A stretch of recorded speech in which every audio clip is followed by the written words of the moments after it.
some chicken inside. How else are you gonna describe chicken? God, I'm so fucking horny for this dripping chicken breast.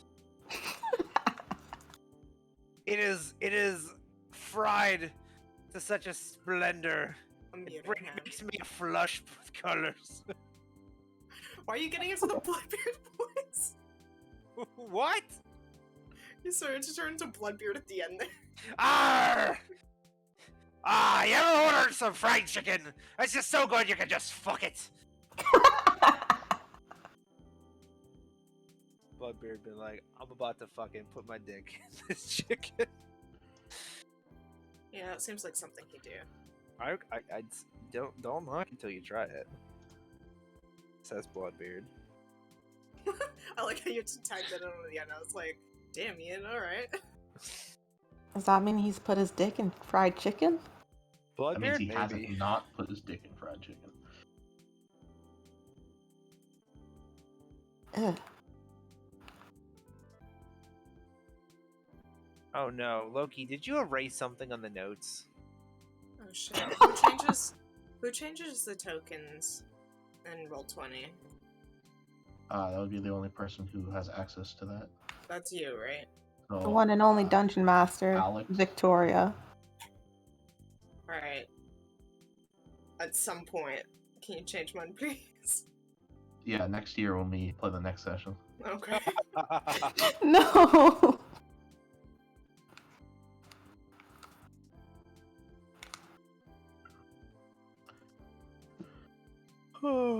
Okay, I think I'm Oh, shit. just about done. I just have the one more token set to do and we're good to go.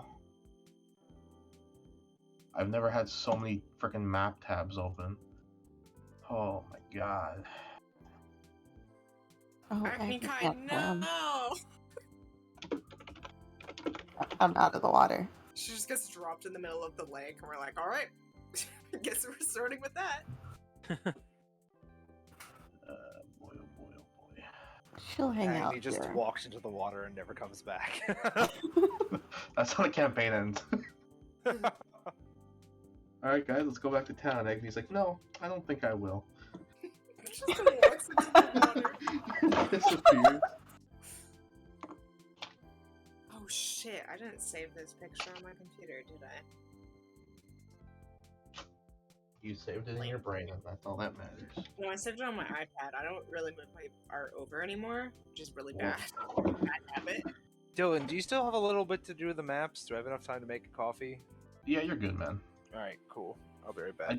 What the hell? I just opened a freaking Oh no. new map tab real quick, and for some reason the cells were at 1,000, 1,000. Is that not normal?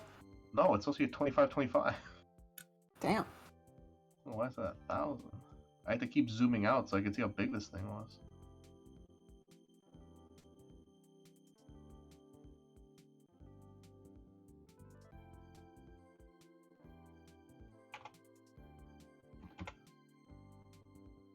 Hey, Toria.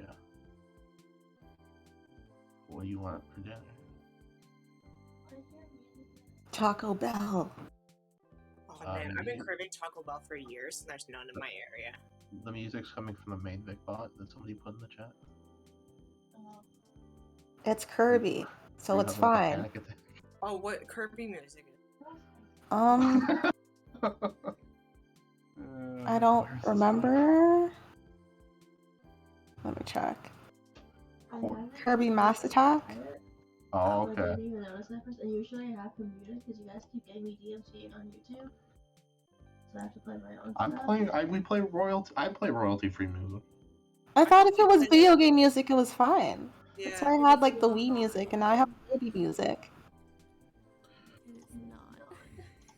Oh my There's goodness. enough That's that, not like, I've been getting copyright claims on YouTube too. That sweet ad revenue you're losing. We could have had a Oh, house by now. on YouTube, that's why. Oh. Yeah. It's fine on Twitch, but not on YouTube, I forgot. They need to keep their rules consistent.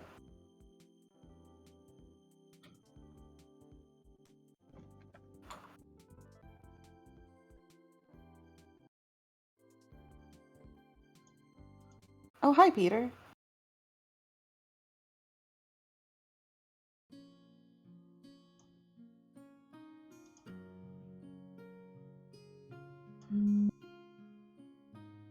my mom want? For you to go over again for some reason.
I thought that was the actual recap.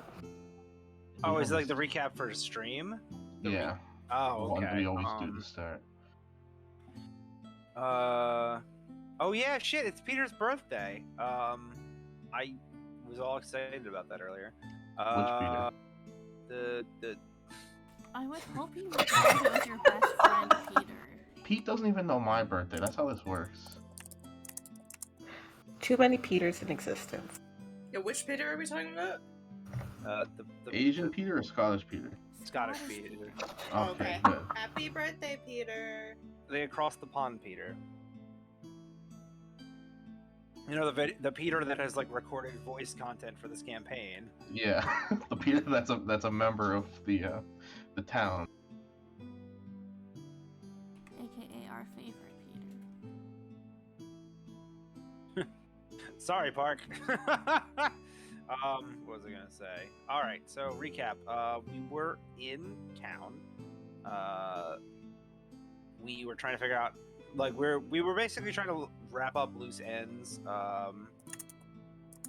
Before we went into the jungle, and as far as I remember, the jungle was a lot further than we expected. Something like, what was it, 4 months by horseback or something stupid like that? Like a very ridiculously long time. And we're like, oh, well, we won't do horses. Wait, was last episode the one with the fucking buried ponies and growing the fucking pony garden? Yeah. Oh my Oh my god! god, I forgot about the pony garden. Vaughn's girlfriend almost committed like a crime against nature. By fucking burying ponies to get them to grow more. And there was this like moment where we literally could not figure out if she had just buried a pregnant pony or if there was something fucky going on. She's a genius. But we ended up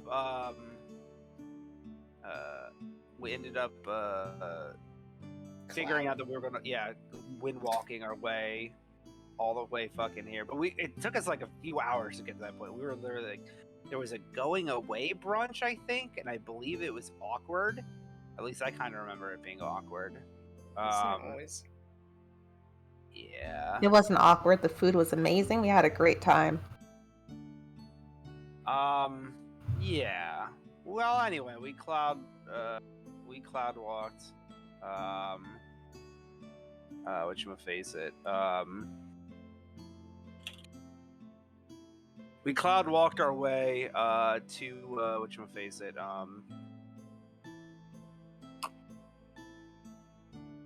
I don't even know what fucking town we landed in, but we landed in fucking Hicksville, USA.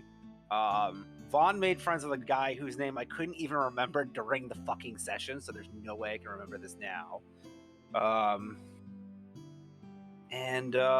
Yeah, like we slept in a barn. There was like a little there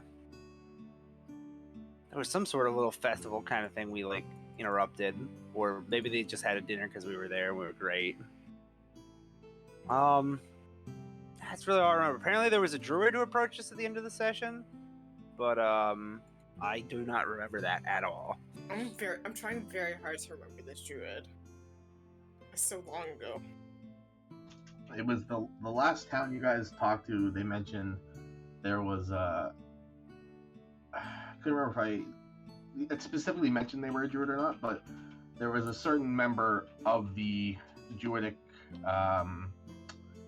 conclave that would like usher people through the jungle, and they mentioned they hadn't seen them in a very, very long time, like even years, which was strange, but there's nothing they can do about it, as the druid was the only one that could take people to and fro in the jungle safely.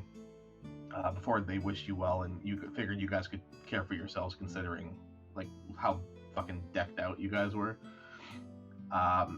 And you guys ended the session. I believe, I actually don't think he said anything to you. I think you guys actually found his cabin throughout the jungle, made your way in, and you had just saw him outside, and that's where I ended the session.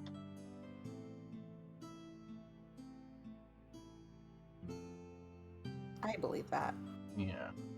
That feels more right than what I thought before.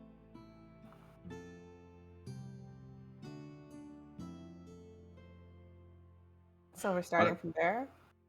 If you guys want to start like right before there, like before you guys, if you want to talk about anything, before you you see the cabin, you see him outside like tending to a garden or something like that. If you guys want to start before you actually enter that area, if you want to plan anything or whatnot, do go ahead.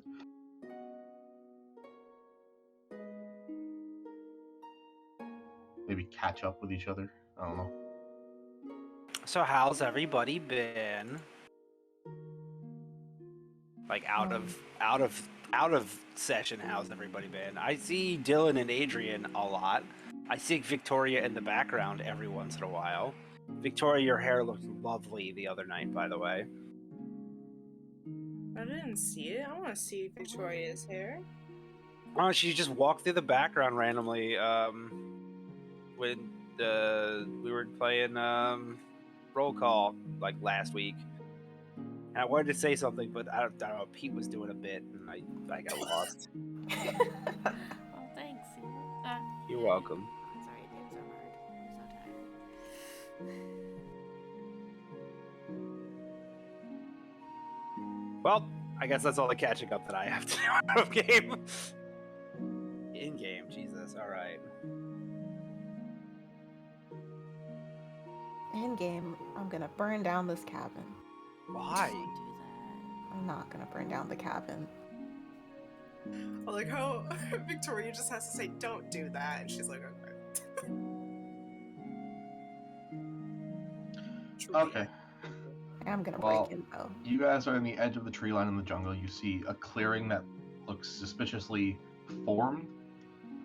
There seems to be like a man or a magically made pond because there's no source of water that would keep it there, as well as a small little cabin, curiously made of tree trunk, branch, and different parts of dried leaf, all tied together with vine. There seems to be a bit bigger, about maybe the thickness and width of Arya's venom kiss, tending to like a very small garden.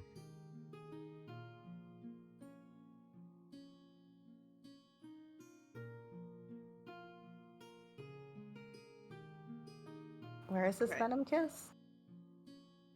Victoria's venom kiss is floating right next to you guys. Oh. Oh wait, it's Stinky. Never mind. Uh-oh. Yes, Stinky. something happened, and I didn't hear after this magical lake thing. What did happen? Oh my god.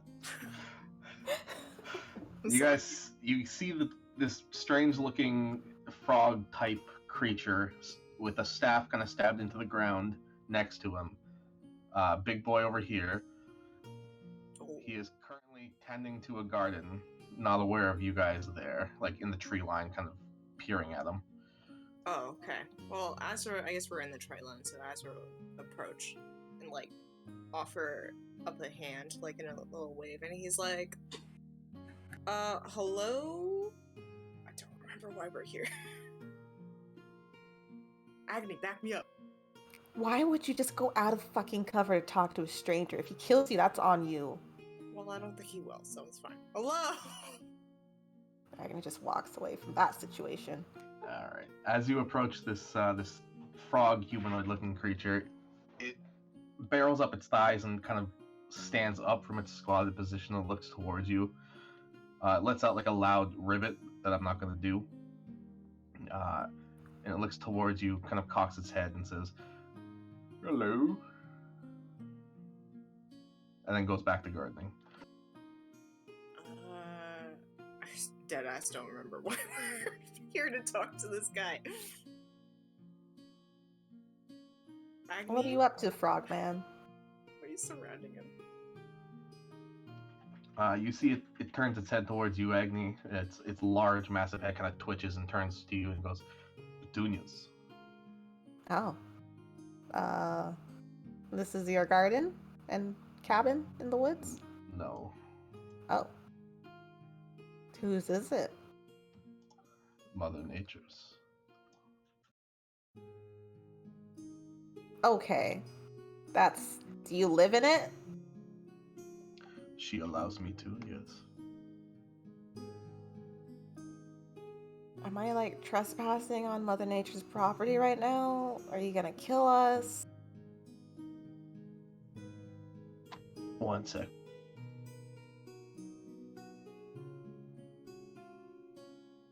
Okay, there we go. I fixed it. He again looks towards you as he kind of looks back towards the garden to tend something and says, "You may enter, but there are dangers afoot. I don't see many people in these parts anymore. What brings you here?" We're looking for a thing. You wanna explain what the dangers are? Are you the danger? The danger is all around us. The creatures that live here, nature itself.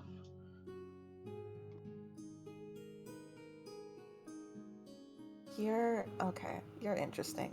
I'm gonna go check out your super cool cabin. I mean Mother Nature's cabin. Your By petunia's all nice. means. And he just goes back to tending the garden. You enter, Agni, there's literally nothing in it. You see straw set up in like a bed-shaped form. Dried leaves and straw. Aside from that, there's no furniture, there's no windows. It's literally just a shelter. Oh. Roll me a perception check. Oh shit. I can roll things.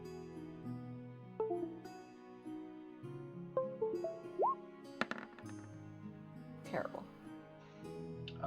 You get a faint whiff of what smells like burnt wood, but not fresh. More like a stale, ashy smell. And there's not like a fireplace in here? Not anything whatsoever.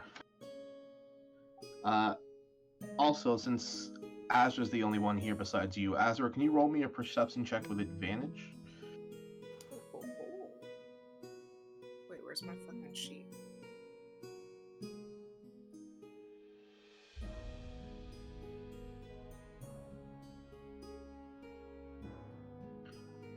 For a split second, as this frog creature is gardening, and you're looking around, the landscape changes.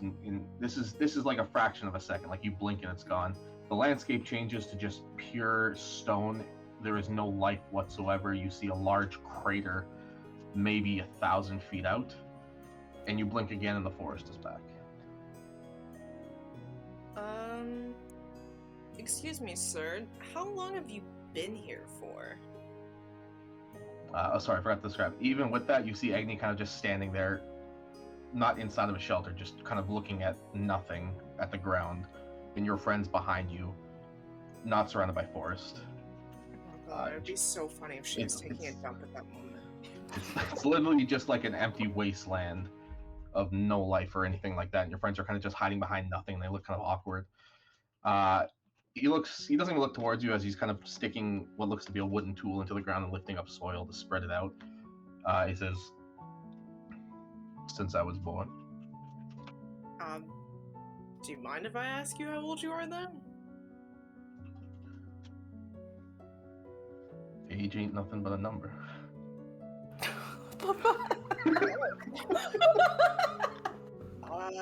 Okay, Joker. Fair enough. That was the funniest fucking video. I was so terrified watching it on the bus. I totally forgot what I was gonna say after that answer. Right now, she's adorable, but after midnight, she's sexy. What the fuck?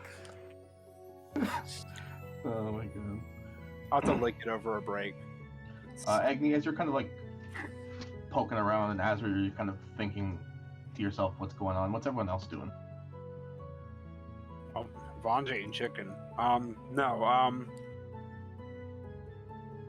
mean, are we actually like hiding behind the trees, or are we just vibing somewhere? It's up to you guys, but like I feel like with the giant venom kiss kind of just floating there, moving trees with its own body, like you're not really stealthing. That's fair. I mean, see, I'm even trying to remember how the hell we ended up specifically here in the first place. You guys were kind of traveling through the jungle for a bit, and you just happened to cross this area. And it was the only person you've seen since you entered the jungle. Like, you've been in the jungle for maybe 2-3 hours at this point, and this is the only kind of sign of life that you've seen so far, which is strange. I sort of speak up again, because I remembered what I was going to say. So, how long have you been tending the gardens here? For as long as I've lived. How long do you plan on staying here? What are you searching for? We're looking for... He kind of looks at the others like, do I say? Might as well. We're looking for an artifact. We heard it's somewhere around here, I guess. He stands up once again. You see he picks up his staff to like pull himself up like all the way. He stands a good 8-9 feet tall and kind of towers over you. You see his shadow kind of like casts over you, and you're now in the shade. And he looks towards you and he says, "I'll give you one fair warning.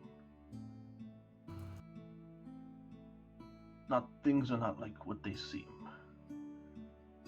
And magic goes quite awry in these areas. I can Best be tell. careful." Is this place like some kind of I don't know what I'm saying. I don't know words right now. I saw something flash, like this whole area flash.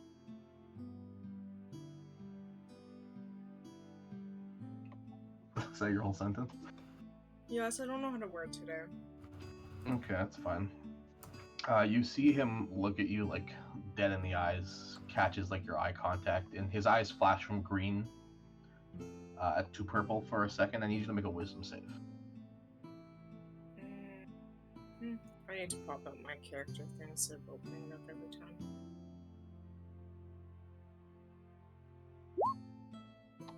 Agni, you just flying over the pond? She cannonballed. She's It's having a just swimming. bath. Oh, cool. Okay, make me a perception check. Oh no.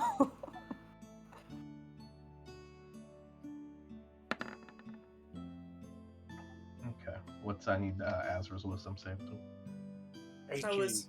Oh, sorry. Yeah, it was an 18, but it shouldn't have been advantage. Oh, that's not. It would be an 18 anyways. Yeah. For a second, you hear your vision kind of gets pulled from you. You hear this massive exploding sound, the sound of people screaming, and then silence. You don't even hear the sounds around you for a second, and it's almost like this frog-like person right in front of you bursts into flames, and you see his flesh begin to melt. And as you come back, you see him just looking at you. Agni, as you kind of cannonball in, you look around, you see the corpses of several animals torn apart, and they look to be eaten. And they're decomposing down there, wrapped around vines, almost like they're fermenting. Oh. And as that happens, you see this frog creature's head do like an owl and turn 180 degrees towards Agni. And the body just explodes into tentacles, and I need you all to roll initiative. Jesus Oh. Christ.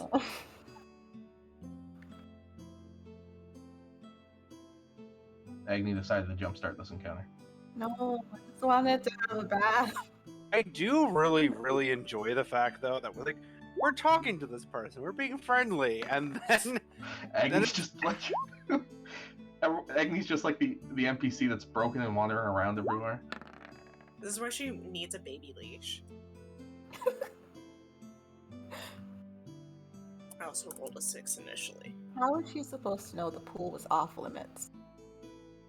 I assume everything is off limits at all times, Agni. The frogman said it was okay to go into his house, Yeah, And she he's did. house. and it was boring and smelled weird, so she wanted to have a bath. Yeah, what's that profile picture you're using on On what? Roll20? Oh, that's Jin. Okay. I can only see the tiny one, so it looks like a man with a huge mouth, like just from the pixels. No, I remember that picture. I was like, that's an Adrian original. It's actually one of my favorite pictures of Jin. Aw, I can do better. Commission me again. I can do it better. Okay, give me a sec. I gotta fix the turn order bar. I mean, if you're doing commissions, the picture for my Twitch channel still. Wait, what happened to Vaughn? He died. Yeah, one sec. Everyone roll initiative again, and I'll fix it. Hold on. It was all messed up from last time. Don't forget to click your character. Can we keep our second roll? Yeah, if it's better. If not, I'll just use your old roll. Yeah. It's the first combat of the session, so it doesn't really matter to me. Oh, Azur can't see anything with his, like, ethereal eyes, right? That's what the original perception check was for. Oh, okay. which is why you saw what you saw. Creepy. Don't like it. Don't like this place. Adrian, I need you to roll for Eden as well, unless you want him out of combat. No, I want him in. Alright. I gotta pop him out.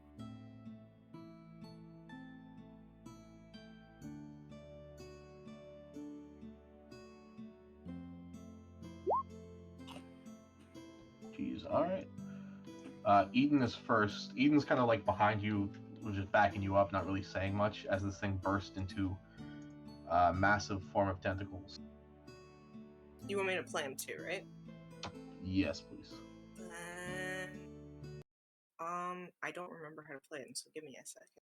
I'm gonna put a full picture of what this thing actually looks like, so you can like get a read on it. He kind of looks like that monster from the SpongeBob movie. With the old lady.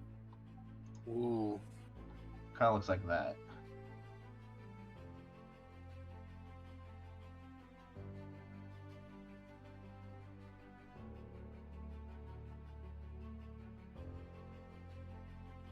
What is Eden doing as this is happening? He's gonna move here, and he's gonna Eldritch Blast for now because I need to read all this stuff. Ian, after your first turn, you want to find like a combat track that's Yeah, more sure. relatively free. Cool. It is an 18, a 24, and a 21. All right. They all hit. Roll your damage for all three.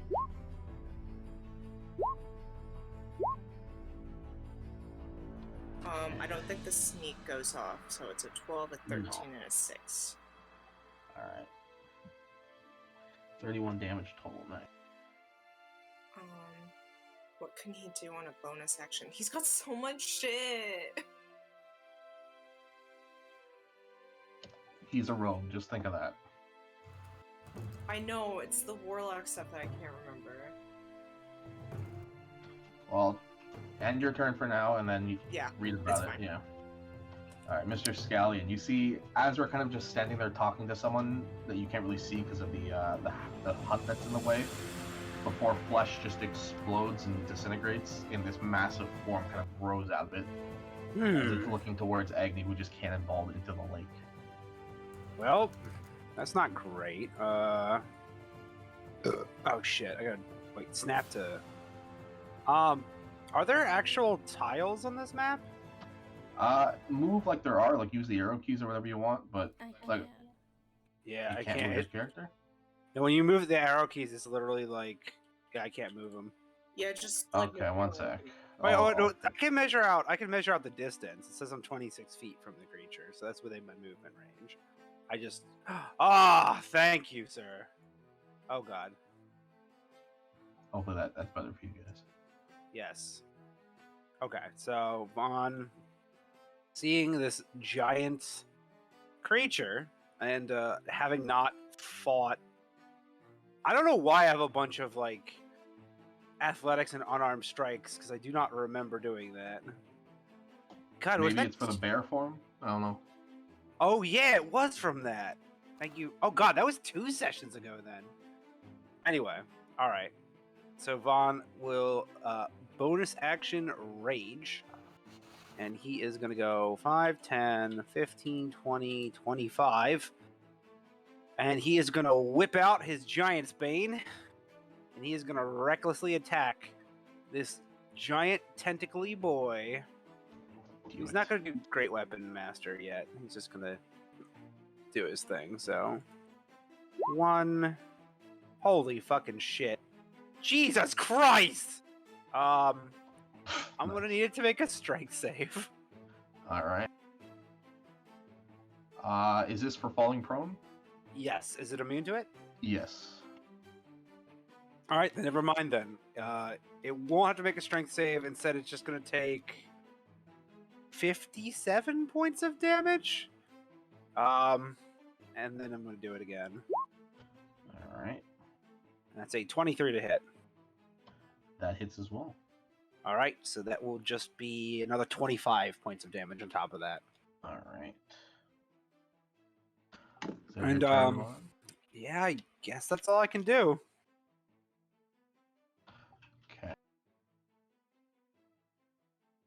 Next up, we have the thing. As its head is still cocked towards Agni. Vaughn, you didn't feel any resistance when you first kind of sliced through it. Like your sword literally just hit it, went through, and came out. You don't see any visible wounds on this thing. It is going to move towards the water. And you can make your attack of opportunity, Vaughn. I shall. Hiya! That's a 28 to hit. That hits. For another... No. That's not how much. 27 points of damage. There you go. Okay, same deal. You pick up the sword, you swing it again, and it's almost like you're swinging through air, but there's definitely like viscera on your blade when you pull it out. It's a weird sight and feeling as it jumps in the water with Agni.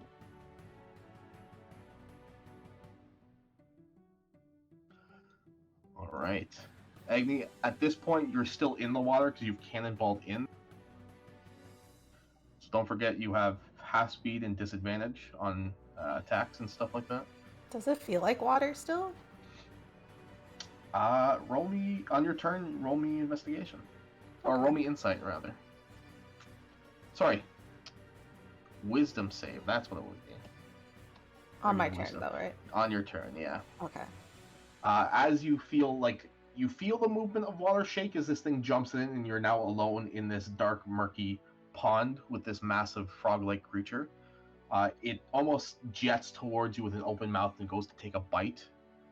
Does a 27 hit? Yes. All right. And you see, as it takes a bite out of you, one of the tentacles tries to slam onto the part of you that's kind of sticking out and misses, but the second tentacle hits with another 27. You're going to take 35 points of piercing and 26 bludgeoning. And you are swallowed. Okay. You're inside of its big old belly. You're blind, restrained, and at the start of each of this thing's turns, you're going to take damage. I accept that. So you guys see this thing jump in the water, disappear, and the water stands still. Arya. Guess she'll just hold toll the deck. That's what she can do. Fair enough. Azra. He is going to hold an action. He's gonna hold... Lordy. I should have read all this before. He'll just hold Eldritch Blast for now because he doesn't know where it's gonna pop up. Alright. Eldritch Blast has a good range. Agni, keep in mind you are surrounded by water, so you are technically going to start drowning. Yeah, I figured. Yeah. You can hold your breath up to your Constitution modifier in minutes, I believe. Yes, I've got like plus 5 1. minutes. +1, yeah. So you got 5 minutes unless you take damage, then you're going to need to make a con save for me. Just wanted the bat. Well, you like to start shit, so... Not much I can do about it. Agnikai, it's your turn. Okay, so I'm completely surrounded by water in this frog thing's mouth. Can I see it all, or is it like completely... No. Nice. You are blinded and restrained. So your speed 0, attack rolls against the creature against you have advantage, and you have disadvantage to attack, and you have disadvantage on dex saves. Do I still need to make that wisdom save, or no? Yeah, wisdom check. So make a wisdom check. Wisdom check, okay.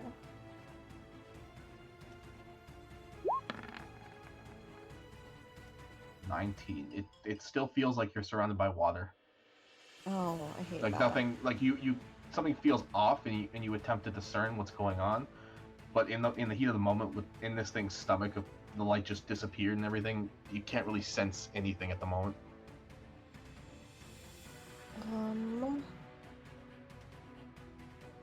I don't have a lot of spells that I can use without speaking, but it's not great. Um. I'm just gonna hold an action for, I don't know, if someone manages to get this thing to spit me out. And it'll just be like to hit it, hammer. Okay, fair enough. Back up to Eden's turn. The problem in his life disappeared in the water. She's nowhere to be seen. This is actually very true. But,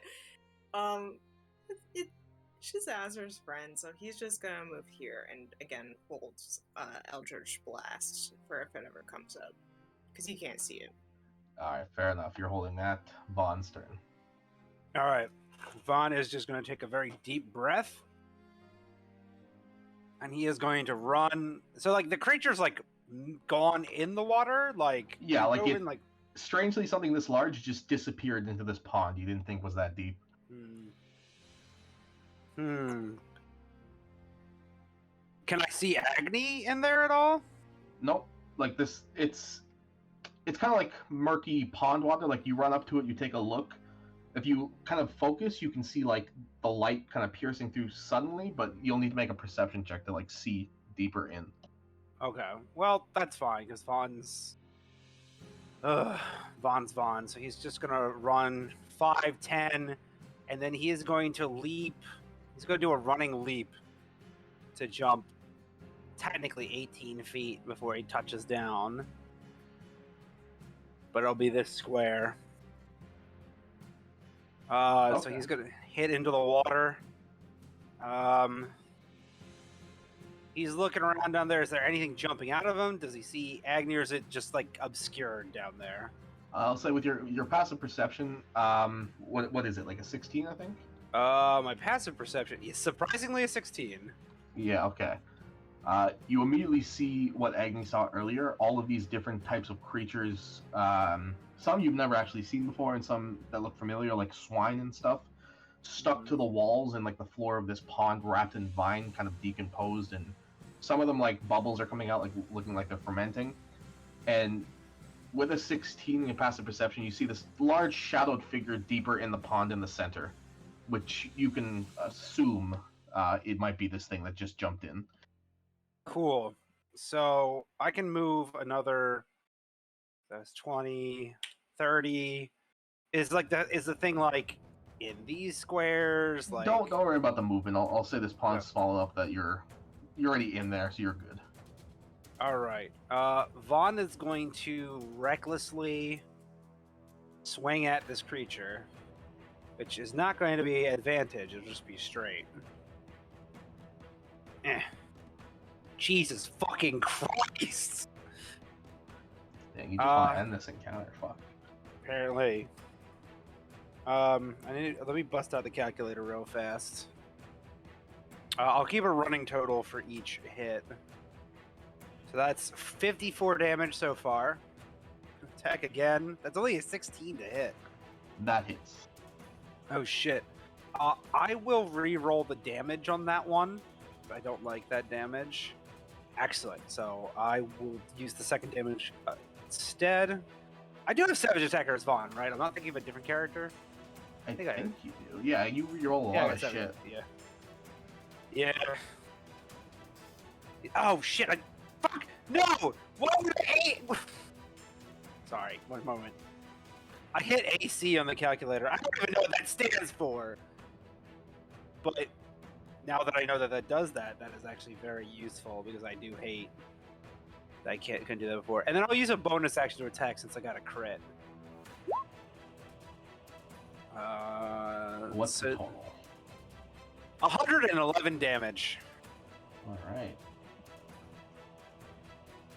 And again, it's that strange feeling of your sword, even in the water, you're swinging super fast, and there's barely any resistance as you cleave through the water and through this creature. Is that your turn, Juan? Use my action, my bonus action. Vaughn knows something's up, but I don't think he can roll a wisdom check high enough to figure it out. So, All right, and with that last swing, Vaughn, you see this thing kind of open up its mouth and spit Agni out. not that Vaughn can say that because he's busy, you know, vibing underwater. But Yeah, no worries. It's this thing's turn. Can I hit It's- the thing? oh yeah, you get your held Yeah, action. you can make an attack action. Yep, go ahead.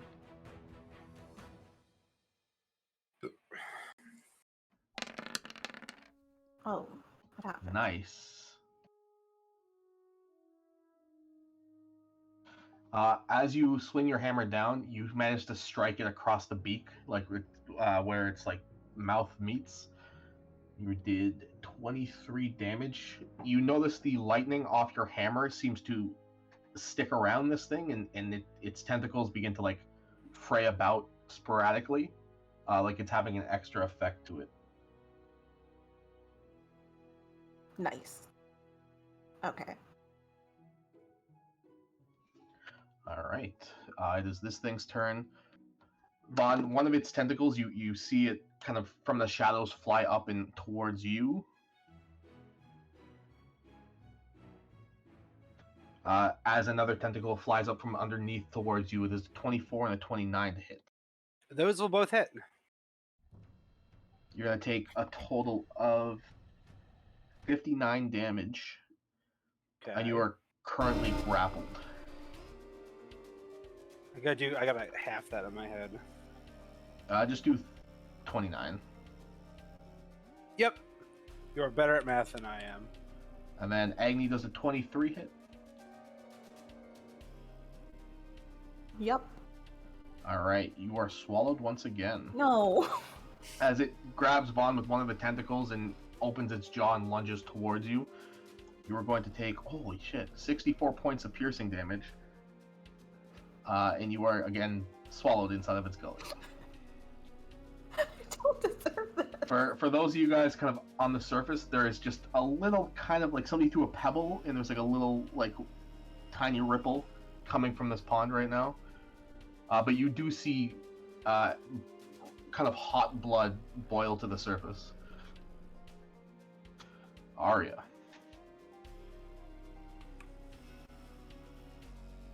I have no idea what she can do if she can't see anything, because she's not about to go swimming in there. Like, poor Agni. Why did you go in the lake? Agni's fucking dying, and Arya's like, I just bought this dress. To be fair, if Arya gets swallowed whole, like, she's gone forever. Yeah, well, she doesn't have the HP for that. I'm gonna let's try freezing this thing. She'll touch on the lake.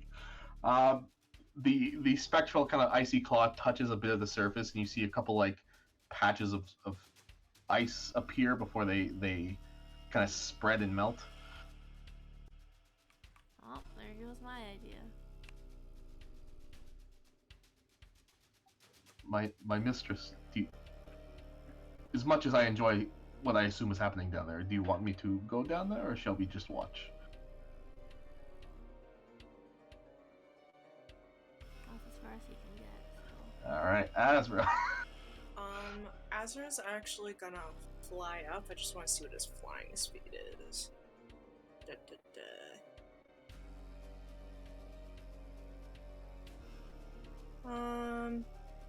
90 feet. So he can very much reach the middle of the lake. He's gonna be above it, and he's gonna try to look down in the water and see if he can actually see the thing. Make me a perception check.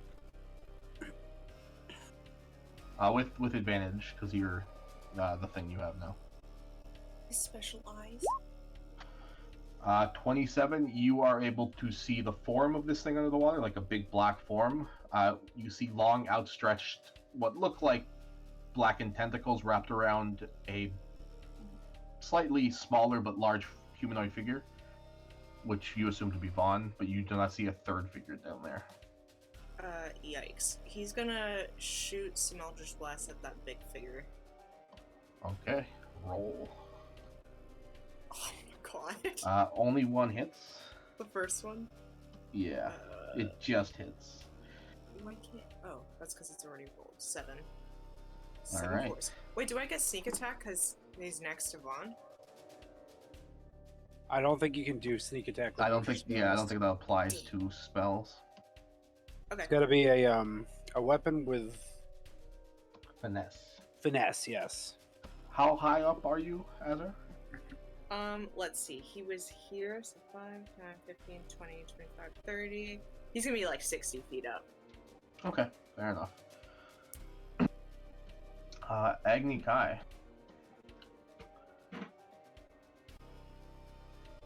So, like, if I used divine intervention, do I gotta speak? No. It is more so just a prayer to my knowledge, so... if you want to talk in your head. Agni will do that. She'll just Alright. say, Sanray, I fucked up again. Please help. Mom, come pick me up! Okay, roll your D100. I believe you have to roll your spell level or lower for something to happen. Mom, Ooh. I told you you love me. Mom, she didn't even leave you on red. She just hung up as the phone was ringing. You attempt to pray to her, but the motion of what's going on inside this thing, it interrupts your prayer and it doesn't work. Okay. Do I still have an action? Or... That was your action. Oh. Well, I can't even heal myself. I'll just float in this thing's mouth. Alright, fair enough. Edan? Edan is a little checked out of the fight, so he's really just gonna stand here and hold Eldritch Blast. You're really gonna lose Agni in the first combat of the session. Alright. What is he supposed to do? Swim in there? Oh boy. Okay, sorry, what's Eden doing? He's kind of mentally checked out, so he's holding Eldritch Blast for if he sees this thing. Gotcha. Back to Vaughn. Okay. Vaughn is grappled. Now, am I restrained as I'm grappled, or am I just grappled? You are, let me read this again. You are grappled. You can try to escape if you wish, but... Fuck that. I'm right where I want to be, which is right next to this thing. Vaughn is going to recklessly try to destroy it with his Giant's Bane. And you know what? He'll try Great Weapon Mastering it this time, because why not? So that is a 17 to hit, and a 14 to hit. That just misses. Ooh. Alright, I'm gonna re-roll the damage from the first one then. Oh, god damn it! Why are you talking to me like this? It's literally the same damage, but with fucking sick-ass crits! It's really cool that his mic sounds like he's underwater. I'll let that go from my wall. I'm in a very echoey place. So, the damage is literally the same, so it will be... Oh wait, it didn't add the plus 10 in, that's dumb. So, it'll be 14, 23, 30 points of damage on the only attack that hit. 30? 30. Alright. Vaughn, as you strike this thing, I forgot to make you roll con for being hit, but that's fine, forget it. As you strike this thing again, you see, like, weirdly, its form flicker to the point where you see kind of Agni just floating in the middle of this pond, struggling with nothing around her, and the form of this thing appear once again. Agni disappears.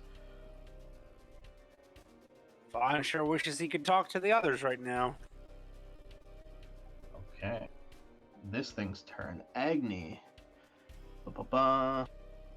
You're gonna take 15 points of acid damage as you begin to feel yourself burn. Is that a 1-5 or a 5-0? 1-5. Okay. And I gotta roll something real quick. Actually, don't take that 15 yet. Never mind. Take the 15. You're good. You're still swallowed. Okay.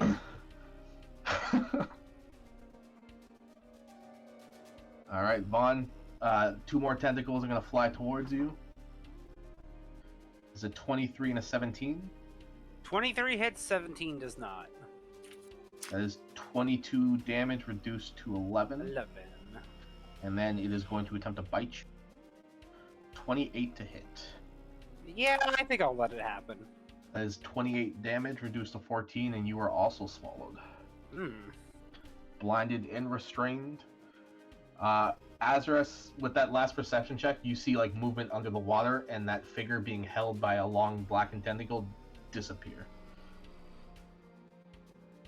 So the thing disappears. Now it's just a big black shape under the water. Okay. And He's now gonna... it is Arya's turn. Oh, never mind. You know what I just realized? The venom kiss can fly.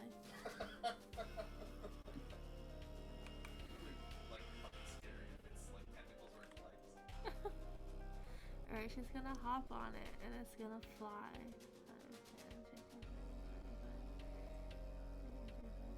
Beside Azra. It's just gonna like dash over there. Boop. Can she see anything? Roll me a perception check.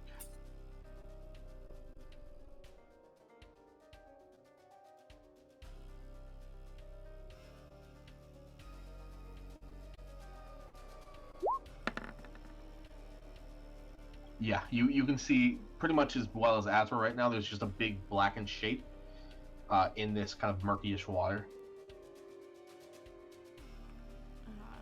What approximate size is this big black shape? Possibly. Do you want like the size category?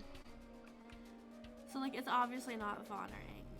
No, this thing's like massive. Oh, okay, cool.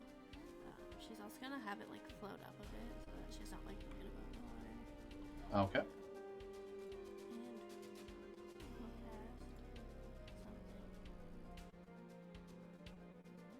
Well, let's try magic missile. I know it's not a lot, but at least it'll hit. What level are you casting magic missile at? Sorry, I'm trying to decide if that's actually what I'm gonna do. Yeah, sure,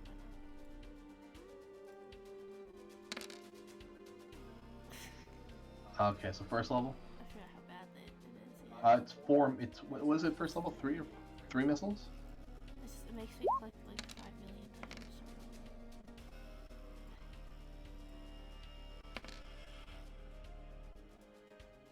Okay, that's all three. Okay, was it 3 missiles? Is that it? I Three swear to missiles God, is level 1. Yeah. Yeah, 3. Okay, I've never cast magic missile before. Yeah. So Okay, as you say the quick incantation, raise your wand out and attempt to cast it, and usually roll me a D1000.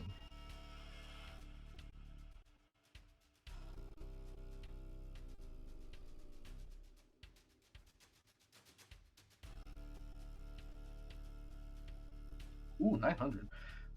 Azra, Eden, Guy Stanley will see this. You guys see kind of like the air around Arya and kind of just like a feeling around all of you. It's just a very thick, strange pressure on all of you. As Arya kind of releases the spell, the magic missiles go out. I gotta scroll down one second.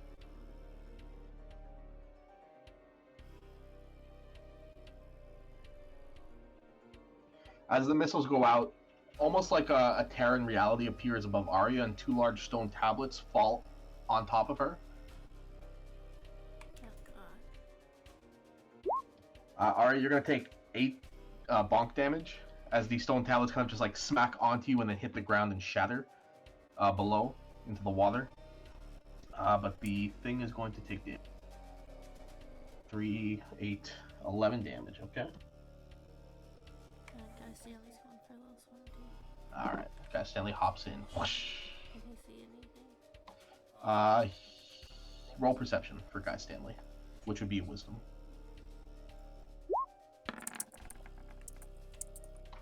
Yeah, he sees the shape as well, like this massive shape in kind of the center of the pond.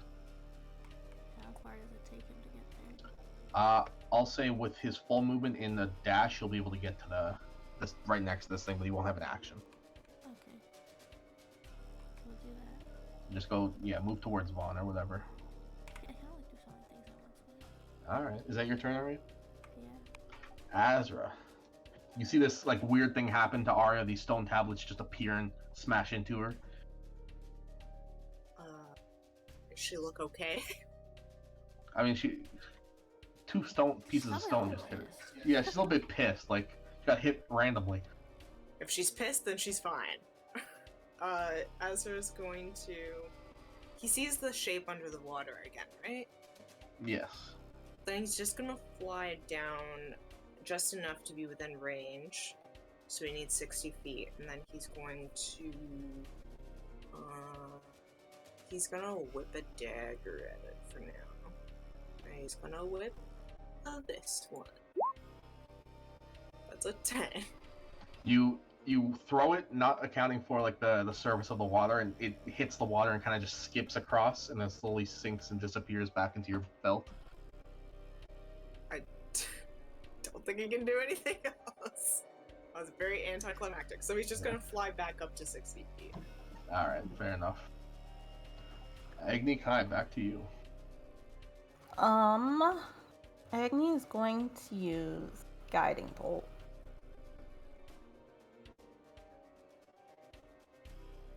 At level... Do you need to see to use Guiding Bolt? It doesn't say I have to, like, specify the target.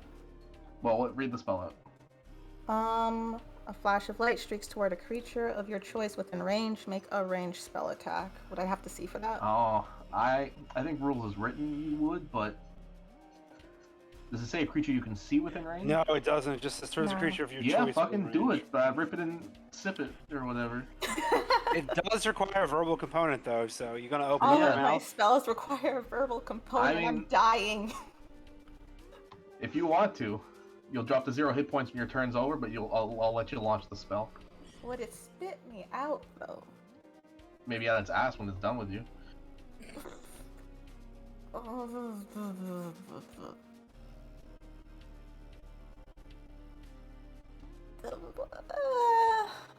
Fine. Whatever. Hey, you could crit and kill it. Ooh, so close to a crit. So close. You kind of open your mouth to say the words, and as the water rushes in, you launch the guiding bolt out. Instantly, drowning. You drop to 0 hit points and fall unconscious. I'm fine. Wait, when you have the when you get a serious period of time when you don't have breath underwater before you drown and hit 0 HP. 1 second here. It's at the start of your next turn, you drop to 0 hit points and are dying. I thought that was when you have when you're not holding your breath. You have one. She is not anymore. Yeah, you get 1 plus your con modifier second or rounds before you drown. That's when you're holding your breath. A creature can hold its breath for a number of minutes equal to... rounds. Yeah. Oh, round. After that, yeah. So when you start to Uh, drown. Let me check. I'm looking. Just let my body float to the surface and give me some air. I'll be fine. D&D Beyond. Drowning. The drowning chambers. Oh, kelpies! I love those things.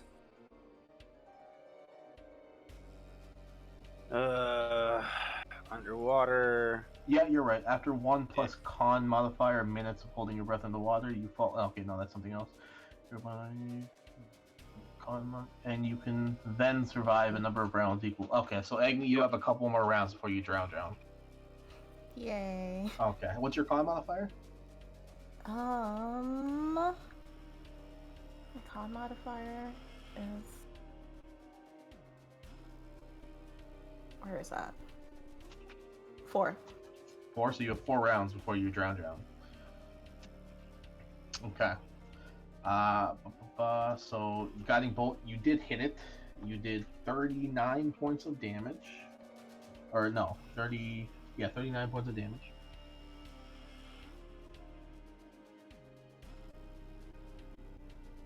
And this thing is now glowing. So the next attack against it has advantage. Yes.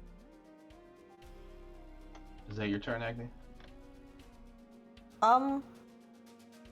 Yeah, I mean, if it hasn't spat me out, I can't really move or anything, so that's my turn. Thanks for reminding me, it in fact has spit both of you out. Oh, Haha. I swim. Alright. Okay, you do have half movement, so Am I close to the surface? Like, how deep was I? 1 sec. Heavy armor rules for 5e. Make me a strength check. See if you can swim. You are stuck in place. The fuck? Yeah, you Okay. cannot swim while wearing heavy armor, giving you an effective speed of 0. You need to make a DC 25 check. Wait, what? That's what I'm reading here. Where is this from? Movement. Unless this is someone's weird homebrew that they've added to this thing. Sounds like some weird homebrew, but the rules are in chapter 8 for underwater movement. Each foot of movement costs 1 extra foot, 2 extra feet in difficult terrain while you're climbing, swimming, or crawling. You ignore this extra cost of a climbing speed to climb, swim speed to swim. It doesn't say anything about heavy armor underwater. Okay, never mind. Then yeah, you can swim to the surface, Egg. It might have been some weird homebrew. Yeah. I'll just You be have to make a flailing at the DC surface. 40 check or else your armor implodes on you and you fucking die. Okay, so you get to the surface, Agni, you're gasping for air, coughing up a bit of water. Screaming for help. Mom! Alright, that's your turn. Eden's turn. The thing's not visible, is it? No, Eden sees like this figure in the Eldritch Blast he's been holding begins to charge, and he's like, Should I? No, okay. Yeah, then that's what he's doing. He'll hold in if he sees the thing again. Alright, Vaughn, as it kind of spits you and Agni out, strangely, the creature stops moving for a second, and it looks like it just dies before it like reanimates itself, like it starts moving again and looking at you. What do you do? Vaughn's gonna swim to the surface to just kind of break out real fast, and he's just gonna yell, "I think it's real!" And he's just gonna just go back down to start smashing. As you say that, it's going to use its reaction to tongue you. Oh no! You're within. Make me a strength saving throw. Ah! Oh no! As soon as you see Vaughn kind of breach the surface and say, "Nothing is real," he immediately gets pulled down. Vaughn, you are within 5 feet of the thing. Oh, he does not have. Oh, yeah, he's not holding his breath either, so he's only gonna have 5 rounds till he drowns. But yo, welcome back, Luke. He is gonna fuck it. He's gonna fucking Great Weapon Master smash this stupid thing. Say 15 to hit. 15 just hits. What's your total damage, Vaughn? That is. What's 27 plus 8? 35? Ooh, close, very close. And then he's gonna do it again. And for another damage that I can't count. That's fine. How would Vaughn end this? Vaughn, as it's like reels him back in, Vaughn's just gonna like shrug, and he's gonna kind of go into it and just sort of like spin with the tongue, and just kind of like just be like a fucking like meat grinder, like just whir, just like a little shitty top underwater, just kind of like chopping through it, just like kind of like keep rolling himself on the tongue to like cut deeper and deeper through this thing, and just like slice through its, I guess, the jaw into however deep the tongue goes. All right, as Vaughn, you're doing this incredible range of motion with your sword underwater in this thing. The rest of you watch as the area around you within that like forest clearing disappears and turns into just plain dusty burnt stone. Agni is kind of just standing there on the surface like that meme of the kid who's drowning, but he's not. He's just like he's gonna put his feet on the ground. Vaughn is laying on the floor right now, just spinning around, slashing the ground over and over, yelling, "Ah!" And you're just met with more jungle surrounding this weird, now flat, waterless, shelterless landscape.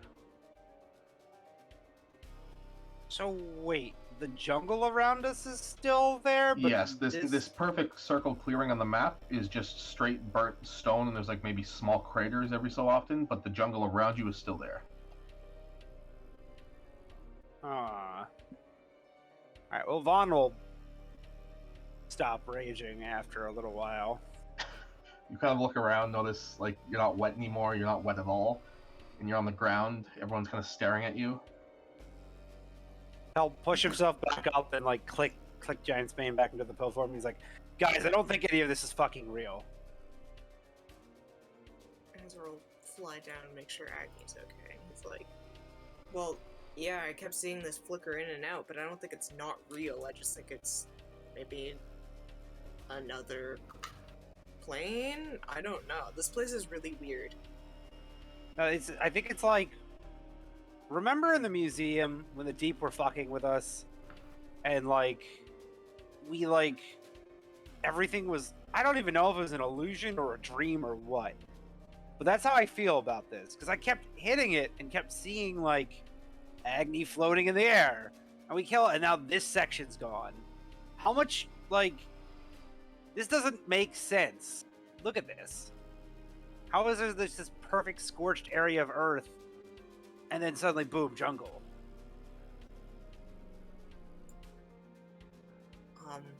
Illusions? Exactly, because it's Agni, not are you real. okay? I don't want to talk about it. He's just gonna comfort her. He's gonna give her a hug because she's on top of him right now.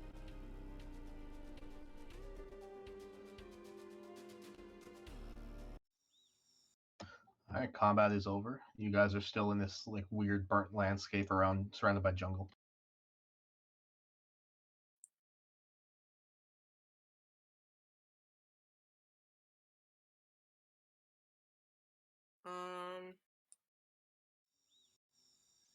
We investigate the area in any way? See if it's... see Uh if we find any clues about what happened. sure, what do you want to roll? Investigation? I want to roll investigation, but I want to look at, like, I guess the dirt and see if it's, like if it's mixed with anything, like some kind of ash. Let me pull up his thing. Yeah, I'll roll investigation. Alright. One arm around Agni, one hand in the dirt. You kind of stick your hand into the dirt, ash-like substance, and you kind of feel around. It does have the texture of dirt and ash mixed together. It's like a silty type of feeling to it. But with just looking at it, you can't really discern much from it. It's just like a grayish substance on the ground that's surrounding you. Do we find any like fragments that like might indicate it being an impact from like an object? From where you are now and doing this check, it just feels like dirt.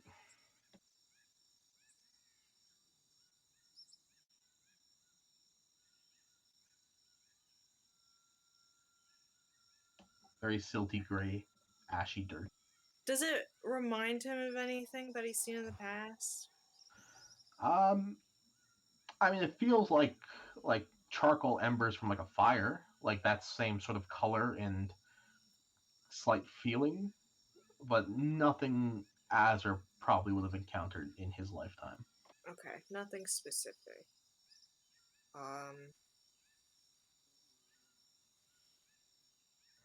You do see kind of below as you're floating there that stone tablet that hit you in the back of the head, kind of like shattered into a million pieces on the ground. It's the only thing that really stands out on this flat wasteland of a surface. Alright, she would like to look at it closer. Okay. What do you want to roll for that? Perception, investigation. Yeah, man.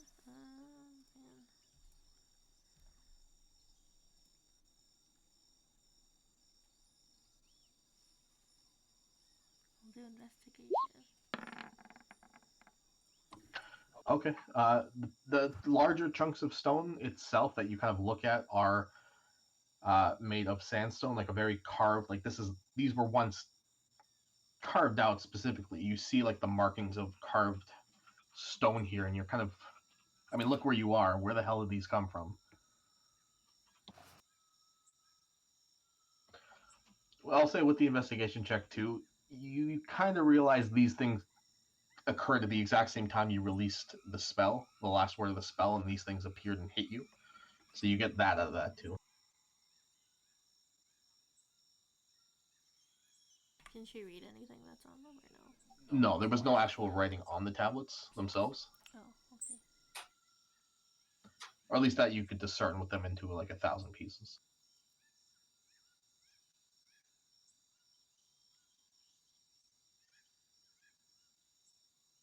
Can she use mending to fix it? You'd be here for a few hours, maybe longer. But if you want to spend the next like month here, yeah, sure. No, not really.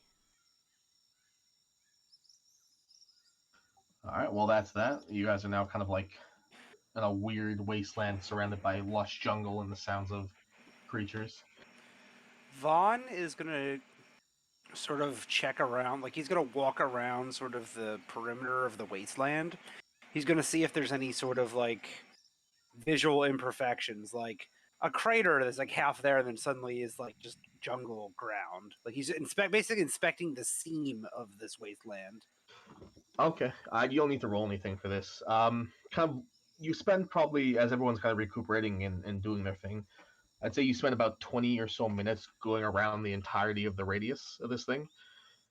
You do in fact find like a half crater, like not any smaller than like maybe half a foot by half a foot, where it just suddenly cuts off where the jungle dirt starts, almost like a half quarter circle sort of shape, where there should be like another half of a circle connecting it, but there's not. Vaughn's gonna like try to like he's gonna like physically touch the crater, run his hand down, try to see if he can like pass it through like the jungle dirt part. Some of the dirt kind of tumbles into the crater, filling it. Like the dirt itself is there, so it's kind of like it was a perfectly shaped kind of crater before you touched it and filled it with the dirt. I'm gonna go to the bathroom. Be right back. Okay.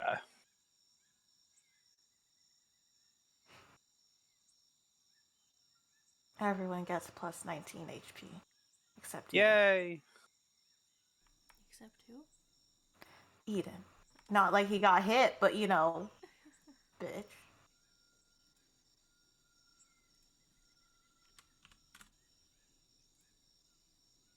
Well, I only need 8 if anyone wants my leftovers HP.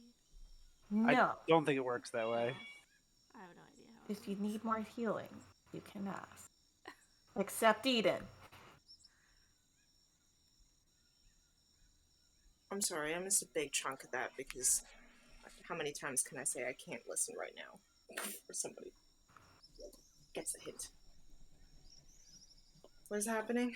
We're just kind of inspecting the area. Vaughn found like a half crater that kind of like it's crater, and then suddenly it's like the dirt from like the desert or from the the jungle. Dylan's currently in the bathroom, Oh, and everyone gets 19 HP back except for Eden. Oh, that's fine. He didn't take any damage. Exactly, because it's not like he took any damage anyway.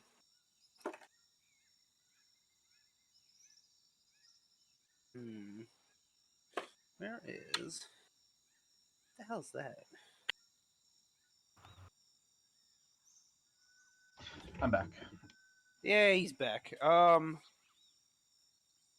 Is there like can like Vaughn make like a check to try to see if he like believes this is real? Because Vaughn is convinced that there's illusions afoot, but I wouldn't say that you need to roll anything. If Vaughn's convinced there's something to fuck right now, then he assumes there's something to fuck. There's nothing you can really check to confirm your beliefs right now. no, more like to see like if he's like trying to end an effect of a spell against him, like Oh, illusionary. sure, yeah. Like That's. I would say.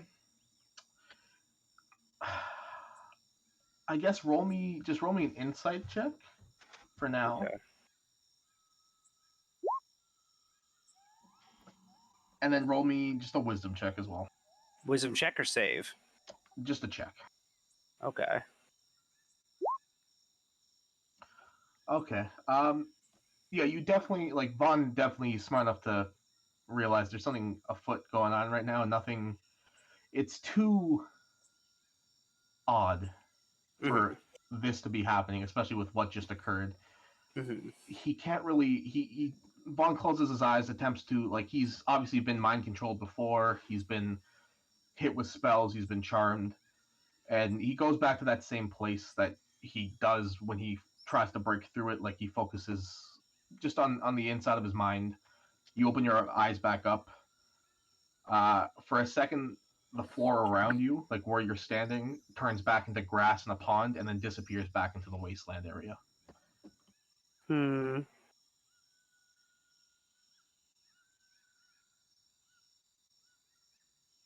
Vaughn will share this discovery with the others.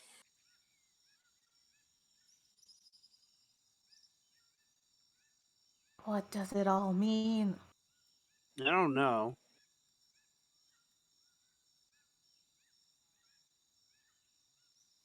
Does Juan, it have what did only... you see? So, I saw a cat walking on my keyboard and knocking my mouse off of the fucking desk. It was a giant fluffy cat, and he wouldn't stop meowing. And he might have broke my roll 20. Hold on. Okay.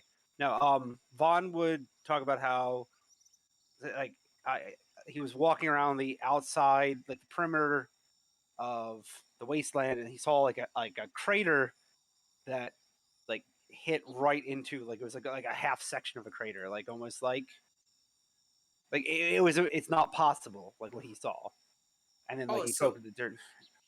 Yeah, like he believes that there's more, like the rest of this place is an illusion because it doesn't seem possible. And then he talks about how when he tried to break out of it for like a second, when he went to that place and he opened his eyes again, we were standing in like this little area with a lake and the hut and all the other stuff, and then it went back to this. so that half crater you saw, it ends at the tree line? Yes, That's it's weird. a little Okay. it's a little filled in now because I knocked some dirt into it, but I don't think the dirt's real either.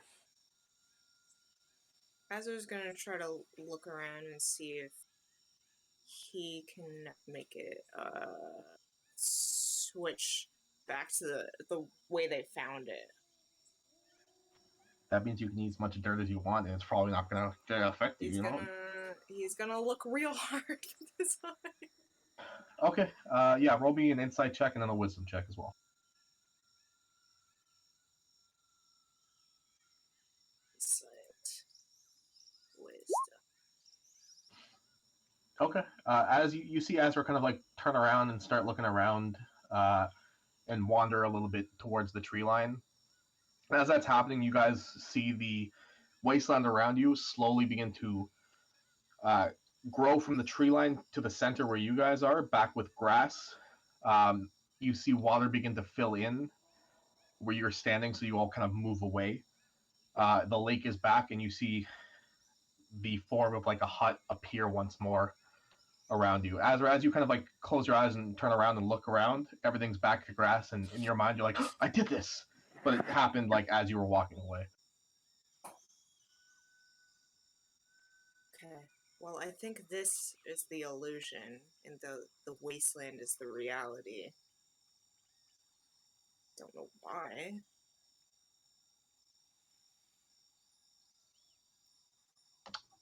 In case anyone forgot, because I did mention it in one of the towns prior, one of the villagers, one of the old people you were talking to, mentioned like uh, the jungle area itself was once hit during the calamity by things, so this place was filled with craters at one point. So that kind of rings a bell in some of your heads. Hmm.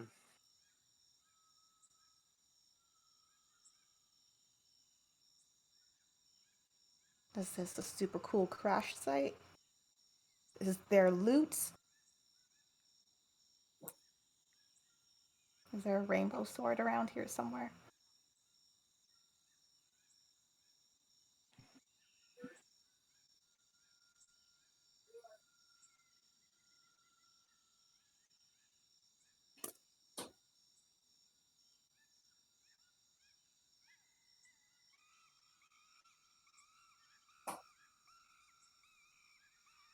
Also, where do we go from here? I mean,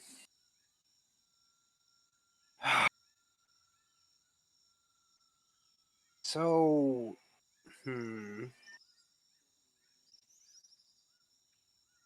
I mean, I guess at some point maybe there's something that the illusion isn't covering, or there's something that the illusion's covering that we actually like a building or something that the blade could be stored at. But I don't know.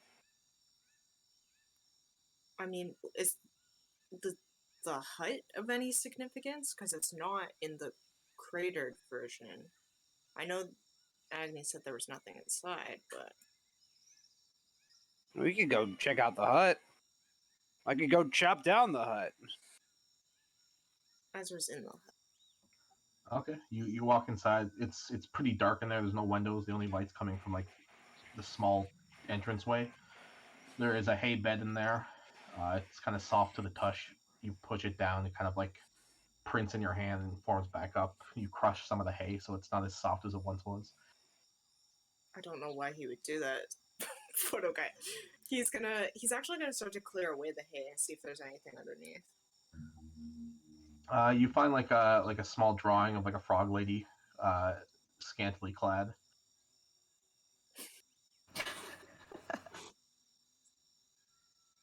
When Vaughn comes in here, he'll just give it to Vaughn.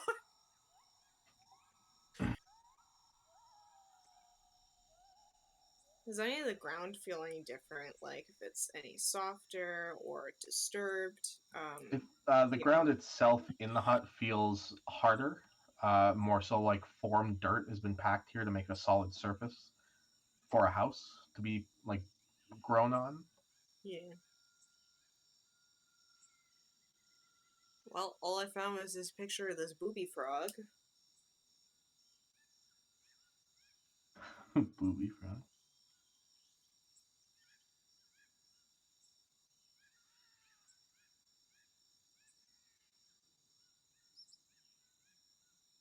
What time of day is it right now?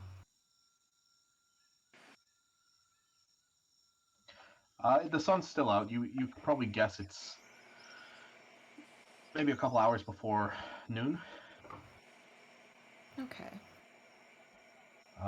Agni, as you're kind of walking around, just looking up at the sun, you see the form of a frog man appear next to the gardening. Agni walks up to the frogman. Yo, what the fuck? You hear a different voice this time, as it kind of like you scare him, and he goes, "Ah, hello there." Hi? Who are you? My full name's Gaurith, but you can call me Gabe. What are you Okay. guys doing here? Looking for something? I had this conversation with another frog guy. I'm the only frogman around, Hold out at your least that hand. I know of. Okay. And he puts out his big webbed hand in front of you. Agni's gonna give him the hardest high five just to make sure he's real. Ah. Ooh, it tingles. Thank you. You guys looking for did you come from the village down under? You guys need a tour? Did you guys Where get did here you safely? come from? I live here. You didn't see me almost drown in some fake ass water behind your house? The pond's not very deep. It's probably like 10 feet maybe. How'd you even walk? Why did you even you okay? I don't trust you, buddy. I'm sorry. Oh wow, there's a lot of you here. Hello. Hi. Hey, what's with this lake? This pond? Well, lake. It's kind of like I don't know where you're from, what the exact definition is, but when like a hole fills with water and it's large enough, depending on I guess the perspective and how big and deep it is, it could be a pond or a lake. Yes, I understand the concept of a pond and a lake, but it kind of seems like it shouldn't be here. Well, no, I mean, I made the hole here. I need a place to fish. Did you put fish in there too? Yeah, that's how I survive. I got fish in there. I got fresh water. If I need to make more water, I'll make more water. I breed the fish. It's a living. Right. So, is there anything else in the lake that we need to know about? Uh not that I can think of. I mean, probably different kinds of fish and some of my stool, but that's more to feed the fish. But I mean, my biology is different than yours, so. Wait, hold on, timeout. You feed. What's in your stool that you're feeding the fish? Oh well, my people, it's fish, but my body breaks it down into nutrients that these fish can eat. It's a whole complicated process through generations. I mean, I could tell you my family history, but we'd probably be here for a while. Vaughn's like looking like It's how Vaughn my was people survive for a long time. by. It's almost like a, how would you guys call it? Like a renewable resource for food. So My basically, your manure, but it's like manure, but instead of manure for plants, it's manure for animals. No, you can use it to garden. I'm gardening with it right now. Oh, your friend might want to clean her hand, but yeah, I'm gardening with it right now. It's multi-purpose. That's how we work. Waste not, what not of my species. Uh, hmm. Vaughn Where's is the just looks sword? confused. I'm threatening this guy. Fuck him. Your threat sounds so tame. I'm sorry. Where's all your shit? First of all, You're standing on it. I'm robbing you, not your actual shit. Oh. Where's the valuables? Um. Wow, this has actually never happened before.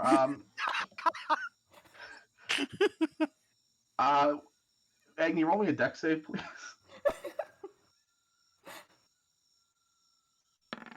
Oh. You see Vaughn, Arya, like the rest of you, see a bunch of vines kind of sprout from the ground and wrap around Agni and pull her onto her back, and she's kind of stuck there, like her limbs and everything are wrapped, and she's like in a cocoon. He's like, "Okay, are you guys trying to rob me too?" I am trying to figure out if you're actually real or not. And I know that might sound confusing, but we just lived all of this maybe like a good 10 minutes ago, and you turned into a giant tentacle beast that then tried to kill her. And there were dead things in the pool pond, and there's just craters everywhere. Well, that's weird. I know that sounds absolutely insane. Maybe, I mean, I can point you guys to. I mean, I don't feel comfortable taking you guys with me now, but I can point you guys towards the conclave. If I mean, they might be able to answer your questions there. That yes. Where is this conclave? It's, and he kind of walks over and draws a certain detailed map in the dirt, which is his manure. So you guys kind of get a gist of it, and he points in one direction. He goes, "There should be a little bit of a pathways that way. It might take you guys a couple hours on foot, especially since I'm not going to come with you now. No hard feelings. Your friend's just really rude." She's going through a lot. It's Agni's on the ground screaming at him.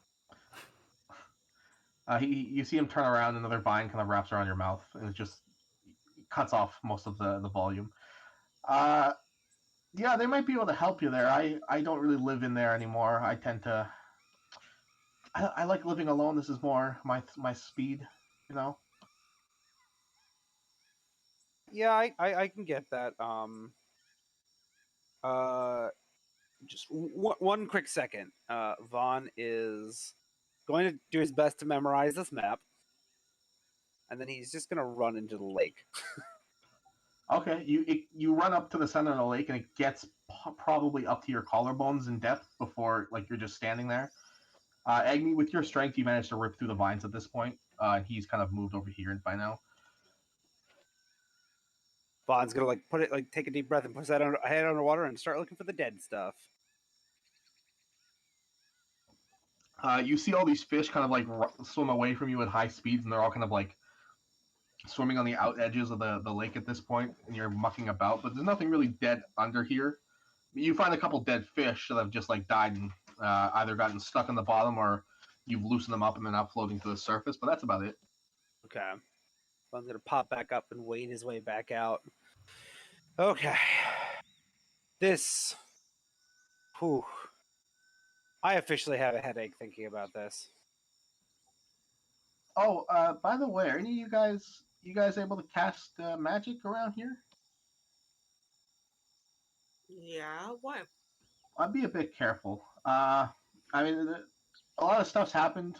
This is how the place grows, but magic gets a bit wild around here, so just be careful. Can you say that again? Magic gets a bit wild around here, so just be careful. What's your name, by the way? His name's your- Gabe and he works for the deep and I don't trust this frog boy. I'm gonna kill you. My name is Oh, that's Gabreth, but right. my friends call me Gabe. That's right, Gabe. Well, thank you for your help with the map, and sorry about our friend here. She's kind of going through some stuff. No problem. I was pretty annoyed until what is that tentacle-y thing? I like it. Looks pretty cool. What Oh. tentacle thing? The death kiss? Yeah, that thing.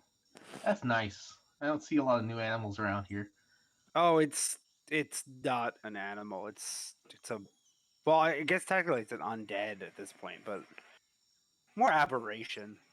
He just kind of hangs around. Wow, that's really cool. Is it yours? Yeah. Nice. That's really cool. You're cool. Oh. Okay, well, if you guys want to stay for like lunch or something, I can make you guys lunch. But there's not much to do around here. I just like the garden. I'm growing daisies right now. Daisies, I thought they were petunias. No, petunias look completely different.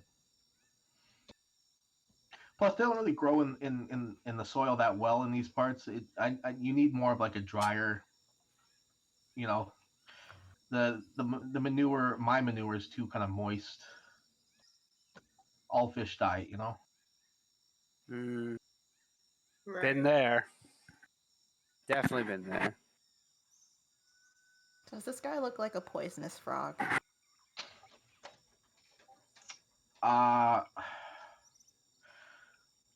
Like if Well- Agni decided to take a bite out of his arm, is she gonna die from it?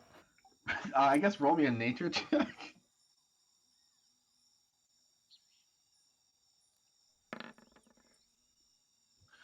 I mean, his skin kind of looks clammy and slimy. When you slapped his hand, besides the manure that kind of spread on your gauntlets, there was like a bit of slime. So you're not too sure if that's poisonous or not, or it's just like his type of sweat.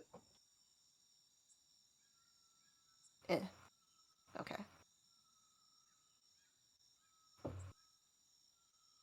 She's not gonna bite him. All right. So you guys like gardening or? My girlfriend tried to grow ponies the other day. How's It like a horse, right? yeah, like a horse. How does that work? It I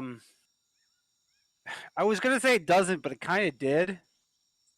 She was just burying them, and then when we dug them out, there was an extra baby pony that wasn't there before. He kind of he looks at you like you're a bit crazy, but then he looks towards the pond and like all the fish swimming around, and he looks towards his daisy garden and he goes, "Huh. Okay. Well, I mean, good to know someone at least tried something like that and it worked." It all started from a misunderstanding. Also, I think the horse might have been pregnant. At least that's what I'm telling myself. Oh, so your girlfriend's just crazy. She's not crazy. She She's just has a very wild. She's a very wild imagination. So she's not crazy. She's just a little unwell. I mean, I think we're all a little unwell.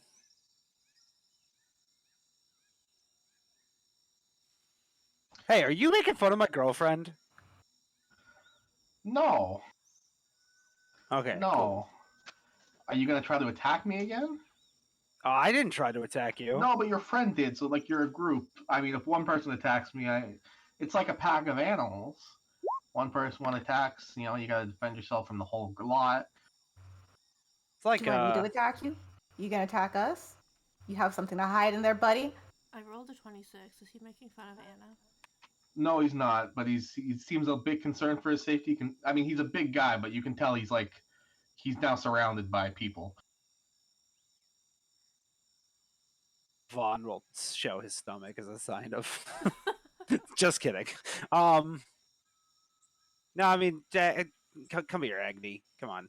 No. Leave the frogman alone. You see, he kind of like goes to the doorway, which is like half his size, and he squeezes in. There's a sound of like a pop before he disappears inside, and then the wall kind of like grows up and blocks inside. He's like, "Oh, you guys can go. If you need some fish, take some fish, but just don't try to kill me or anything." Sorry, it's just one of us, and she's just got issues. It's really nothing personal, but thanks again for the map. No problem. Watch out for tentacle creatures and time dilations. Okay, you too. Vaughn's gonna be like, all right, I don't fucking understand this, and it's starting to make me mad. Can we go to this fucking conclave place and help? Maybe they can help figure something out. Well, he did say this place magic gets all fucky, so it could be time dilation, could be, I don't know, an alternate reality. Are you guys still outside my house? We're just talking. We're slowly walking. All right.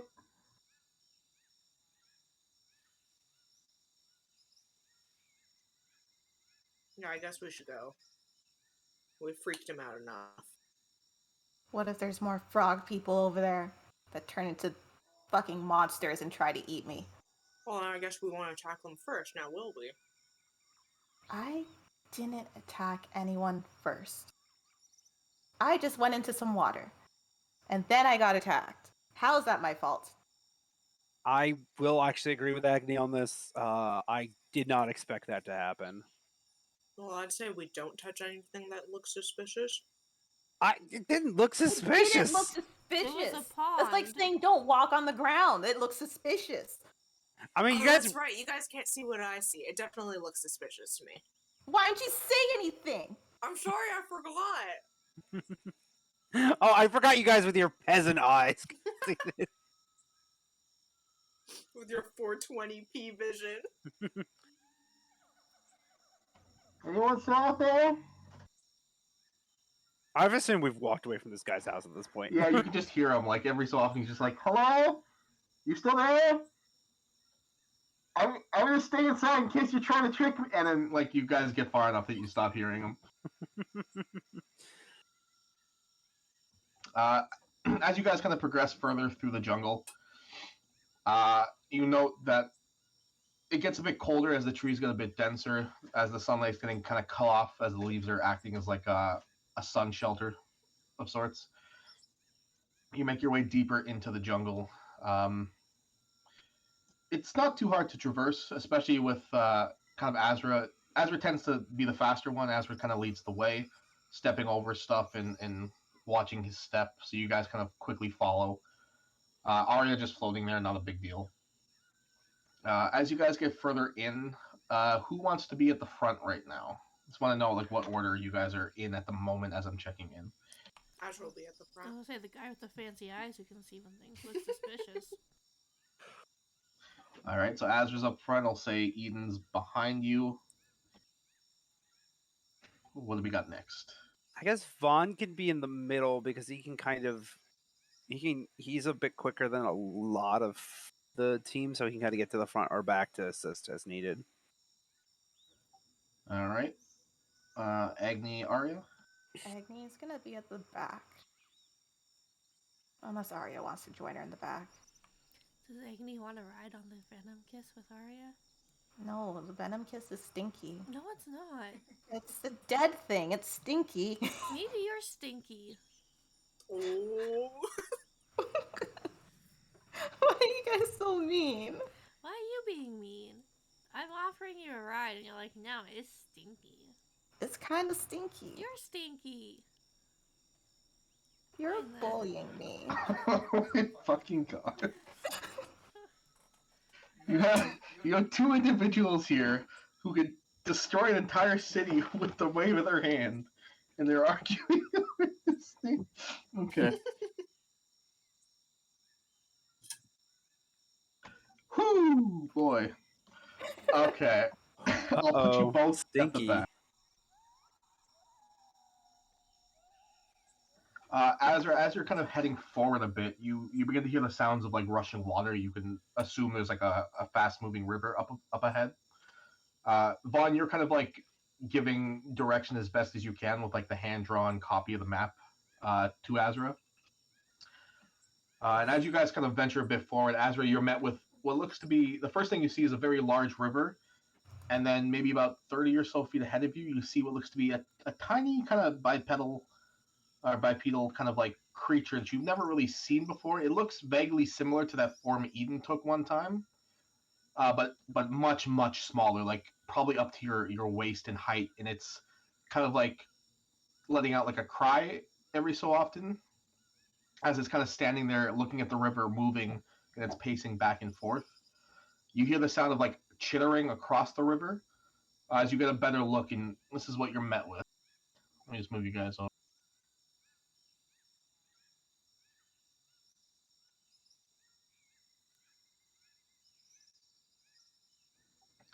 You see the small one kind of like pacing back and forth from the river that's moving at a very high speed, and a bunch of chittering from the other side.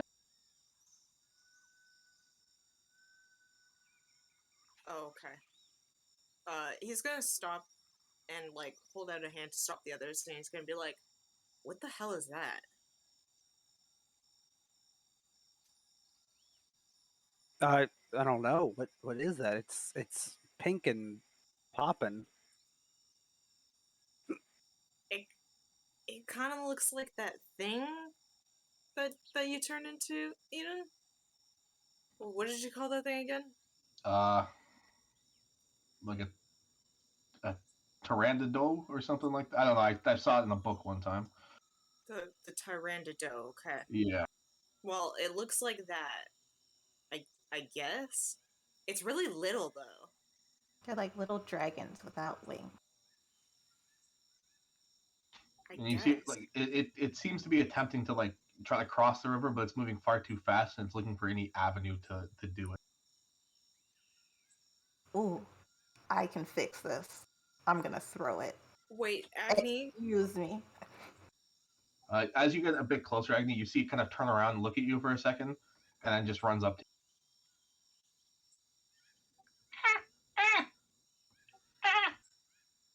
Agni's gonna pick it up and immediately start. Wait! Wait, No, wait, Vaughn's gonna chase her.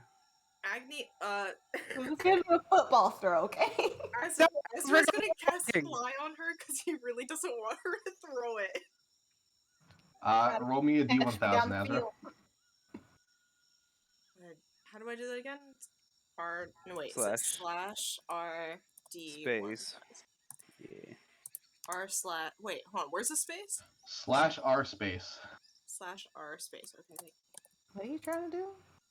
I have to roll a D1000.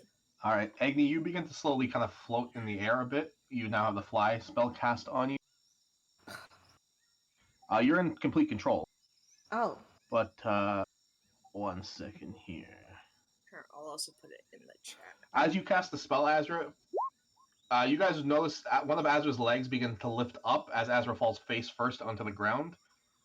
Azra, you try to pick yourself up, and as you're trying to put both feet to stand up straight, one foot just keeps getting kind of repelled by the ground like you physically can't, and you're having to find yourself balanced on one leg right now. Alright, he's leaning on Eden. He's like, yeah, I forgot about the magic thing in this area. You see this like tiny creature, like see Arya floating on this thing, and starts running up to Arya. and this thing, you're floating high enough, Arya. This thing can't reach you, but it's trying to jump up and attempt to like get on top of your death kiss, but it can't. So it's just like a dog jumping in the air. She's gonna go higher. She wants nothing to do with this thing. Azrael motioned for the thing to come to him, and he's like, "Come here, little guy." Roll animal handling for me. Ooh, Tia is so friggin' good at that. Actually, he's not the worst. That's Yeah, bad. It doesn't even kind of like meet your attention until it kind of gets exhausted trying to jump onto this thing, looks at Agni who's floating, and then runs up and jumps on top of Agni. Yay! I was like, not- Alright, now fly it across Acme. Why Guys, couldn't I I- throw it? I can I- literally just walk it across. It's not a problem. I was Well, there are doing it many the more ways. fun way. You guys hear like the chittering from the other side, like all of them are in unison going, "Ah!" Fawn's just gonna gonna- try to the dinosaur. He You doesn't can- trust Agni. You can My roll an animal dinosaur. handling for me. Like, yeah, it's not in Agni's arms. It's kind of like sprawling around his shoulder. Yeah, you see it jump into your arms, Vaughn. Vaughn is going to walk it gingerly. He's going to walk gingerly to the edge, and then just judging, the rushing of the water, he's going to run along the water using his ring of water walking that he never gets to use to bring it to the other side. All right, I'll say just roll me a dex save just for the speed of the water, but it's not going to be high at all. Okay.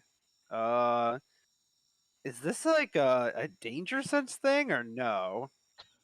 As you get I towards, guess it doesn't matter. yeah, it doesn't matter. You get towards the water and you take the first few steps, and you almost kind of slip sideways for a second just for the motion. Hmm. But you manage to take this in your newly formed dino friend to the other side. It kind of jumps out of your arms, and you see all the little dinos surround you and start jumping up and down, like chittering. Oh my god, guys, give me 10 minutes, please. Please. Please give me 10 minutes. Wait, What's no, wrong? No, because if I don't get wild magics, I can talk to them. I want to make friends. Okay. Can I throw one of them around? With your like 30 strength, you yeet into the fucking stratosphere.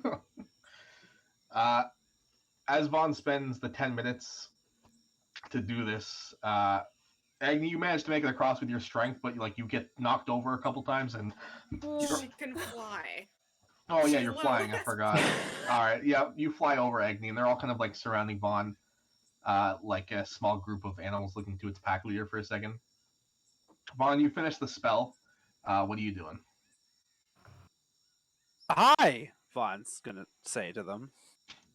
They're all kind of like talking at the exact same time, so it's a bit hard to hear them out. But it sounds like a bunch of like high toddlers. And you just hear cross river, safety, they can't cross bigger, Wait, do you guys want to go where we came from? no, come with us, safety, Oh, okay. Vaughn's gonna call the other ones. The little guys, the Tidadons or whatever you call them, say to follow them to safety. Is it their safety or our safety? Both? Vaughn, as you guys are talking, Vaughn, you notice there's one that's hasn't been a part of the circle, the one standing on the stone that's been kind of looking out, scouting, and you see it kind of like get super low to the stone and start looking towards the area Arya's in.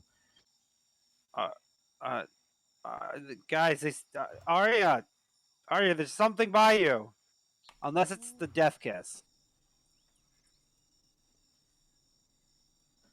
You hear it let out like a shriek, Vaughn, and you get the sound like danger coming from that, and you hear the other ones yell, "Danger, danger, run home, home!" And you guys begin to hear the trees begin to shake and the floor begin to vibrate. That's not good. I was just gonna hold out his arms to Eden, like, come into my arms. I'll fly us both across. You gonna cast fly again? No, he has wings. Oh, I forgot about that. So most of the pack kind of disappears together, Vaughn, as this happens. Mm-hmm. Vaughn's gonna fucking run after them. He's running to safety. As that's happening, Azra, you kind of pick up Eden. What's your strength score? -5. 10. Okay, so you're having a very slow time bringing like 180-pound, fully equipped, more than 180-pound Eden across the river. It's okay. As that's happening, Azra, you notice with your acute sense of perception, some of the trees to your left begin to get tossed off, and I need you guys to roll me initiative again. Lord.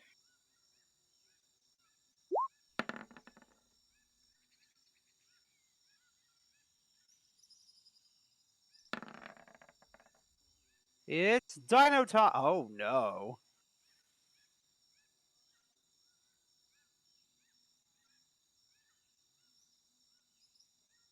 Oh my goodness. I zoomed out.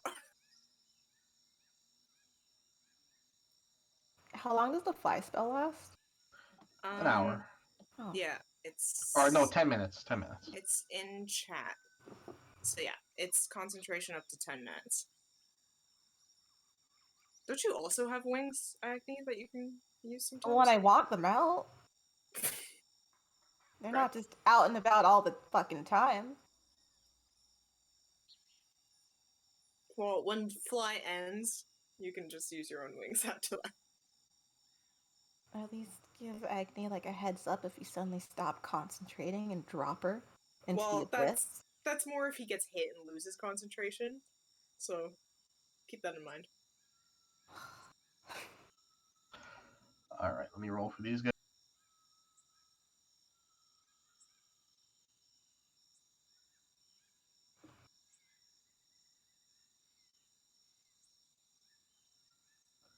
Vaughn, you want to find me something to play?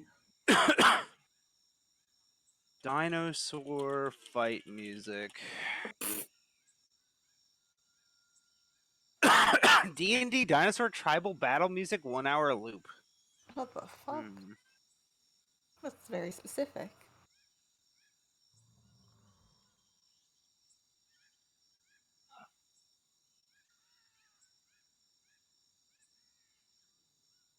Gary, Dinosaur and Prehistoric Music. The Great Battle. Music for battles. Copyright free. RIGHT.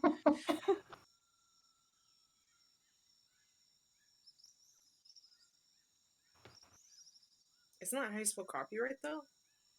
I thought it was Oh, but it's like they capitalize like the R. It just looks so weird. Copy. Oh, right. Free.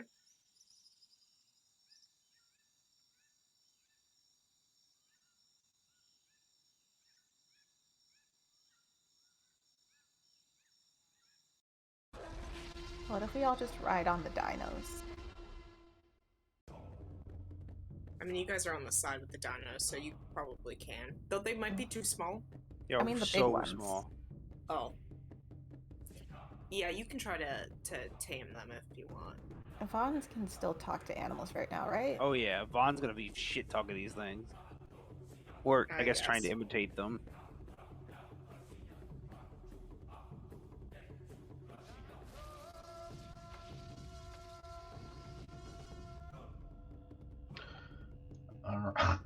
I just like the guy going, huh, huh. Yeah. Huh.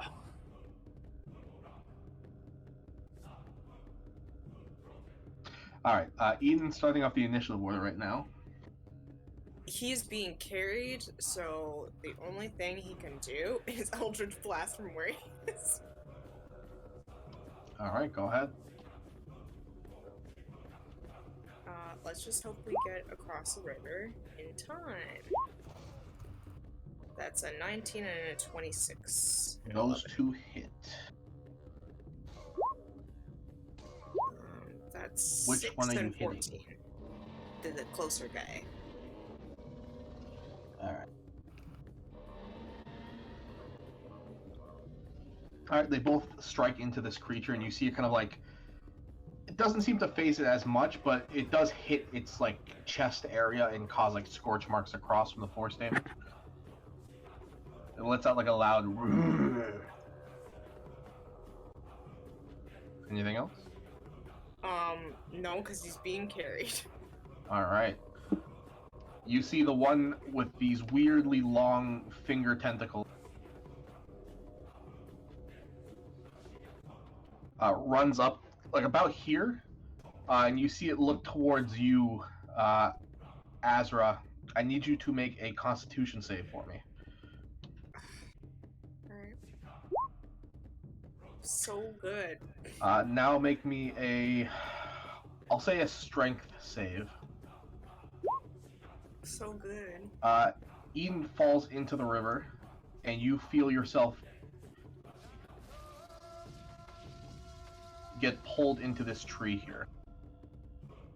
Oh, As you are almost like telepathically, like you feel something grab onto you and fling you back into this tree towards the T-Rex. Oh no. Can you roll a Strength save for Eden when it gets to his turn? Just remember that. Oh, no, never mind. I rolled on the right page, didn't I?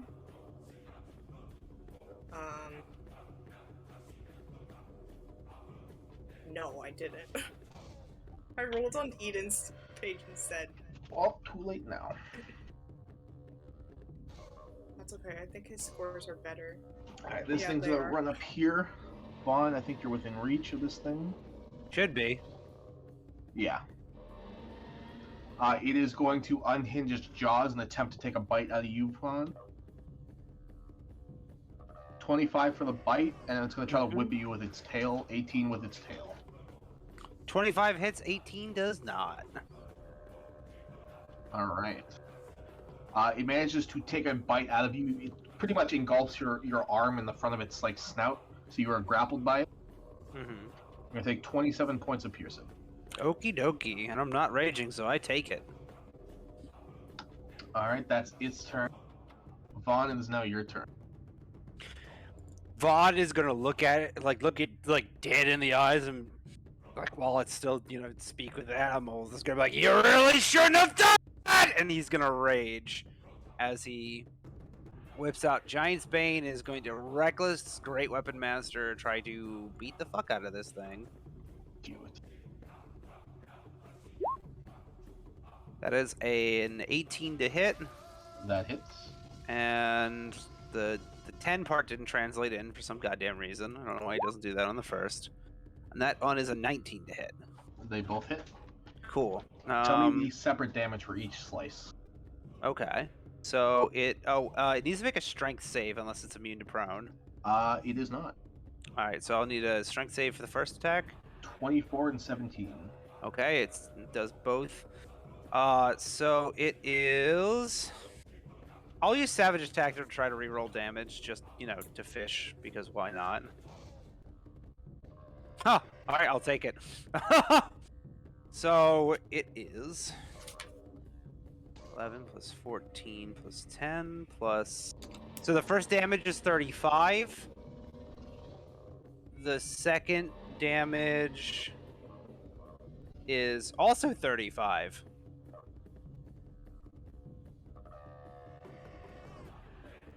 Alright, Vaughn, as you take a cleave with your first strike, you slice completely through it, cleanly. And strangely, you take the second swipe, and as that happens, you see its body begin to shiver and shake. And split into two more.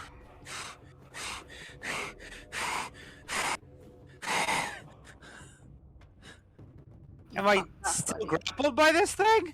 You're grappled by the first one, not the other two. Oh god. Okay.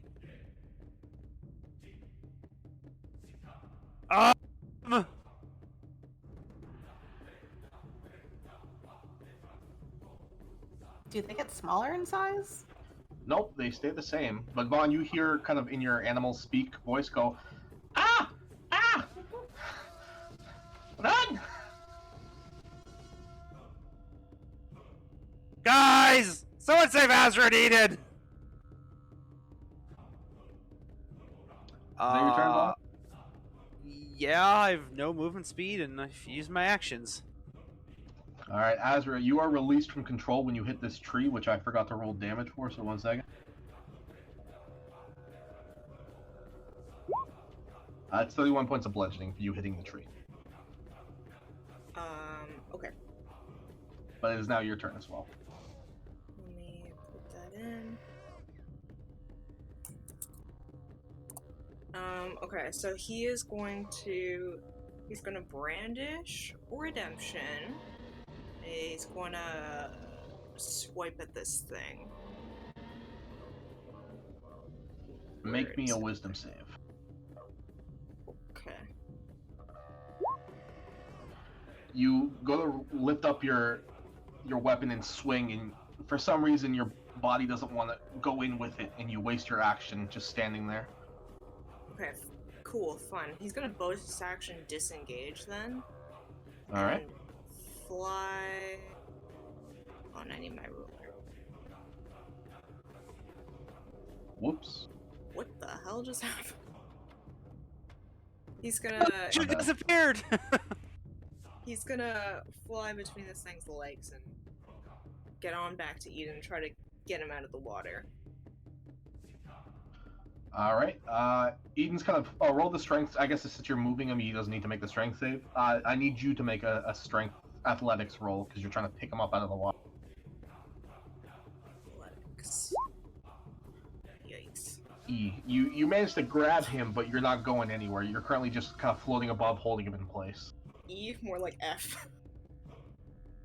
Ooh. Dare you believe? Yeah, that's his whole turn.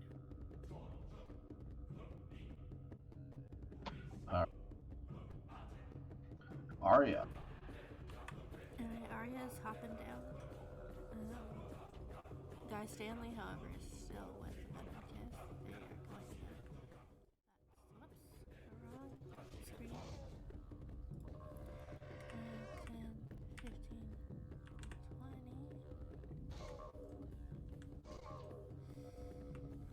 We'll go here. Guy Stanley's hopping down. He's gonna fight these things. Actually, no, he's gonna stay up and try and fight these things. Okay. First, we're gonna have the venom kiss attack. So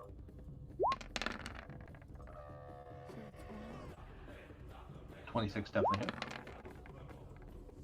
14. What? It's piercing. Okay, it's piercing damage. That's fine. So 2 14s and the 26. 2 14s and the 26. The 14s hit as well, so everything hits. 12, 14, 14. You kill the one you're hitting.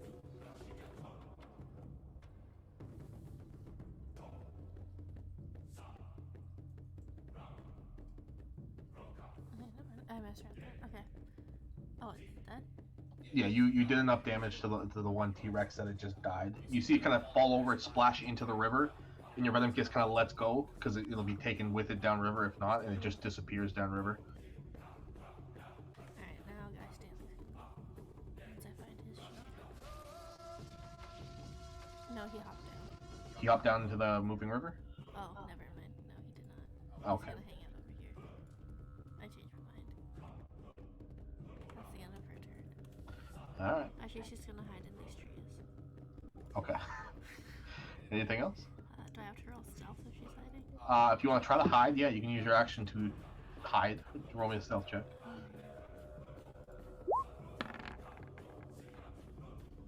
Okay, you think you're hidden. Alright, that's everything. Agnikai.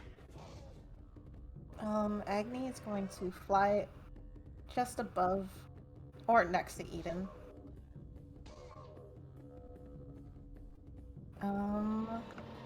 And she's gonna hand him her broom of flying. And maybe he'll pull himself out of the water. Okay, on his turn he can choose to act on that.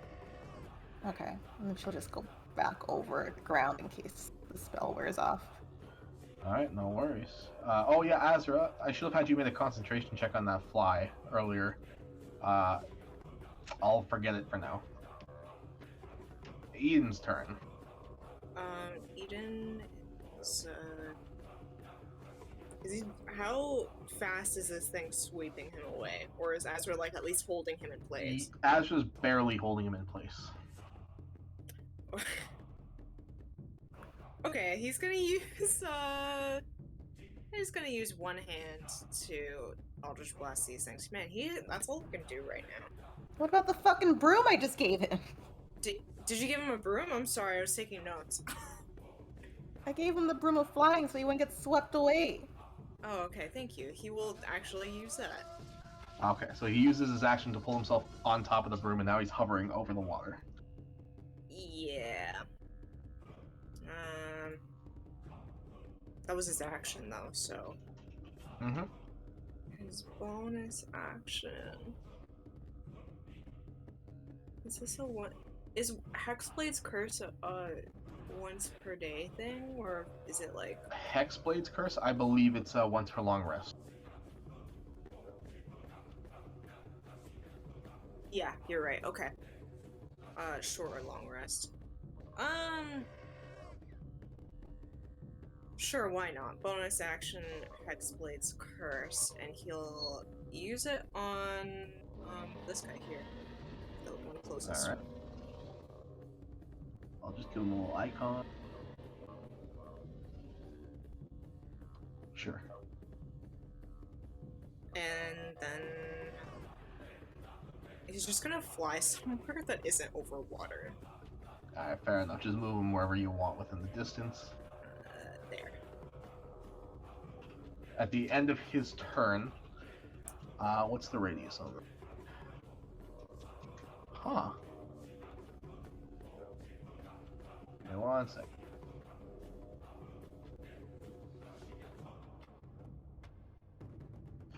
I don't have a thing for this, so I'll have to use this. This is just a measuring tool, it's not an actual thing that's happening.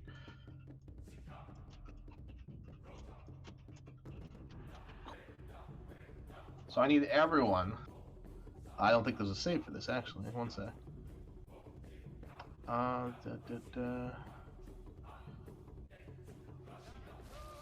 No. You see the other T-Rex with the tentacles, its eyes begin to flare purple as everything seems to begin to fall upward.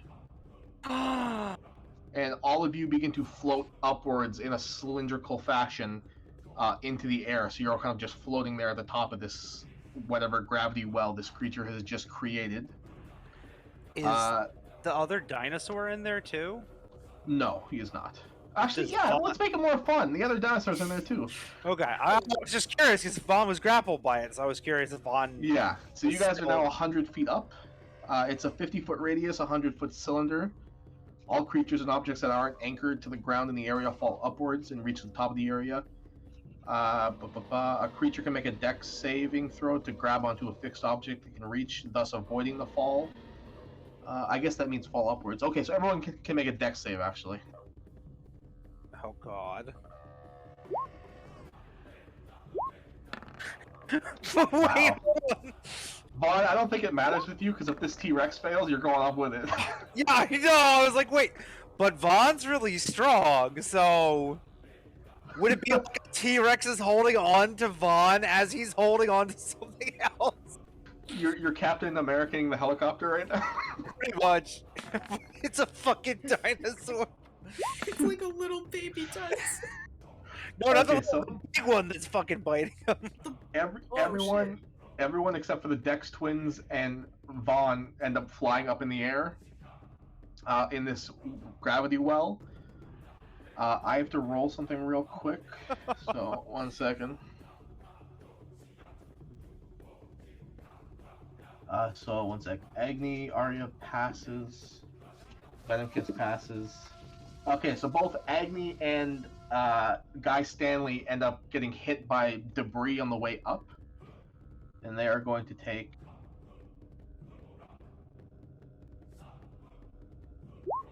8 damage each. So Guy Stanley takes 8 and Agni takes 8. As you guys are those two are being bounced around like random rocks and twigs as they're being flown up.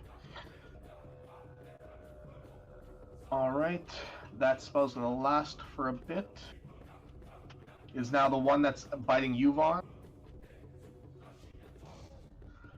It is going to try to tail swipe, because it's still there. I'll make it with disadvantage. It's going to try to tail swipe. Who's on the floor? Eden? It's going to move a bit closer.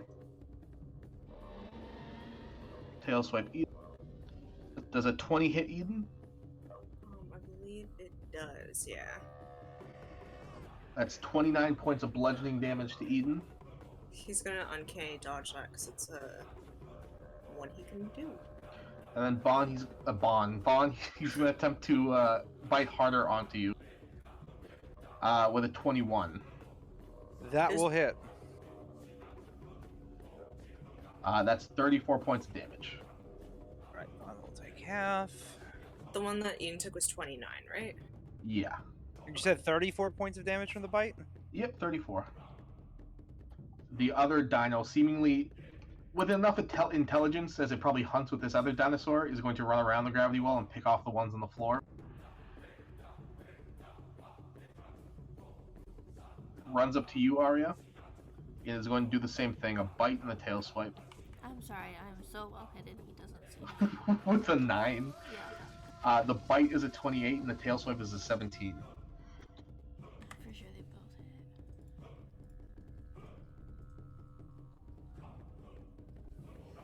Apparently my AC is 2. Well, they definitely hit. I think your AC, we left off at like 18 or something like that. I think so. So, because you had the armor plus you had like a +1 from a magic item with the bracers of defense. So the tail just misses, but the bite hits. The bite is 33 damage, and you are grappled by this Tyrannosaurus. Von Scallion. So Currently, wait, you don't. Yeah. Is the dinosaur that bit me and tail swiped me, did that manage to hold on, or is it just holding on to me and it's like getting pulled into the air? It tail swiped you from its position on your arm, and then the bite attack, I construed it as it just bit down harder on you because it's still holding on to you. I just want to know, if I kick this thing off of you, is it going to go flying into the sky? That's all I It need will, to know. yes. Okay, I'm going to use my action to try to break the grapple and send this fucker flying. All right, yeah, make an athletics or acrobatic. Yeah, okay, you manage to you reach your arm as your arm's pretty fully inside this thing.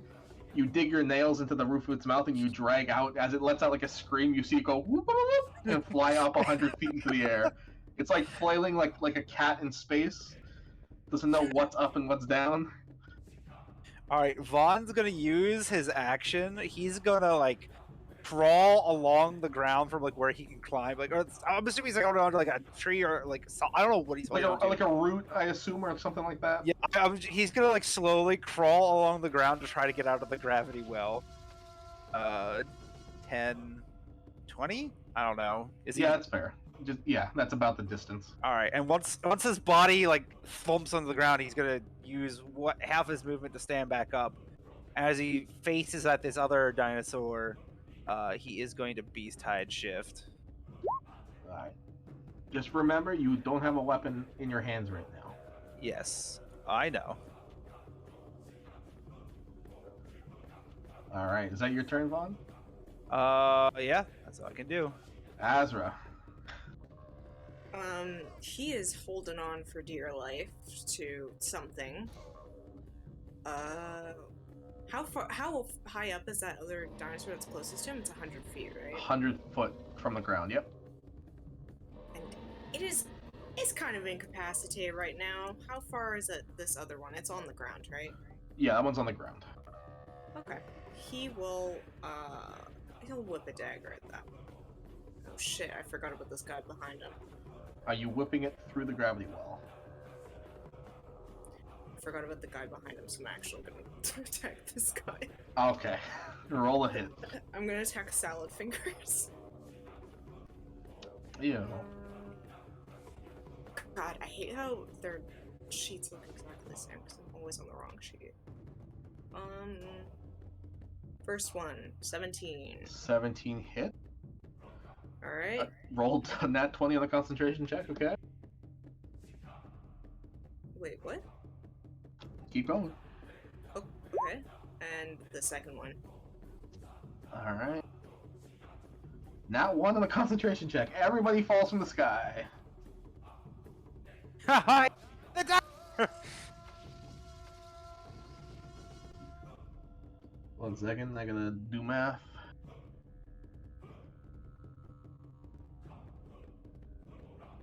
Okay, everyone that was flying in the sky, I'm gonna have to roll something here to see how many things strike you and the ground. Okay, it's 5. You guys are 100 feet up. That's 10. Okay. So we're gonna do it this way. I'm gonna combine the damage from you guys being hit by objects with the damage of you hitting the floor. Do I hit the floor if I'm still affected by the fly spell?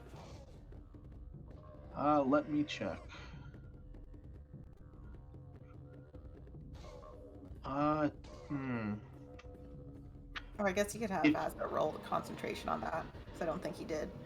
Azra's not didn't get hit, Oh. to my knowledge. We'll say you'll take the damage from the falling objects, but you won't take the falling damage because you're still flying and you're able to hold yourself up. So I will split the damage here. 1 second.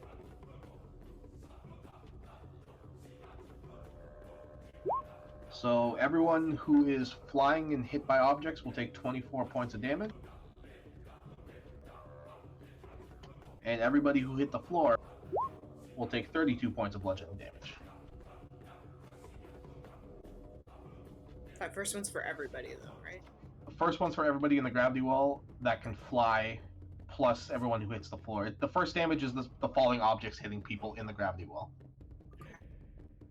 And the second damage is for those who aren't flying right now who fall and hit the ground. You know who you are.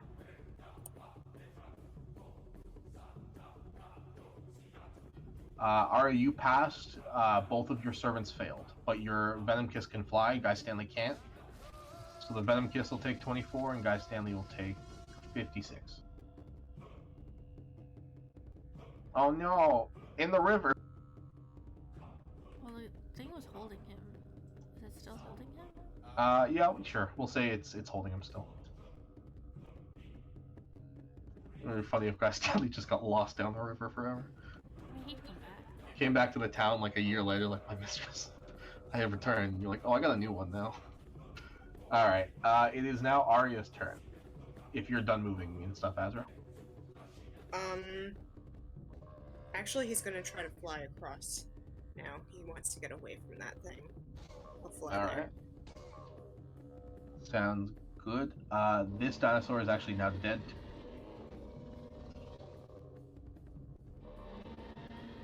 Alright, Arya. What are you doing? Alright, these two are gonna speed artist a little bit. I think that's far enough. Would that be considered within its 5 feet? Yeah, that's fine. I put the token to back so you can move closer if you want to see your guy. Okay, so he's gonna attack from here.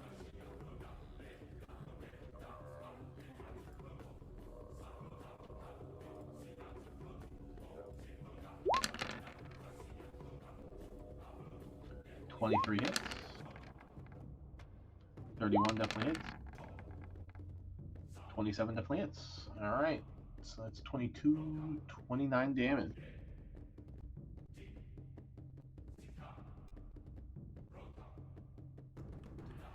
Alright, it is still standing, but it looks like it's having trouble holding its way in the water now. It's getting weaker. Alright, thankfully I'm a little closer so that Guy Stanley can Guy Stanley reach it from here? Yeah, that's fine. You don't have to move it on the map. You can just fly over quick and kya.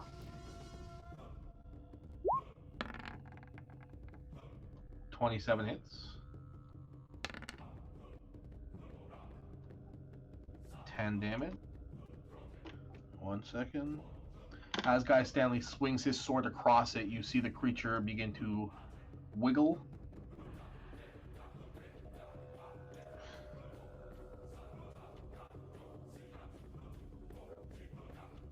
And another one forms out of it. This one looks just as weak, and it's kind of like having trouble standing in the water as well. That's the end of my turn, but our food's here. Okay. Agni Kai. I just saw Lola look around because Victoria left the desk. I'm not in a good spot. Would I be able to stand? Oh, hold on. Here? Because I know there's like a tree here, but Yeah, you're fine. You're flying. okay. I'm gonna go here, and oh, sure. I'm gonna hit this one with my hammer. Do it. 22 hits. Agni, you fly towards this thing, reel back your hammer, and strike it with the speed, and just this loud cracking thump as it falls over into the river and begins to float down motionless. Yay, I killed it. Agni's just gonna turn and look at the other one. It lets out like a super loud roar in your face. Bad breath. Was the roar saying anything? These things aren't intelligent enough to have a sort of language, but you could feel the emotion of, I'm dying. Okay, cool. Oh, that's Agni's turn. She's done. All right. At the end of your turn and before Eden's turn, Vaughn, you hear this loud kind of like chittering from all directions, Mm-hmm. and you hear, trap, trap, from the one that's kind of like floating around, the one you were holding. Uh-huh. Trap, trap. Thank you. And then you see this. 1 second.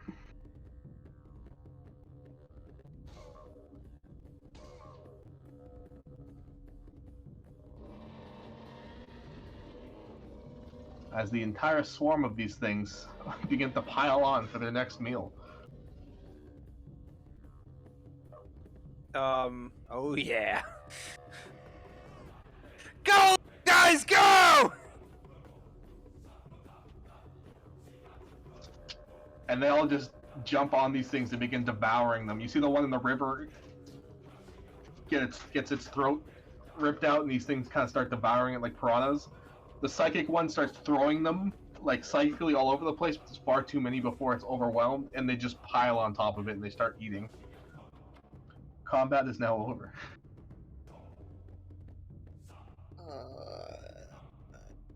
Disturbing way to end combat. Vaughn, the one that's kind of injured, the one that you were holding that fell with the gravity well, runs up to you and goes, "Food, eat, join!" and disappears into the fray with the other ones. Well, shit, when in Rome. Vaughn's gonna go over and before his shift ends, he's gonna try to he's gonna take a sniff of some of this meat. I mean, it's still raw. It smells strangely. The best word I can describe it is fizzy. He's going to he'll drop his rage, but he is going to he'll pull out one of his or he's gonna like I guess with Giant's Bane he's gonna cut off like a smaller slab of it, switch to his javelin, and then he is going to use the Helm of Brilliance and say action and catch it on fire, and just kind of stab it in and just try to see if he can roast like a doner kebab of dinosaur meat. You see the other kind of tiny dinosaurs pile off, and there's nothing but bone left of the psychic dinosaur, and pretty much just clear the other dinosaur as well, and they all begin running downriver to find the other two corpses you guys killed. The one that was with you, Vaughn, kind of runs up to you quickly, and then you see kind of nudge its head against your kneecap, and it goes, "Ah! Pack! Part of the pack!" and then begins running down the river to follow the rest of them. Goodbye, little guy! I'll never forget you! As Vaughn's gonna continue roasting this kebab of dinosaur. You guys are out of combat. Vaughn, you managed to cook it as well as you think you can cook it. Yes. Damn right, I'm gonna fucking try a slab of this stuff.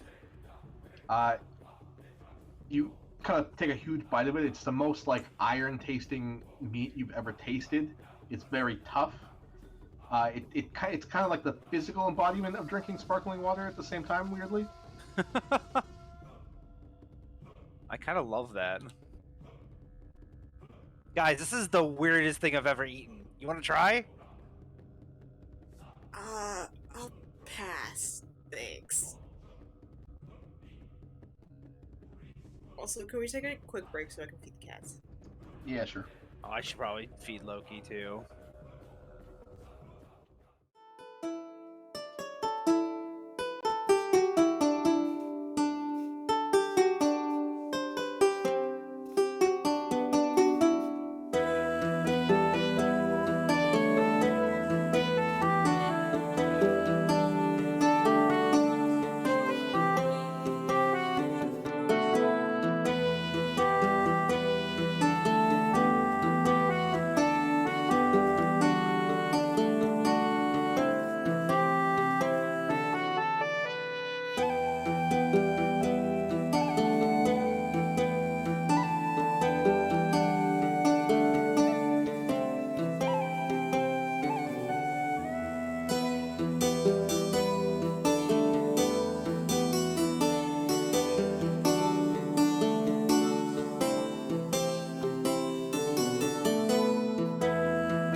Surprise, I'm invisible now. Oh no. All right, Vaughn, you now have your kebab, your Rex kebab. Mm. Do you guys want to do anything before heading forward? Can I would try like some my of this broom kebab? back. Yeah, Oh, you yeah. try. You can. I mean, it's up to Vaughn if you want to try something. But Oh it's his fuck it! kebab. No, Vaughn offered, freely offered. All right. Yeah, it's extremely irony. It's very tough to chew. It's not a pleasant experience, and the taste isn't very good, but it's an experience. Well, don't think I'm doing that ever again. Do we have like a bottle of seasonings with us? Didn't Azra steal some from the kitchen? No, I don't think he did because he doesn't have any on him. But, you don't give back Agnes' broom, like a little nod, as if to say thanks. She doesn't know what to do with that. She's just taking her broom. Yeah, that's fine. All right. You guys clean yourselves off and begin following Vaughn's hand-drawn map once again. As you guys are kind of cutting through the paths and making your way through some of the difficult terrain here, as the jungle floor gets a bit wilder, instead of like dirt trails and grassed paths, you're now practically walking, and you have been walking for maybe about 15-20 minutes now on just straight vine of like roots and vines that have just overgrown on top of the land and are growing far and wide. So it's making your journey a bit slower, and you got to watch your step every kind of like step of the way. As you guys are kind of traveling a bit further, can I get everyone who's not flying to roll me a dex save?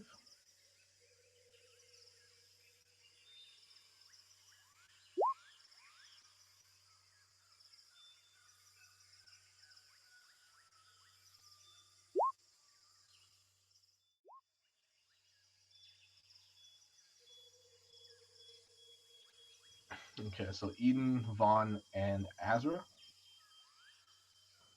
Who rolled the 13, Azra?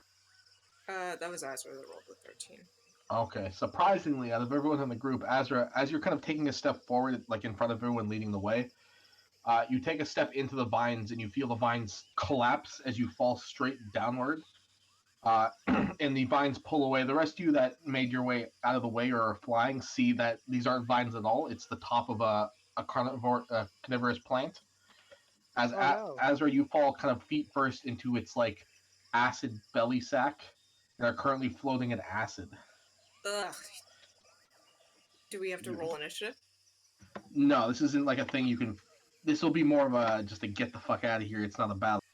Okay, he's just gonna fly out of there because he does have his wings out. He just doesn't remember to use them all the time. All right, you're gonna take 12 points of acid damage before that happens, but you do manage to fly your way out, and you see the plant slowly close on top of itself. I can't really make regular non-fighting encounters with level 17 characters. All right, so you guys just gloss over that.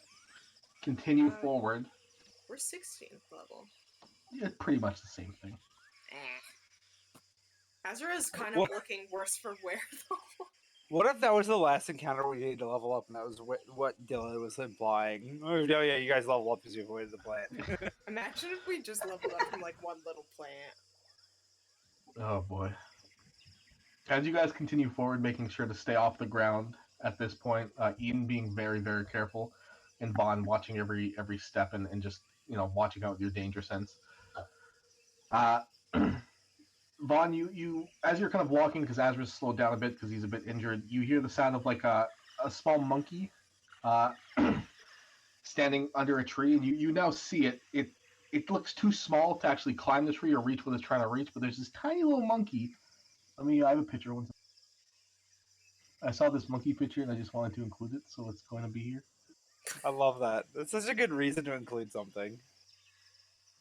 Where'd it go?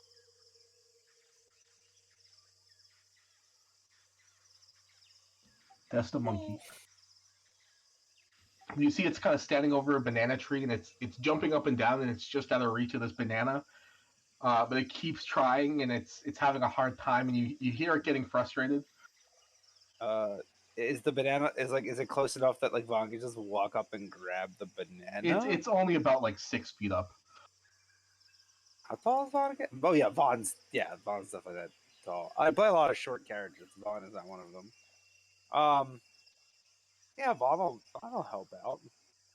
All right, Vaughn, you you begin to approach the monkey and you see it kind of like it sees you and gets on all fours and like kind of runs towards a bush and it's looking at you quizzically before you kind of walk up and just pluck the banana from the tree and it kind of looks at you like you're trying to give a cat a piece of food it's never seen before and it's hesitant but it's getting closer and closer. Can I the monkey to coax him? Yeah, roll me.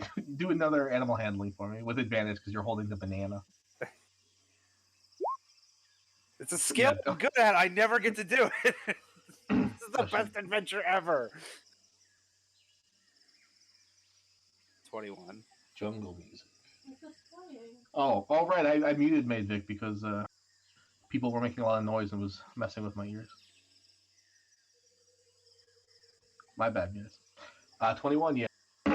You kind of like you squat down a bit, Vaughn, and you're holding out the banana like, hey, come, yeah. And the monkey hesitantly takes a few minutes. You guys all watch as this monkey like slowly makes its way towards Vaughn, who's like 6 times his size. It walks up to you, Vaughn. It puts a tiny little hand and it's like 4 little fingers on the banana. The banana dwarfing the size of its hand, and it kind of tries to pull the banana out of your hand.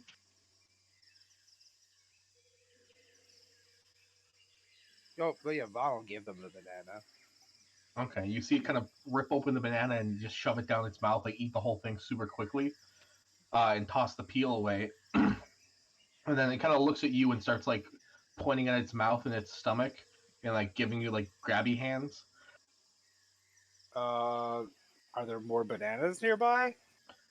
You take a look around. There doesn't seem to be any around, but you can hear this creature's stomach now. It sounds very hungry. Oh no. What does Vaughn know about monkeys? Probably can't eat. Actually, no. I guess there are some monkeys that can eat. Monkeys can eat meat. Can I make a nature check to see if I know like if this monkey can eat meat? It's a 19. They are you from. I guess Vaughn's traveling around. You have heard tales of. There are some jungle animals that eat meat and plant life, so there's a good chance. All right, he might be down here. Vaughn's gonna offer him a slice of the split T-Rex kebab. Okay, it kind of like reaches out and pulls a chunk off, and you see it start nibbling on the thing, and it looks at you, and it kind of looks where you pulled the T-Rex chunk out of, and looks back at the T-Rex chunk, and it puts the whole chunk in its mouth. It walks up to you, reaches out and grabs like the smallest finger you have, like it's holding your finger, and starts trying to drag you somewhere. Okay, Vaughn's gonna go with the monkey.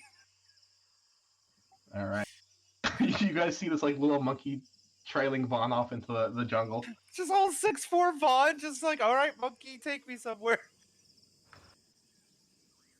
This monkey is by far the cutest thing. What's everyone else doing right now? Aster's just gonna follow Vaughn and the monkey. I want to steal the monkey.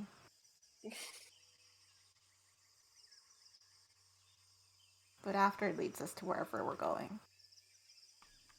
Arya's cautiously following. All right, 1 sec. I forgot to copy and paste tokens onto the other jungle map. 1 second. Where are all the parents of these baby animals? Where are the parents now? Yeah. Vaughn's just like adopting every single small creature in this jungle. Vaughn, you sound like Agni.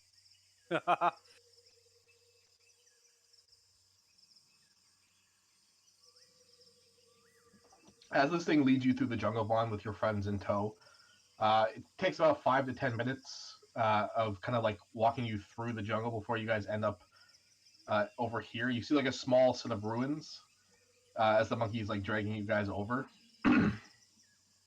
And Vaughn, as you get to the ruins, you see there's like a large pile of bananas like piled up in the center of the ruins, and the monkey's like pointing at them, and then pointing at you, and then mouth like touching its mouth.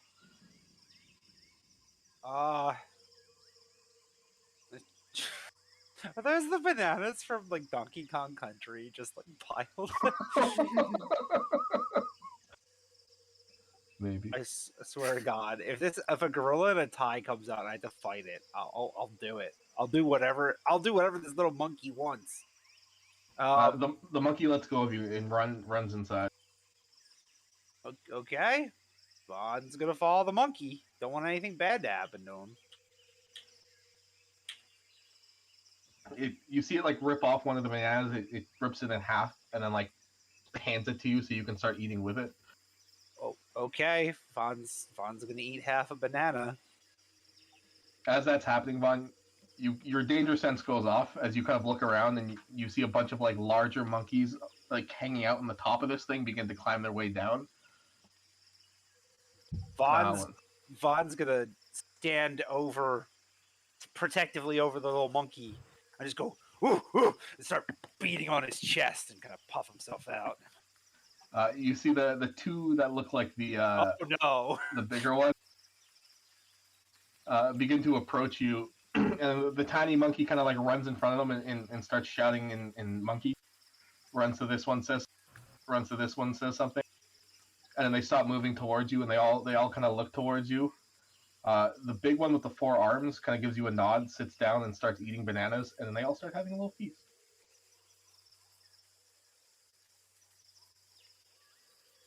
Vaughn will just kind of shrug and sit down with them.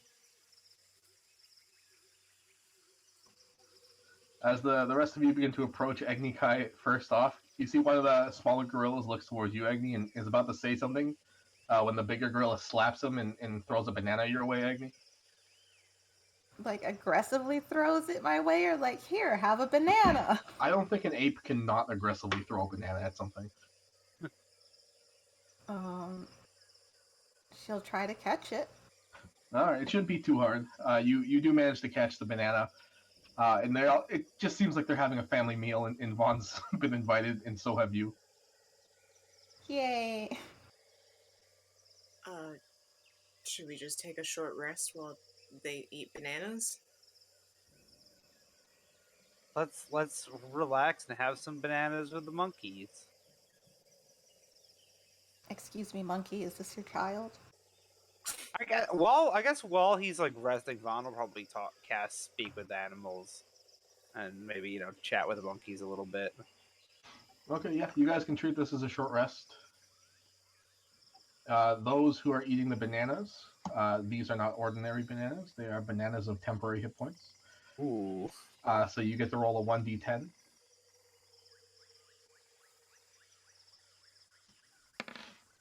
Vaughn, as you finish casting the spell, you see some of the monkeys are like the smaller apes are talking to each other, and they're just like, he big, he real big, not bigger than him though.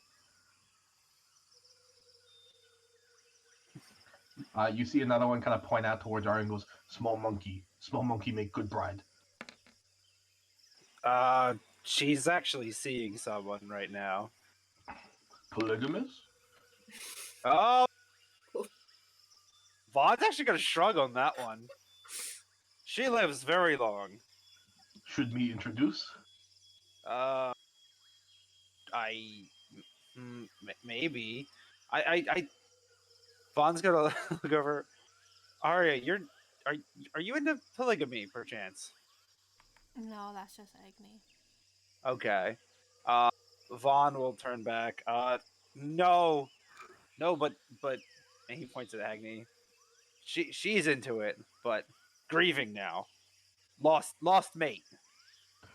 You hear he puts his head down and goes, "No, it's okay." The other one speaks up and goes, "Good. Me make hit line." Pick, Yo, what the fuck? he's trying to make friends with you, Agni.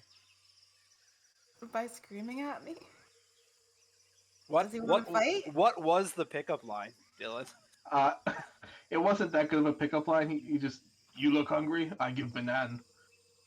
Um, he he he's he says that you look hungry, and then he'll give you a banana. Okay. At this point, you see the larger gorilla without the forearms get up, walk over, pick up this gorilla, and drag him back down. Mom. Where's my banana? I don't know. I guess you can just take one. I think he's on timeout now. Vaughn, the smaller monkey kind of like nudges towards you. It doesn't really speak a language that you can understand because it doesn't really speak any language at this moment. It's far too young. But it kind of just snuggles up to you. Vaughn will pet the monkey. After about like maybe half an hour of you guys eating, and that's far too many bananas for one person to eat, the bigger gorilla with the four arms gets up and starts walking towards you guys, and all the other ones kind of like hunch down, like this is the the dominant gorilla of the group.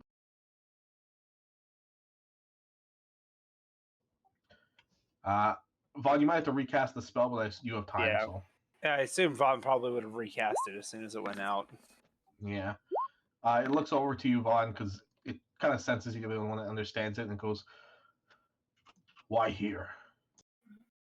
We're looking for part of a sword, an old relic, a rainbow blade, and Vaughn will show it the not the hilt. What is this? Is that the pommel? guard? The pommel. He'll show the pommel that he wears on his neck. You see, the gorilla kind of reaches out, grabs the pommel, and pulls you towards him, kind of like by the neck because it's around your neck. And he looks at it for a second, starts sniffing it. He sticks part of it in his mouth and starts swirling around before he spits it back out into your chest. He looks up. You see him kind of like tasting it and looking around and like thinking. And he looks up and you see him point in a certain direction. And he goes, "Down there, you find." Thank you. Is it far? Not too far. Climb tree. Swing. Okay. How long by swing? By swing, short time. Light go.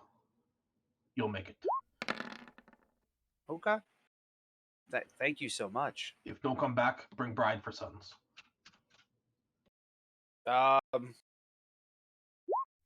Okay. If no bride, husband do. I appreciate the open-mindedness. Okay.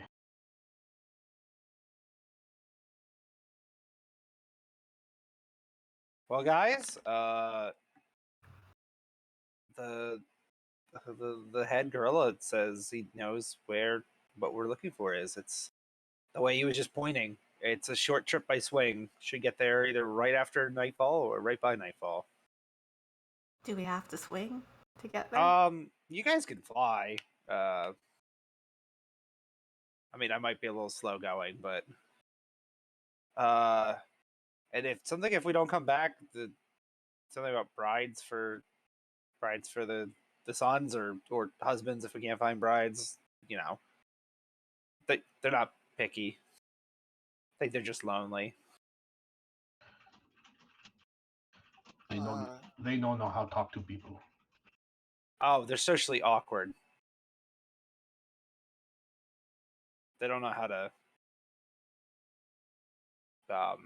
woo people. I mean, they're monkeys, so I Well, I guess mean, I'm not other surprised. monkeys specifically. Gorillas are very intelligent. I wouldn't know. I've never talked to one. You talk to the Tommies. That's true, but they're like different. They're like guys. What? They're like guys. Some of these gorillas are I guys. just I'm hearing Dylan cracking up in the background.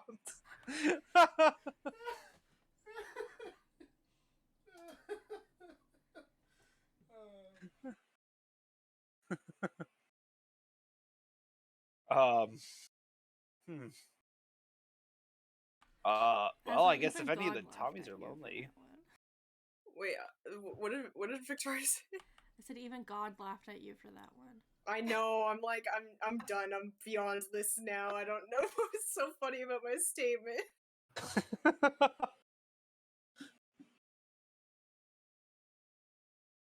Oh. If we don't bring back brides or like husbands, are they gonna hunt us down and kill us? I don't know. Man, I just realized the token art for these apes are fucking creepy as hell. Isn't it?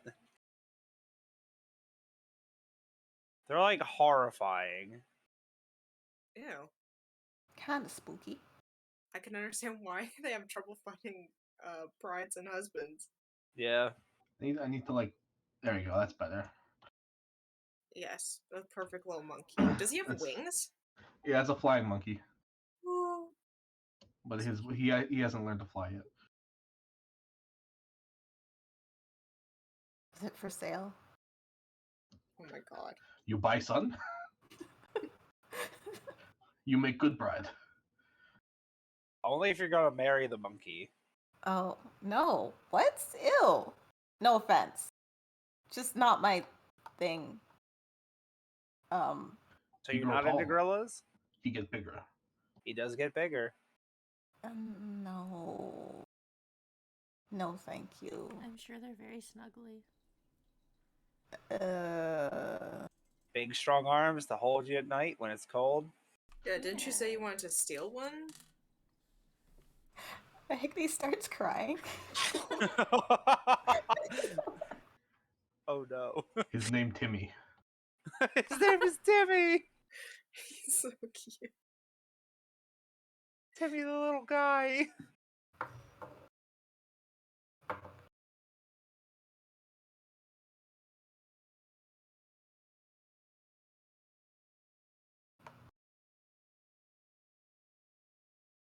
We should go find that sword. Is everybody ready to go find the sword? Everybody got a good rest? Everybody got their bananas? Timmy Gorilla?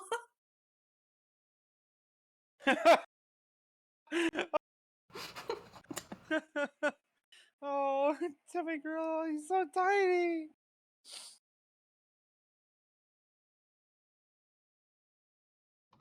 Yeah, if you guys are done with your rest, let me know. Vaughn is rested. I think I'm as rested as I'm gonna get. All right, we can move on. Ian, you want to find something else to play? Because I think the music stopped. Jungle Ambiance.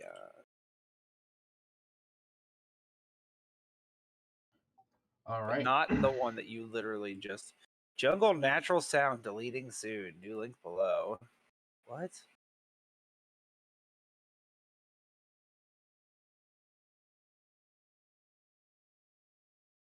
How long can Maidvic play?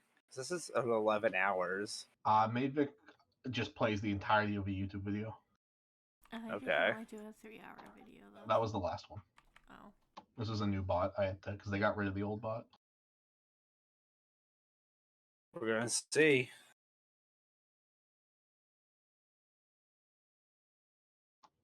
All right, as you guys leave the little gorilla family. The small one persisting with Agni as his new wife until you guys get too far and he gets scared and runs back to his mom. You begin making your way further into the jungle. The sun begins to set as it becomes dark. The sounds of creatures kind of all around you begin to settle down and simmer as most of the creatures are not nocturnal. Uh, you make your way deeper into the jungle when Azra, being the lead here, you spot what looks to be a very large, unnatural, but natural because it's made of plant, dome of vines. A large vined over like dome spans almost, from what you can tell, you kind of fly up a bit higher to get a better look. It spans possibly about 1,000 feet in all directions.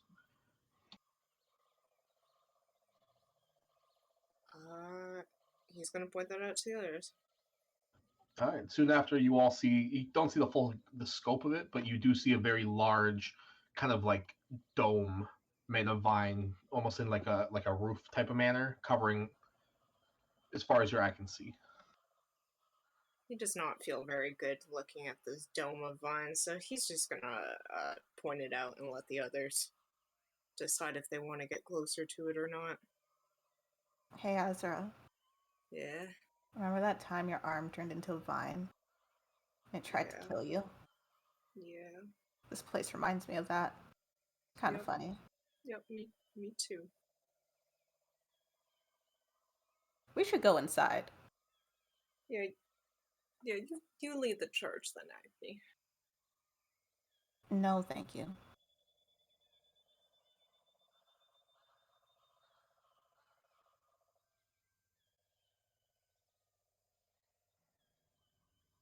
I mean, no one else is gonna take the lead. I can take lead. Oh, you take the lead. Take it all you want, buddy. Okay then, and we'll take the lead.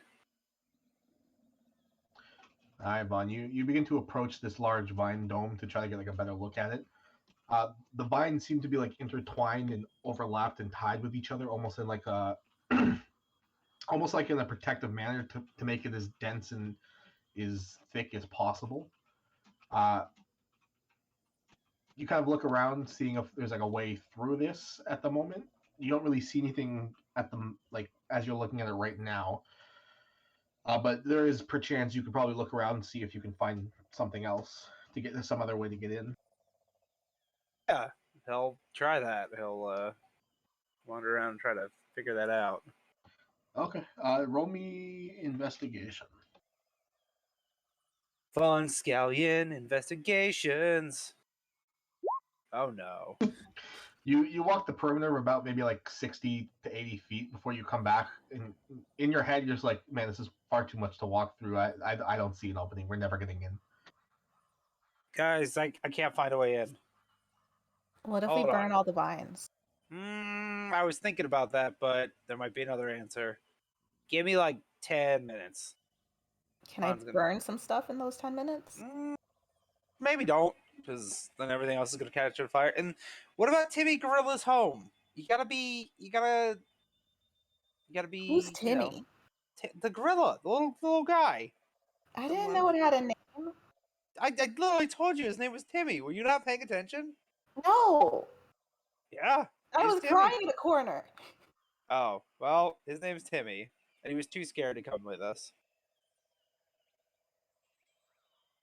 Anyway, Vaughn's gonna cast Commune with Nature.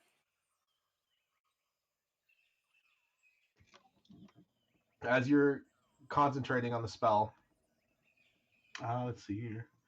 You see the vines begin to form into the shape of a teddy bear. And almost like a teddy bear with like a string attached to it that's a vine. It kind of like pops itself out, and it's like, hey there, Vaughn. Hey there, Mr. Bear. It's been a while. Yeah. Well, where are we now? We are, sorry, Dylan, you sounded more Mickey Mouse like. We're in the jungle. I guess. So there's some weird stuff that happened earlier. Do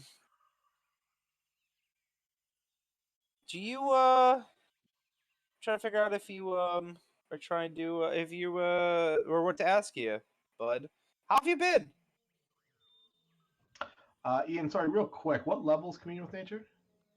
Oh yeah, it's a 5th level spell. And what level is was it Speak with Animals you were using? First. Can you roll me 5d1000s? Hell yeah. Okay, Do I have to thanks. roll them all at once or? No, roll them separate because it's separate things. Totally forgot happens to you. about that. Me 1, too, buddy. Me too. 2, 3, 4, 5. All right, let's do the first one. Okay.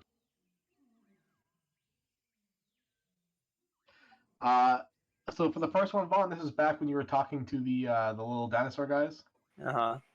There's a certain bulge in your pocket, and there's just a bunch of mysterious pills in there. Oh god, okay. All right. Next one up. With the second one, which you also cast, I believe, after cooking the meat, you believe to be the center of the universe. Yeah, that's why everyone had to try my meat. Third one. Uh,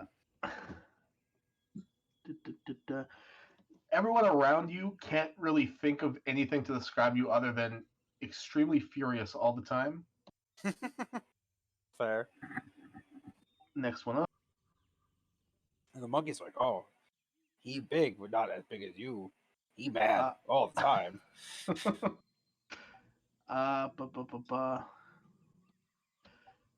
You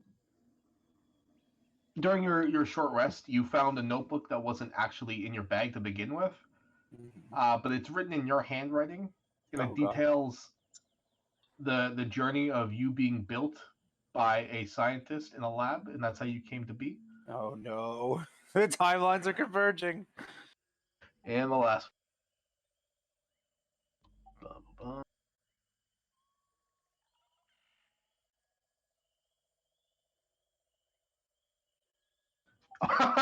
Okay, that's so funny. I'll just send this to you, Ian, because you're not going to know this in character. Okay. This is really good. Oh my god.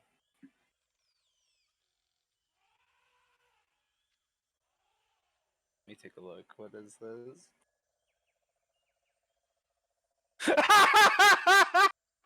Holy shit! I need to make a note of that somewhere. Oh man. Okay. Holy shit! Is that forever? Yep. Like no, like does like a wish spell undo that? Well, I probably could, yeah. But as Oh of right now, yes. Holy shit, that's so funny. Okay, so what would you like to ask Mr. Bear? That kind of threw me off. Holy shit. Let's see. So I would like to ask him. I guess the influence. If there's any influence for other planes of existence, within 3 miles. I guess sort of. I guess. Shit. I get maybe powerful. If there's any powerful elementals nearby, and I guess. I hate how it spaces this out. I guess facts about the terrain and bodies of water that are wait, no, hold up. I need to read this on my app because it as you can see, it's just all a run-on sentence on this. Yeah. Commune with nature. Terrain and bodies of water. So I guess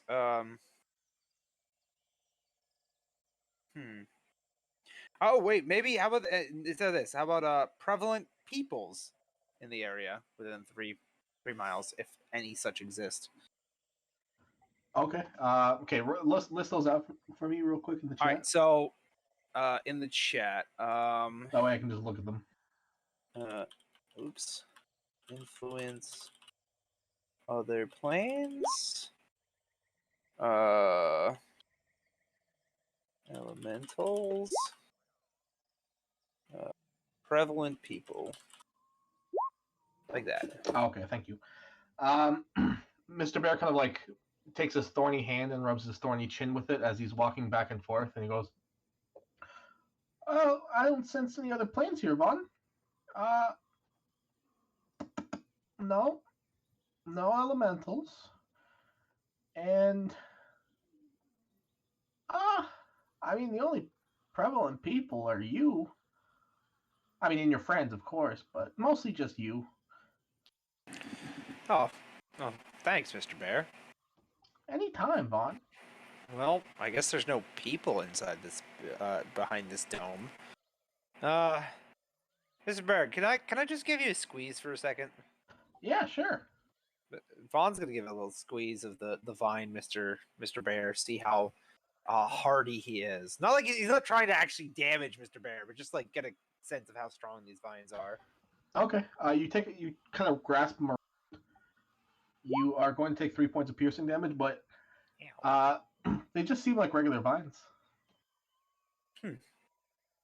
Like one of them, even you feel one of them kind of squish too under your thing. Mr. Bear goes, and he dies. No! I specifically was trying to avoid this. There's now just a bear-shaped hole in the wall. Vaughn will gaze to the bear-shaped hole. You see scenery. You see like a bunch. It's almost like a large hilled type of terrain. There are, from what you can tell immediately, there's grass in there. There's huts. There's tents.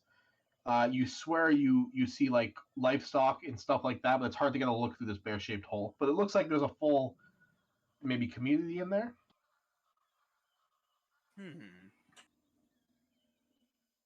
A community of what, though?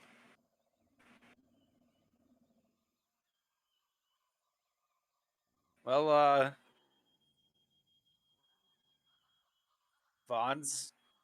does Vaughn think you squeeze through the bear-shaped hole?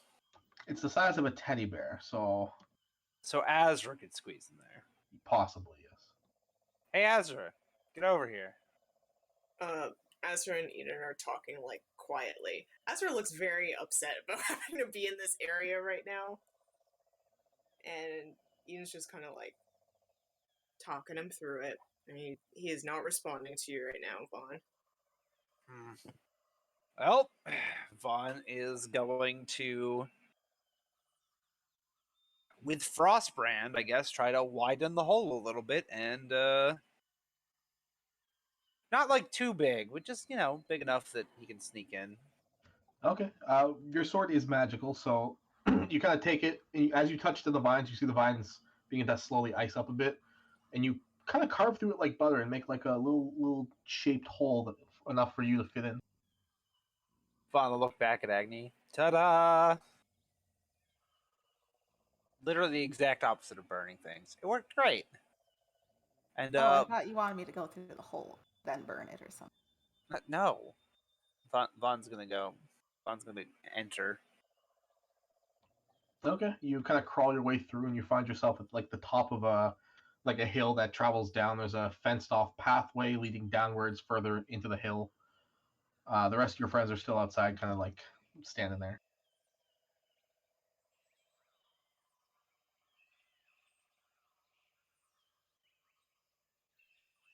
Are you all the way through, Vaughn? Is that like a tunnel?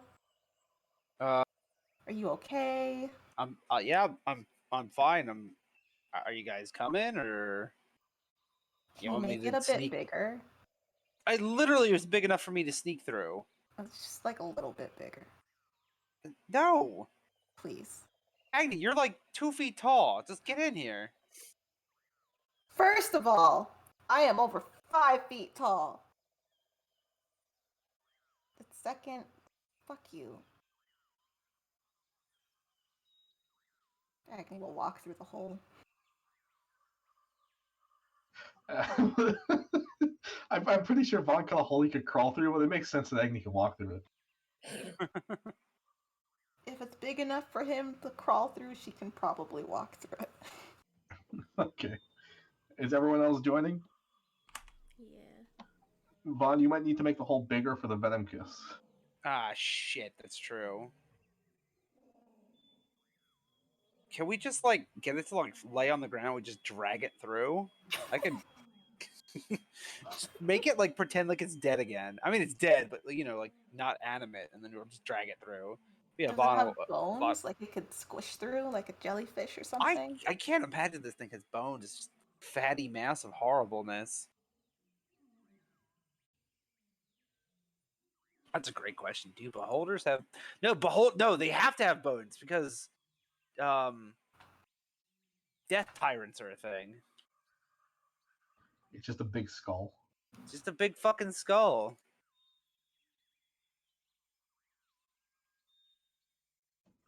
A big So happy skull. what's the plan? Guess I think we're we place in. it side Looks so like we a can go through. community. Like, let's go see what's going on. You're Is gonna the cast venom reduce. kissing? You're gonna cast reduce on the venom kiss, sorry. Yeah. All right, that should be enough to fit it through. Okay, so you're all through the hole now. I'll briefly describe it again. If you're going through the hole. Yeah, Azra and Eden will follow behind after like a minute. Okay. Eden kind of ducks down and hops his way in. Azra, as you're kind of ducking down to look your way in for a second, you see the flickering once more as this entire dome and everything inside of it just flickers into a wasteland that's a massive crater that goes down thousands of feet before it flickers back into this dome. He was holding Eden's hand. He's gonna pull him back, and he's gonna be like, "Guys, it's doing that thing again. What thing? The thing where it's actually just a big, massive crater. It goes down really, really far. What's at the bottom? I don't know. I didn't see it for long enough.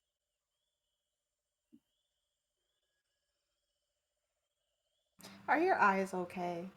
No, it's I saw stuff like that too. Like when you were inside of that big tentacle beast, like I could see you just floating there. Huh. Yeah. My eyes are fine. It's this place that's not okay.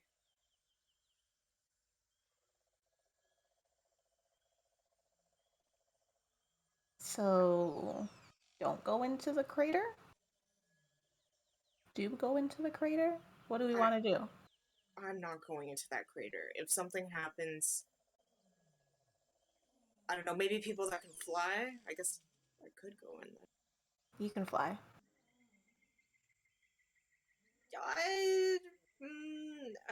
Fine. I Alright. see your wings. You can fly. I don't have wings. What are you talking about? They're right there. You're like very, very poorly trying to hide them behind him. All right. Azra, you're the last one as you make your way through. He doesn't want to go in. Okay. Well, then everyone else. You find what looks to be a very large encampment built kind of around a large kind of like downhill natural structure formation. So it's a large encampment sprawling downhill. You see large sections of garden, fenced off animals, small huts and tents and bedrolls all around. Layered on the hillsides, built on the flatter areas. It looks like a whole community is living here with all the buildings and such. Does it look deserted though? As you guys are looking around, you don't spot a single like living human or person, folk. There are animals that are like in fenced areas, like chickens and cows and stuff like that, that you see kind of like built around specific huts and stuff. But you're yet to see a person. This seems safe.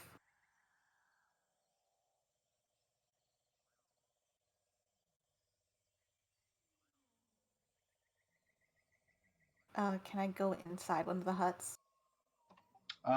You'd have to walk down the hill a lot farther, but yeah, you totally can.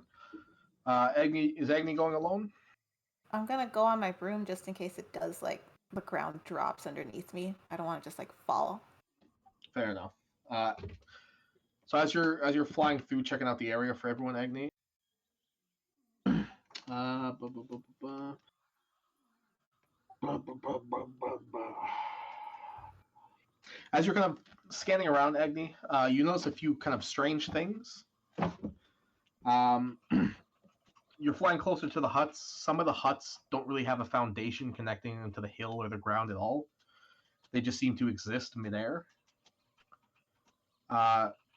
You're looking around some more. Some of the bedrolls seem to actually not be there. It's just colored dirt illustrating a bedroll. Some of the tents that you can like tell from looking at them, they're extremely rigid. Like they're made of just a solid material, like metal. Like they don't flap in the wind or even move or dip down from gravity. They just stand completely still. Arya, you would notice this too then, since you're on the Venom Kiss. Agni, can you roll me a D100 as you kind of approach one of the animal pens?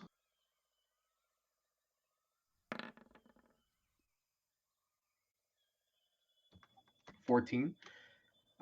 You kind of walk up to one of the cows who's grazing, and the cow kind of looks up to you with like grass in its mouth as it's chewing, and you see it open its mouth and it goes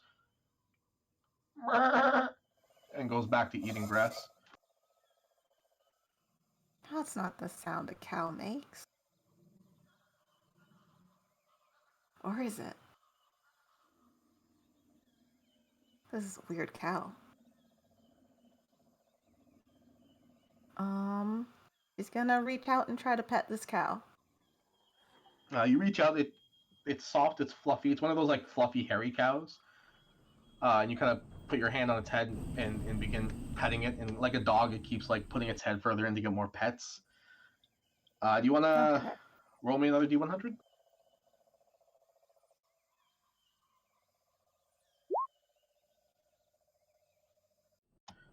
Right now, you guys just see Agni kind of playing with a cow further down the hill in one of the animal pens. Agni, as you're kind of petting the cow, it looks back up to you and you hear it go, "Oh my god, what's that?" And then silence.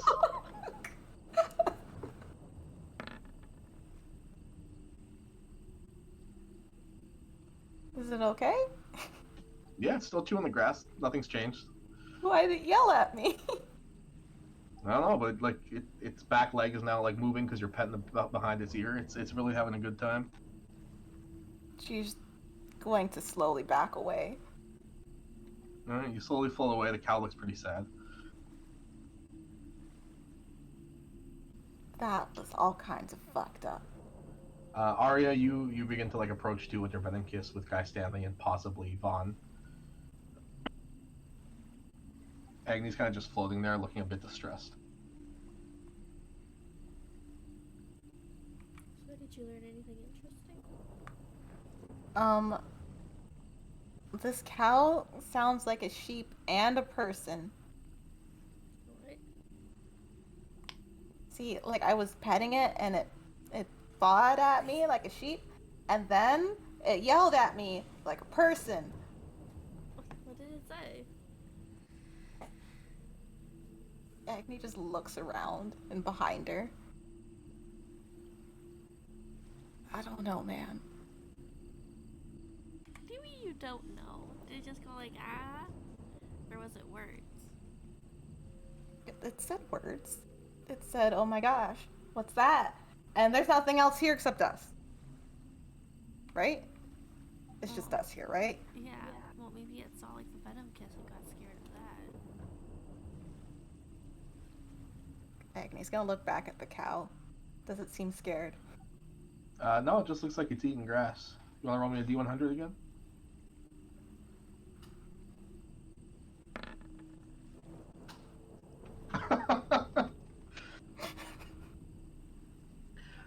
It kind of looks back at you like trying to get out of the fence so it can get more pets. And then you hear, "We gotta protect the children. Please, please." She hears that from the cow. Yeah. Arya, you heard that, right? Unfortunately, yeah. Okay. That's good to know. What the fuck is going on? Vaughn, where are you right now? I guess. I mean, I guess he would have followed the other two as best he could, since Azra's not coming in. Yeah, Azra and Ian are just poking their heads through the hole to watch. Does Vaughn want to be cradled in the Venom Kiss's tentacles so he can come along with them? I guess. Mission Impossible style. Bum, bum, bum, bum, bum, bum. Alright, you want to roll me a D100? I mean, not really. But bad things seem to happen.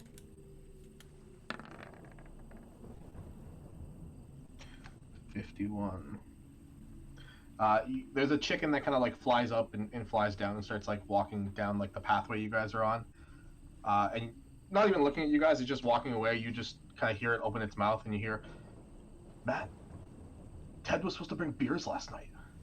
Why didn't he show up? What a dick. He was probably with Martha," and it just keeps going.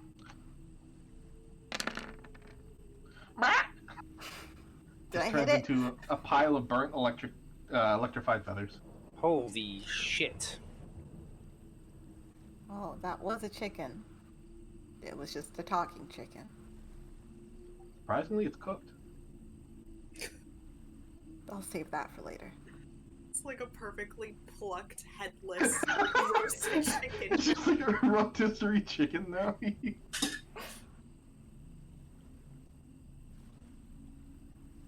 Well, none of them are attacking us. They're just saying some weird shit. So, this is fine. I'm fine with this. Vaughn, as you're kind of like hanging there off the Venom Kiss and you're looking over it, like it's not just one cow in that pen. There's about 3 or 4. One of the cow opens its mouth like to moo at you guys, but no sound comes out.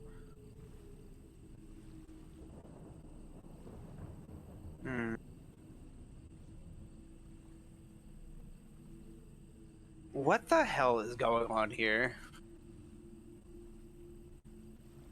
Vaughn, roll me a D100. Oh god. As long as you guys are standing next to this pen, these animals are gonna do stuff. One of the other cows, the one that tried to like moo, walks up to the fence towards you, Vaughn, and looks at you weirdly because you're hanging and it's trying to figure out how you're floating midair. It opens its mouth and it goes, "Eeyaw!" I don't like this. Can we like go literally anywhere else in this place? Yeah, sure. Let me just ask one of them a question. Agni's gonna approach one of the many cows there and just say, like, "Hey, do you know where a super cool rainbow sword blade thing is?" Roll me a D100.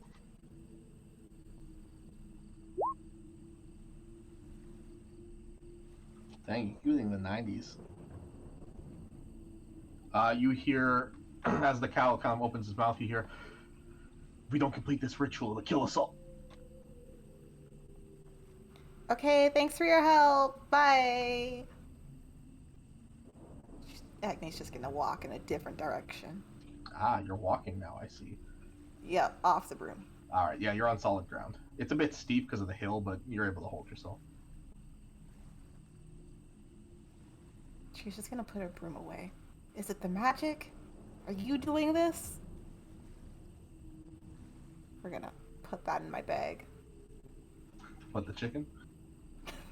The chicken too, but also the broom. Alright. You guys also see, because as you're looking down the hill, some of the buildings aren't just huts. Some of them look like they were built for operation. You see what looks to be like a hut with a large chimney and a very large kind of like a smelting oven. There's a cart actually not too far from you guys. Like, it looks like a trader's cart. There's like items piled up on shelves and hanging. Some look to be like common jewelry. Others look like dried foodstuffs. There seem to be like a little bit of jewels kind of spread out in the glass case on the front. Like, it's got all sorts of stuff on this trader's cart. A little bit farther down the hill on like a flatter, more dirt surface, you see what looks to be a food cart that's also got hide, like tanned hides and armors on it. And there's also like fresh game hanging from it that's been like skinned and cooked.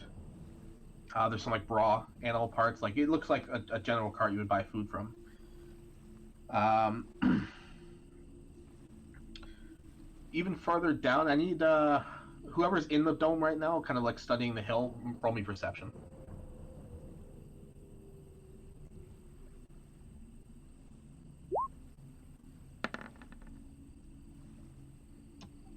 As Agni's kind of walking around, looking around, and Vaughn, you're looking around as well. You feel Guy Stanley tap on your shoulder and then point over your shoulder further down near the base of this like conclaved hill. You see what looks to be a woman, probably about your height, maybe a bit shorter. Very hard to see. Like she's pretty far down, maybe a couple 100 feet, in her own little hut area. On a large wooden platform, there's a huge cauldron in front of her, and she's currently just stirring it, stopping to taste it and stirring it. She is going to get Vaughn and Agni's attention and gesture silently towards her.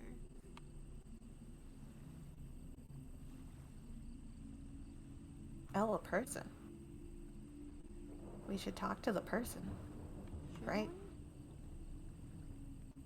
We just talk to some animals. I don't see why not. What if she wants to cook you and put her in her stew?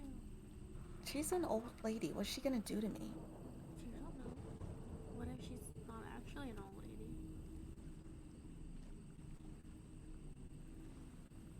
What else would she be? A chicken? Maybe she's like a powerful witch and she's just pretending to be an old lady to throw you off your guard, and then she's gonna throw you in her stew and eat you. How far away is this lady right now? You can barely see her from your distance, but probably like 600 feet downhill. I could try yelling really loud from here. That way she can't hurt us because we're too far. I mean, I guess. Vaughn, what do you think? You're the smart one. Hey, I don't know about that. This whole thing is weird. but you're cool with me yelling at this lady from like 600 feet away. Maybe not yelling. Maybe getting a little closer. Okay, I can do that. Agni's going to walk closer, but like wave her arms, see if she can get this woman's attention. Okay. You begin walking down the hill a bit and like waving your arms. Roll me another perception, or roll me a perception check.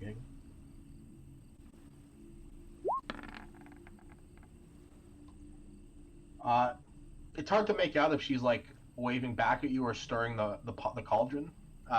But what you do see is her form kind of flicker in and out of existence every so often.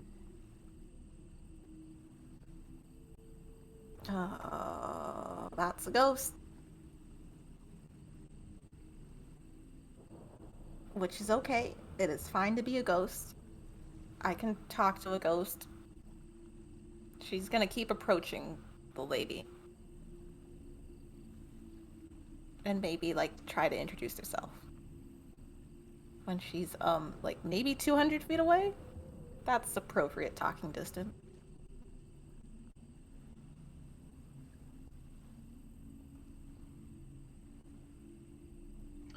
Okay.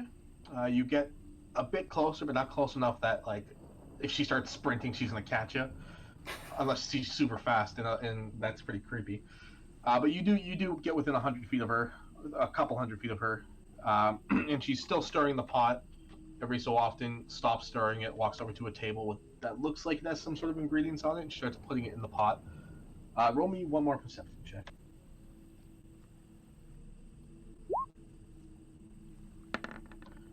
Yeah, okay, that's good. You do notice this isn't just like an old lady or like a green-skinned humanoid. This is, in fact, from what you can tell from experience, this is a hag. Oh.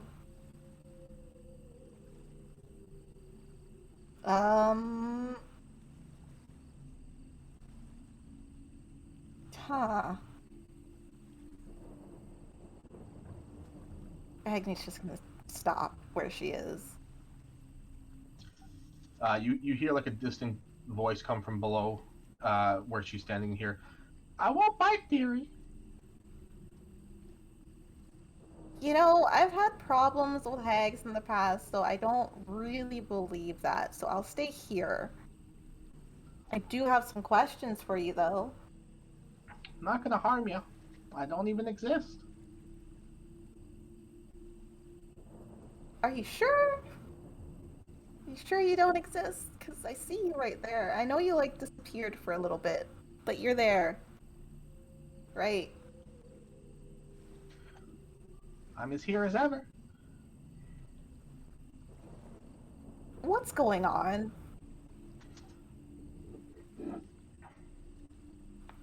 Oh, we're all dead. I mean, except for you. Okay, that's fine. When did you die? Oh, I don't know. It's been a while. And you didn't just, like, move on to an afterlife? You're just sticking around, making some soup? There was nothing to move on from. Everything was destroyed. Do you know where a cool rainbow sword is? Oh, you're looking for a relic, eh? Yep. Oh, down below. In the druid circle. They got something shiny down there. And how do I get there? Well, you just walk. I mean, I tried to steal it when I was alive, but I never got to that point. Did it kill you? Nope. Didn't even get there. I was just a week away from actually stealing it, too. So who or what killed you? Not too sure. It went by so fast.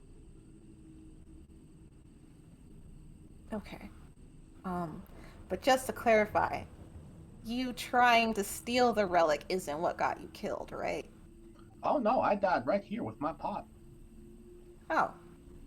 Okay. So, Druid Circle, below us. Is there like a tunnel? No, just down the hill through the archway. Anything dangerous I should know about? Watch your step. If you fall, you're falling downhill. Oh. Cool. That was a good talk. Do you want this chicken for your soup? Yeah, throw it in the pot. Agni's gonna try and eat the chicken over. Alright, roll me a strength check. You're not gonna throw. There's no point. Don't roll it. You're 300 feet away. But you do hear one of the. There's like a little turkey pen close to you. One of the turkeys kind of like they haven't been gobbling because they're not making any noises, but it sounds like they're making noises. One of the turkeys kind of opens up its beak, and you hear your voice say, "I require your immediate presence at the manor, specifically in the backyard. We're gonna have a picnic and figure out what we're doing next."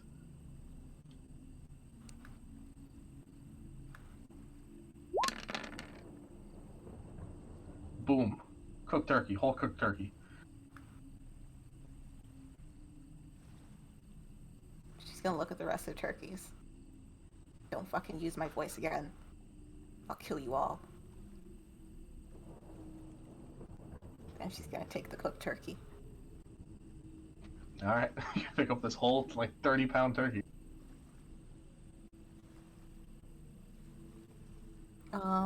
She's gonna make her way back to Arya and Vaughn. Alright. Agni has now walked back towards you guys. Hey, so the rainbow sword thing is in a druid circle at, like, the bottom of that hill over there. I have a turkey. Can someone take this? Why do you have a turkey? It started talking to me in my voice, and I didn't like it. So I killed it. What did Oh, it that's say? amazing. What did it say? Remember that time I invited you guys to the backyard for a picnic? It pretty much repeated that. How did it know that? I didn't ask. That's a really good question, though. We could talk to the hag making soup. I gave her the chicken. Maybe she wants the turkey, too. So wait. There's a. Tell me about this hag. There's a hag down there. Yeah, she's pretty cool. She says she's dead and that, like, everyone, or I guess everything around here is dead. Yeah, and she's making some soup. Apparently she tried to steal the relic, like, years ago. I mean, I don't trust hags, but Yeah, but this one seemed cool. She didn't try to hurt me. I mean, if she's dead. Was it So- a hag or just an old lady? Azra, you're not here. Go away. He's shouting through the hole. I don't think we're near the hole anymore. See, he's got good ears. He's just shouting. Vods. What? Sending stone. What was the question, though? Is it a hag or just an old lady? Both? An old lady who is also a hag. Oh. You hear a pigeon that's on top of one of the houses. Well, you don't hear a pigeon. You hear Arya's voice say, "I'm with Azra on this one. We don't want to serve boiled human at your celebration dinner, Agni." When was that said? Arya, what? Are you a cannibal? Well, I guess you're the not one human. that wants to serve the boiled people, not me. When did I want to serve boiled people? I don't know.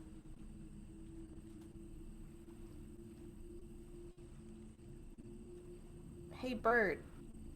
Where'd you hear that from? We saw.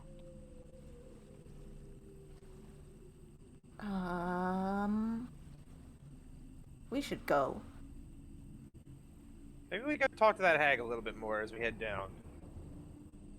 Azra, you coming? I guess. I don't want to be separated from you guys. He'll crawl in. He's still holding Eden's hand. He's also going to try to avoid the area that he saw was like 1,000-foot drop until he can't anymore. All right. You guys are heading towards the hag. Yep. Yep. Going down by way of hag. You guys, it's a walking path. It's like a road that's been set up, and you see it's been set up so animals can like go up and down it. You guys pass by a couple huts, as I described before, missing foundation, or like some of them have just one piece of foundation, the rest of it's just not there. You find a couple bedrolls like laid up near a flatter area that are actually just colored dirt in the shape of a bedroll. And as you make your way farther down, you guys get within 30, 60 feet of the hag who's stirring the pot on her platform, adding ingredients to it.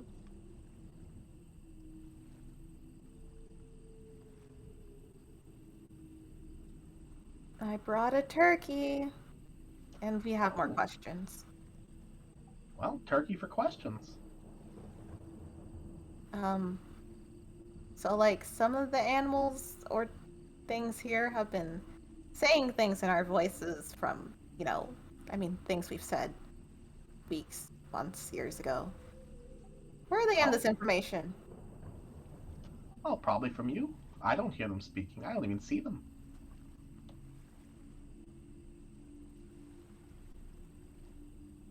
But I didn't give them that. I didn't tell them.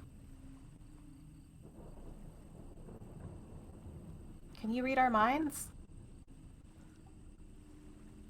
No, I can't.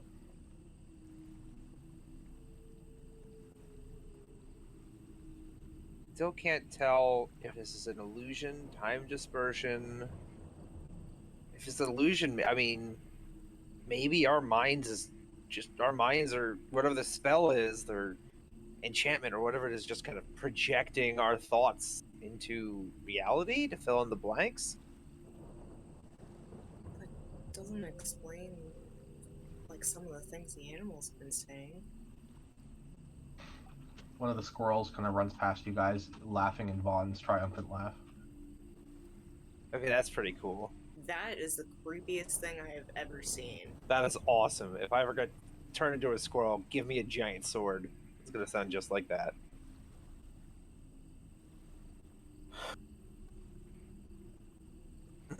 So a few hours after we first came here, we had stumbled upon this shack and a giant frogman, and well, he got mad at some point after our cleric here found dead bodies underwater and turned into this huge beast. But after you met Glenn. well, kind of. Glenn's an asshole. Everything kind of reset after a while, and then he had a different voice, different mannerism, Different name. different name. Oh. That's strange.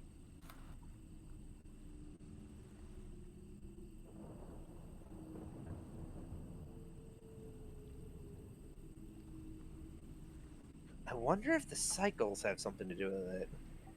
Agni, you want to roll me a D100? This lady's giving me bad vibes.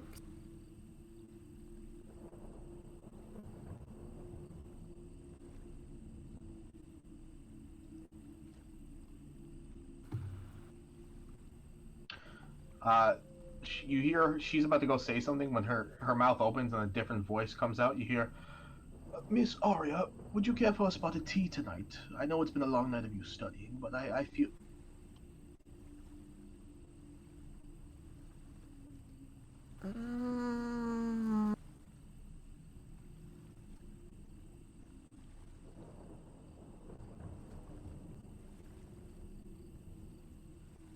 How offended would you be if I hit you with my hammer?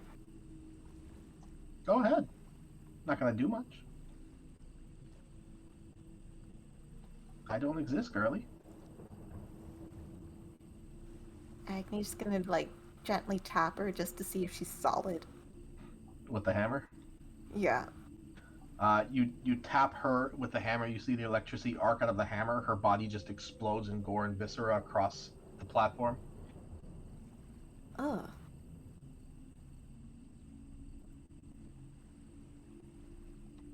Whether or not you like it, your hammer does 3d6 lightning damage.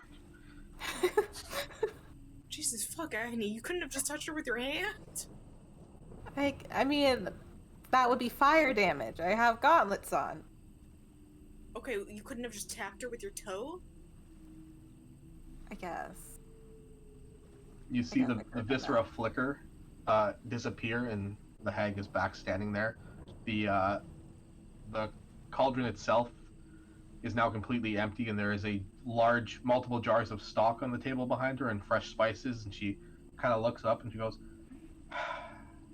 now I gotta do the soup again.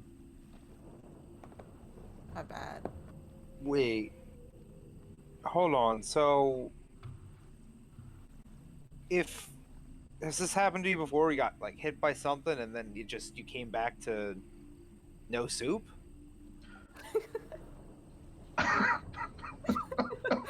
No soup? No soup? I'd say twice now. First one of those big dinosaurs broke in here, caused a bit of a ruckus, ate most of the animals. Eventually it starved to death, but... Yep, knocked over my soup, bit my head off. And then you came back after? Well, I'm still here, aren't I?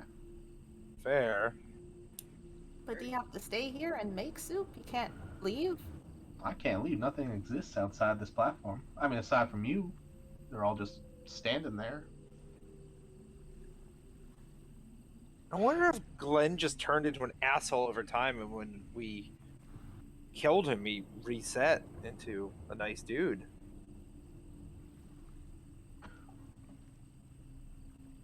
Huh. But he didn't seem to have the memory of it. Ah, I'm a bit more magically inclined. And I'm older. Maybe that has something to do with it. Maybe. What's your name? You can call me Vreda. How you spell her name? It's like Beretta, but with a V. No, V-E-R-T. Sorry, V-E-R-E-T-T-E. My bad.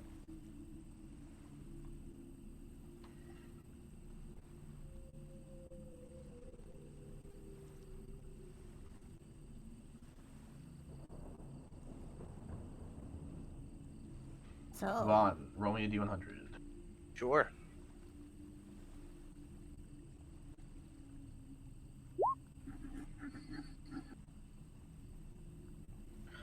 Uh,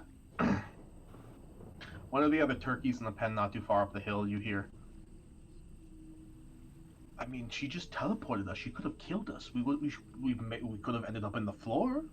What would have happened then? We would have all died. This whole mission here to get your father safely or whatnot would be a failure.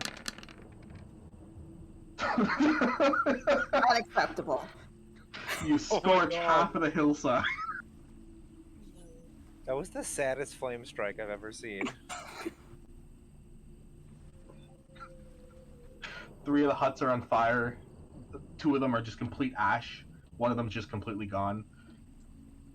Agnes just gonna storm off into the direction that, the hill. Well, Vreda, it was nice talking to you.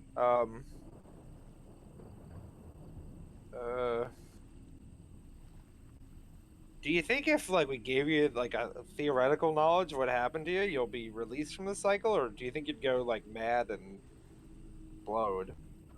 I don't think it would change, really. Granted, I don't think I'm even real, so there's that. But Well, if you think, then you're real, right? I mean, if you're not a ghost and you're not some kind of memory imprint since you're interacting with us, then what are you? If I knew that, you think I'd be here? Maybe. I don't know how any of this works. Why don't you hop in the cauldron? No thank you. No, it's fine. Just hop in. Are you gonna cook me? No, the cauldron will. Then no thank you. Oh, you're no fun.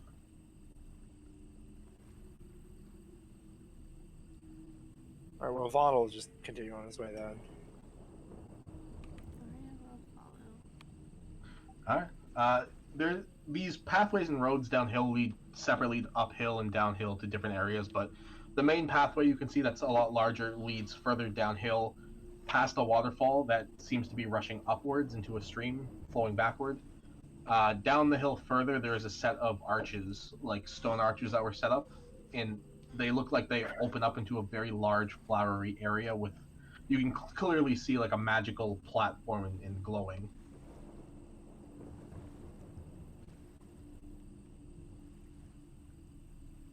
Almost like a shrine.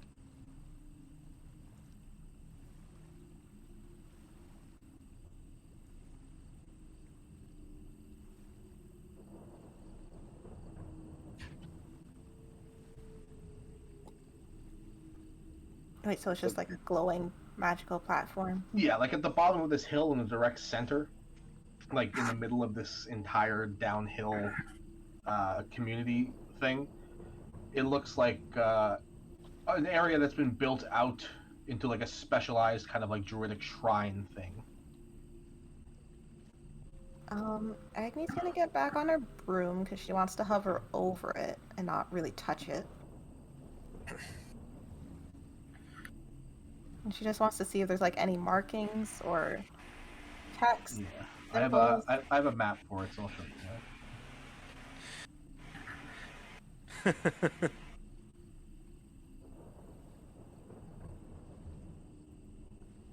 It's taking a while to load on my screen, though. If it's loaded on your screen, let me know.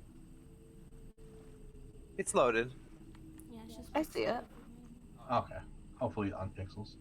But you see a large kind of platform made of magically made stone, magically shaped stone. There's druidic symbols written on it. None of you speak druidic, so you can't really read it, but there seems to be an idol perched up on a platform. Looks like a large golden eagle that's kind of slightly glowing.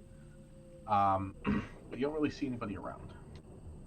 There are statues kind of put around, and they seem to be symbolic of nature and different animals. Kind of in a manner all staring towards the idol.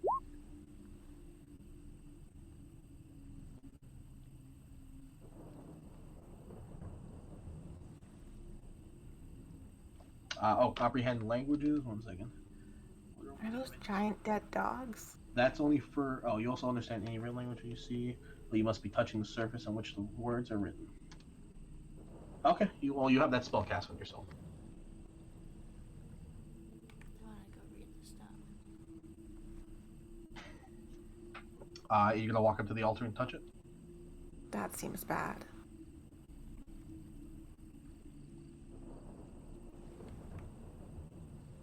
It's Arya's turn to make a bad decision.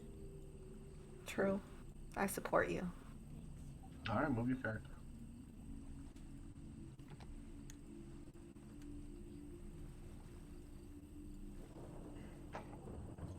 You touch the altar and kind of begin translating over the. I'd say it takes about 20 minutes because this is a very large platform with all these symbols. It's not so much of a written text. It's more so symbols and noting.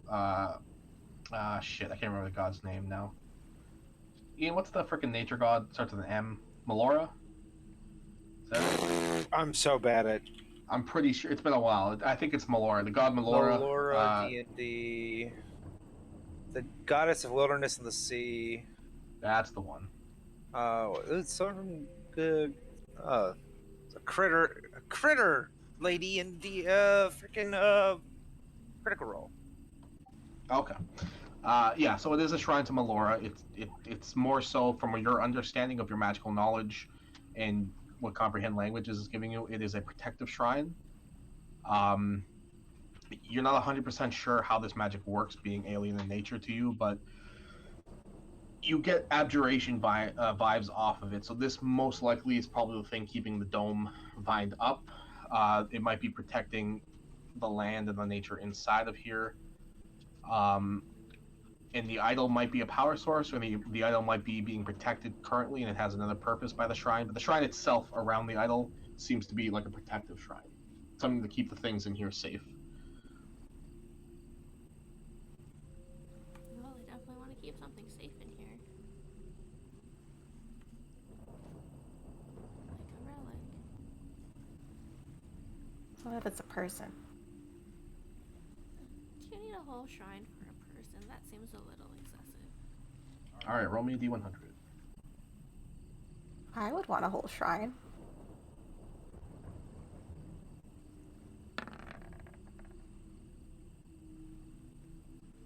Ooh, 61.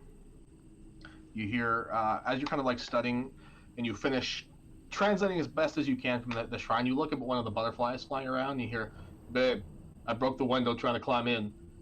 You might have to get Peter to fix the hinges. I'm so..."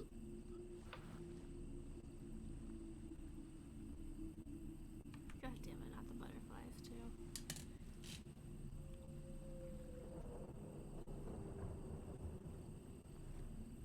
So it's safe to touch this thing, right? I mean, I've been touching it for 20 minutes, so. Cool. I'm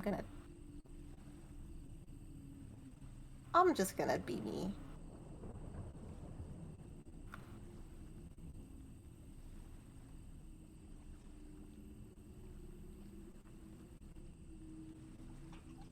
You just climb on top of the idol? I'm gonna lick it. Okay. As Agni licks the idol, that's a sentence. Vaughn, your danger sense immediately goes off as the idol stops glowing. What does it taste like, though? A little bit of dirt, a little bit of like wood and berries. Oh. The statues begin to crumble as these amalgamations of flesh and animal druidic nature and magic begin to form, and 4 guardian creatures appear.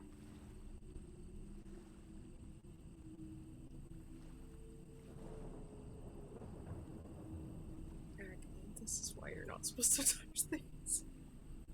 But It's better than standing around doing nothing. You could have figured something out without touching it.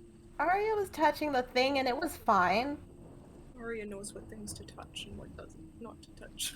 If you didn't want me to touch the thing, you should have told me not to touch the thing. I didn't think you would touch the thing. You've To known be me fair, for she, how like- long? I'm also taking notes, so I realized you were going up to the thing until you licked it. I announced that I was just gonna be me, which means I touch everything and I lick everything. Are you Everyone. not dead yet? Everyone can roll me initiative, please. Agni has disturbed the sacred relic of this druidic cove with her tongue. Well, maybe it shouldn't be glowing.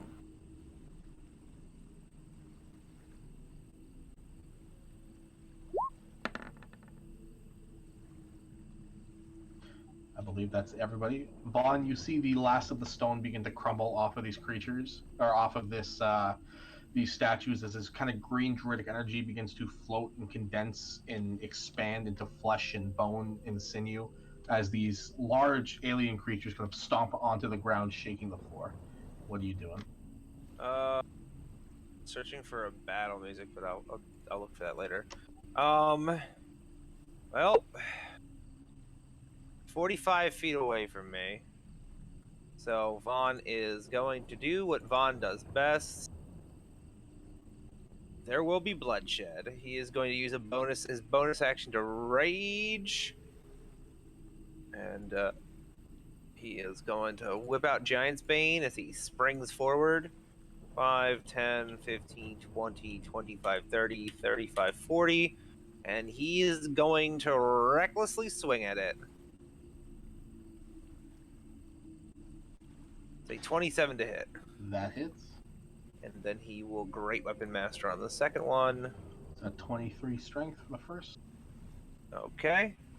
And wait, where the hell? There it is. That's a 24 to hit. That's a 13 strength for the second.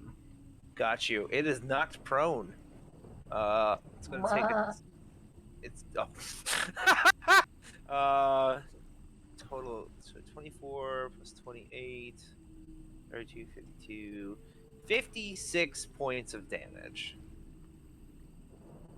All right, you cleave solid into these things. These things feel like they have mass once again, but it's just cutting way too easy. Anything else, big boy? That's all he's got. I'm gonna go look for.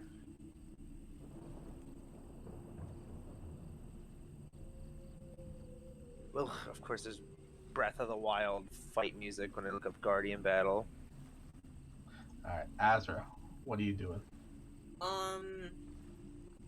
Azra's going to, let's see, how far away is this guy again? Fuck it. He'll fly over 50 feet, and he'll whip out, Redemption again, and take a swing at it, two-handed. Yeah.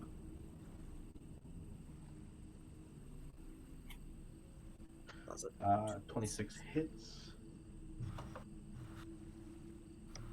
Why do I always forget to do hex first? I have no idea. Why not? Let's try this. Anything else? He's gonna, let's see, I traveled 50, so he's got 40 feet. He's gonna back up. But,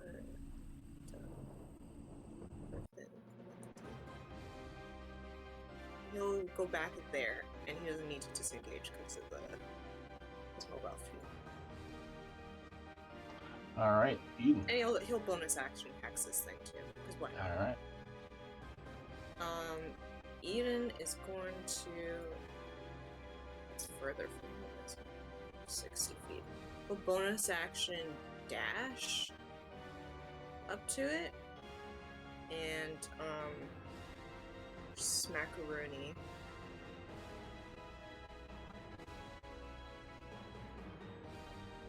Wait, before a smackaroonie, can I cast X-Blade's Curse on it first? Sure. Thank you. I'll put it in the chat too. All right, roll your damage. The damage, and he can hit it twice on an action, so he will. Yes. They so both hit. No sneak because nobody else is there. Okay. It's at 18 plus 8, 26. And he gains a bonus equal to his proficiency for both of those, so that's +5. Okay, well then add it all up for me. And it passed both of the con saves. Okay. So that If means you wanted to no. poison. Does it take poison damage if it passes the con saves, or it just? You get to use it 3 times a day. If you want to use it on both these attacks, you can, but it passed because I re-rolled it by pre-rolled it by accident. I actually didn't remember about it, so I wasn't going to use it. Okay, so just give me the full damage for both attacks altogether. Okay, so it's 16. Oh, math. 28, 33, 43 for both. All right. Yeah, 43. Sounds good. Anything else? That's it. That's all you can do. Arya, what are you doing? Alright, first Arya's swimming. Understand is also a thing. Alright, I counted it out inside over here. He's gonna attack. What advantage should we get? It's with advantage because the thing's prone. Oh, cool. 23 hits. 11 points of damage. All right.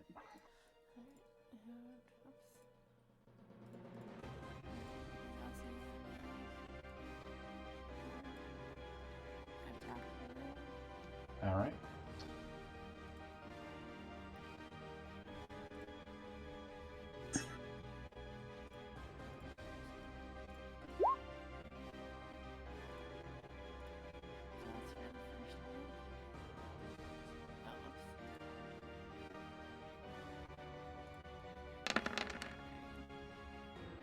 Okay, that hits.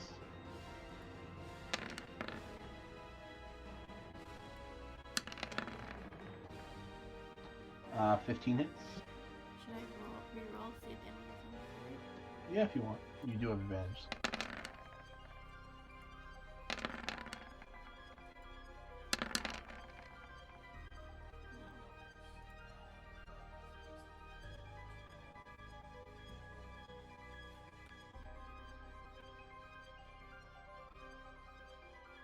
All right. Is that your turn? Or is Arya going to cast anything? Sure, why not? I got some wild magic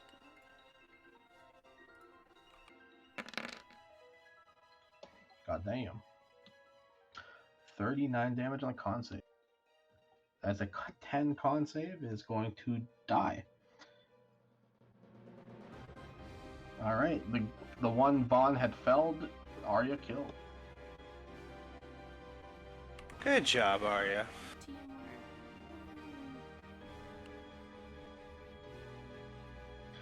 All right, Agnika, you were up.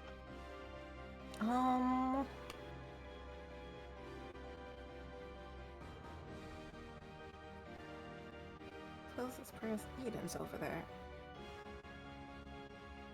I'm just gonna cast Guiding Bolt on that one.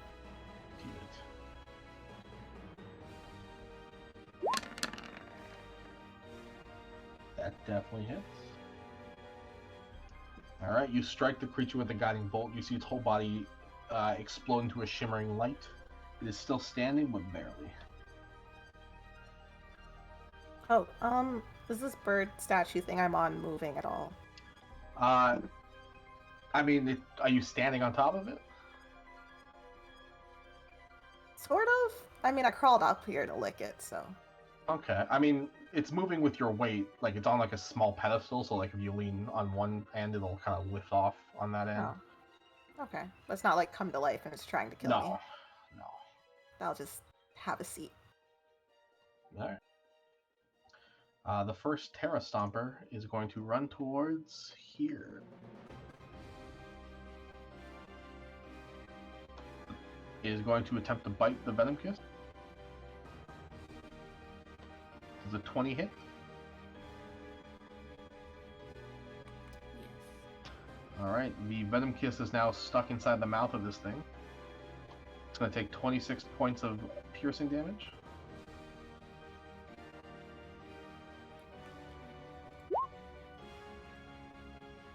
And it is going to make a tail attack against Guy Stanley. Oh yeah, roll the 1d10 for me. Nice. Okay. Cool. And the tail attack against Guy Stanley. Hang on, I think they're grouped together, so I can't click him. They are grouped together because he's in his mouth. I can't change his HP then. Oh, then I'll ungroup him.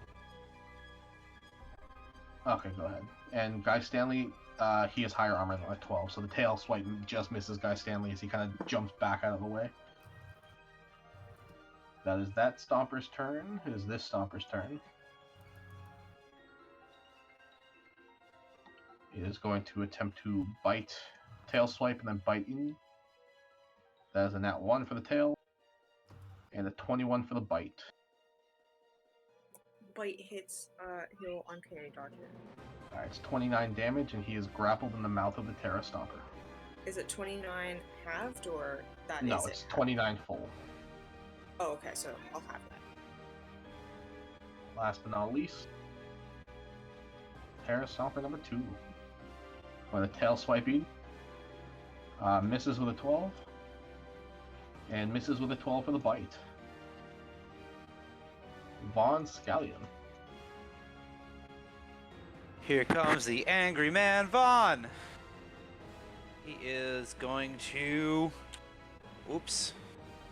Gonna run up here to Terra Stomper Orange, and he is gonna recklessly try to stomp it himself.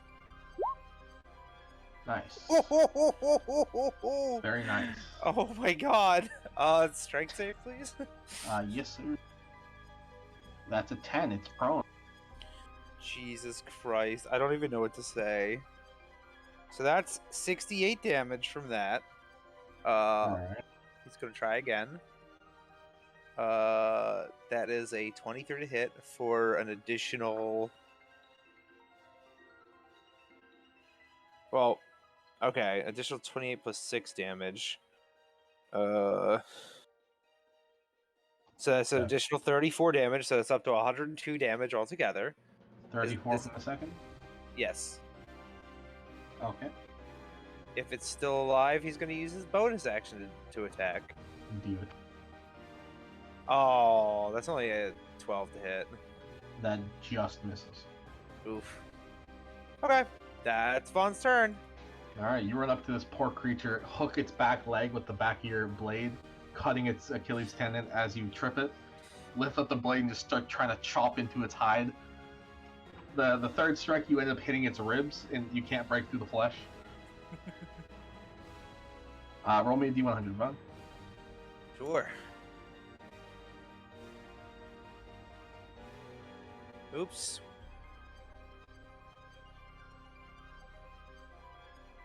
The fuck? I keep fat fingering everything. There we go. 46. 6. You hear, Mom, are you gonna buy one of those clay dolls for me? Out of the Terra Stomper. Oh no. Azra, it's your turn. Azra is going to, he's gonna, which one looks worse? This one, right? Between the two, yeah, that one. Oh, it doesn't matter because it's so fucking massive. He'll fly there, and he will attack this one two-handed with wood. Okay. Even with two screens, it's just. Ari, 1 second, sorry, Adrian. Aria, real quick, roll me a D1000 because I forgot to do the wild match.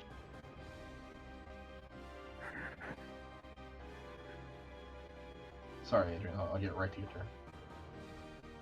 209.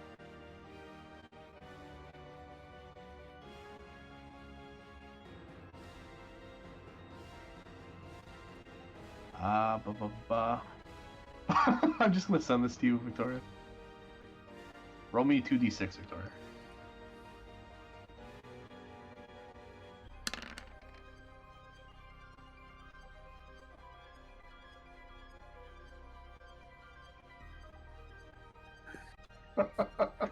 Man, if Agni got that one, it'd be real bad. Okay, go ahead, Adrian. I can go now, right? Yeah, you're good. Two-handed on green guy. That hits. That should also have sneak, because he's next to Eden. Yeah. And it should have his hex, which is a Don't worry about it. Okay. You tear into this thing, you fly up and you swing right across its neck, getting it in the vital part with your sneak attack, and it just collapses to the floor. Alright, that's his turn. One sec, I can't get the X. Alright, cool. Eden's turn. Ian's gonna wheel around. Hold on, I have to read his hexblade thing for a second. Can I move it? Also, I don't know why your redemption is DC 0 con save on it. I don't know. I really don't. That's okay.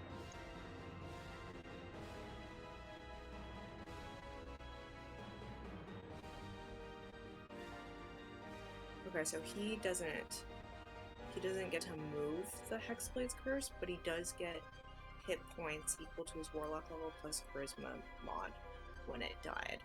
Alright. So that was 8 plus 5 math 13.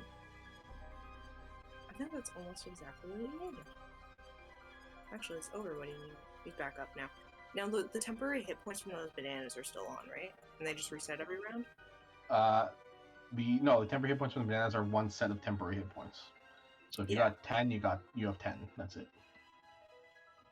Temporary hit points don't reset every round unless the spell says otherwise. Okay, so it doesn't reset every round. No, you just got 10 temporary hit points.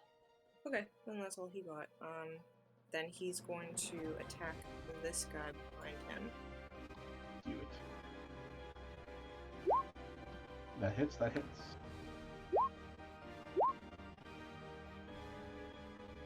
What is that? 18, 28, 31, plus 33. Alright.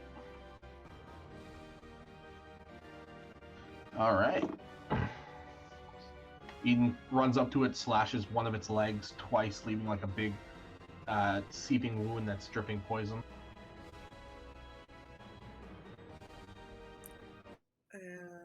Yep, that's definitely what he does. He can do anything else. Alright, Aria, what are you doing? So, I don't know how the guys go.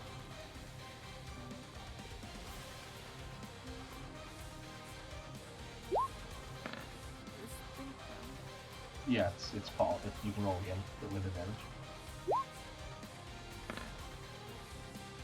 Okay, 20 or 25. 12 damage, okay. You see it kind of like weakly attempting to get up. It's on its last legs now as Guy Stanley is just poked through the wound in its ribs Vaughn has made. Yeah, the first tentacle flies out and begins sucking the life from this thing as it quickly stops moving and just droops to the floor.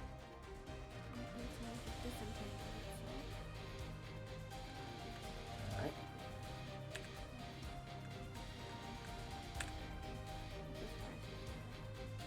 Alright, what's Arya doing?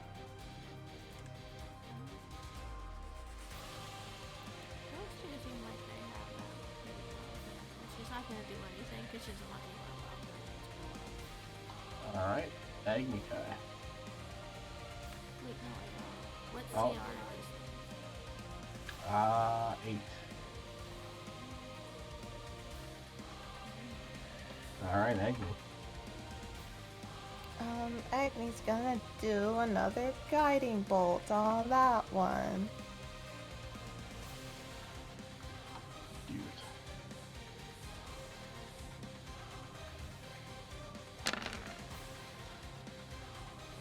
That hits, 13 damage. Again, you launch this like sparkling light out of your hand as it explodes across the chest of this thing, lighting it up. Alright. That's it. Sounds good.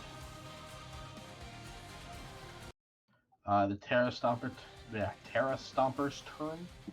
Azra, you never said you left distance, so it's going to attack you. First with its tail. That's very true. 16 hit. I don't believe it does. Wait a And now- second. What? I don't know why his AC is messed up. It's supposed to be 17. It says Okay. 13. Well, roll 20. Yeah, And it's going to roll a natural 1 to bite you. Alright, moving on. At the end of this Terra Stomper's turn, I need everyone to roll me a wisdom save.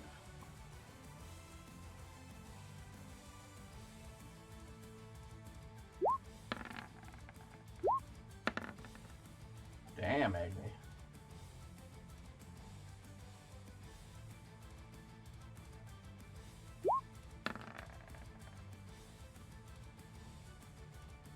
Sorry, I was fixing my thing. Do I have to make wisdom saves too?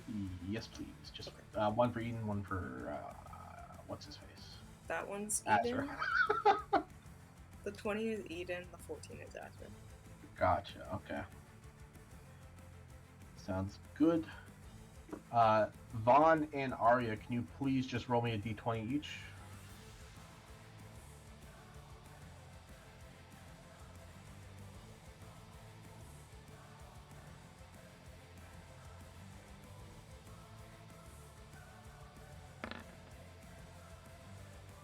Okay.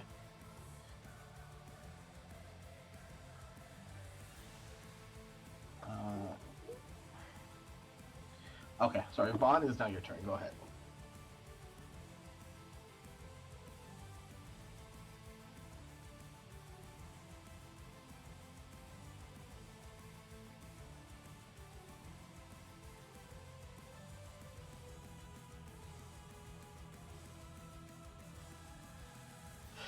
It's a lot more intimidating as a dungeon master when Ian doesn't talk and he just moves his barbarian over. Oh 100 shit! feet. I was muted. I'm so sorry. I just see him stop moving and then he moves some more. He moves some more. Basically, he just sprints over there, and he's gonna end his turn. Okay. Azra. Azra is going to, I guess, just hit this thing. Two-handed with reduction. That's 1-4.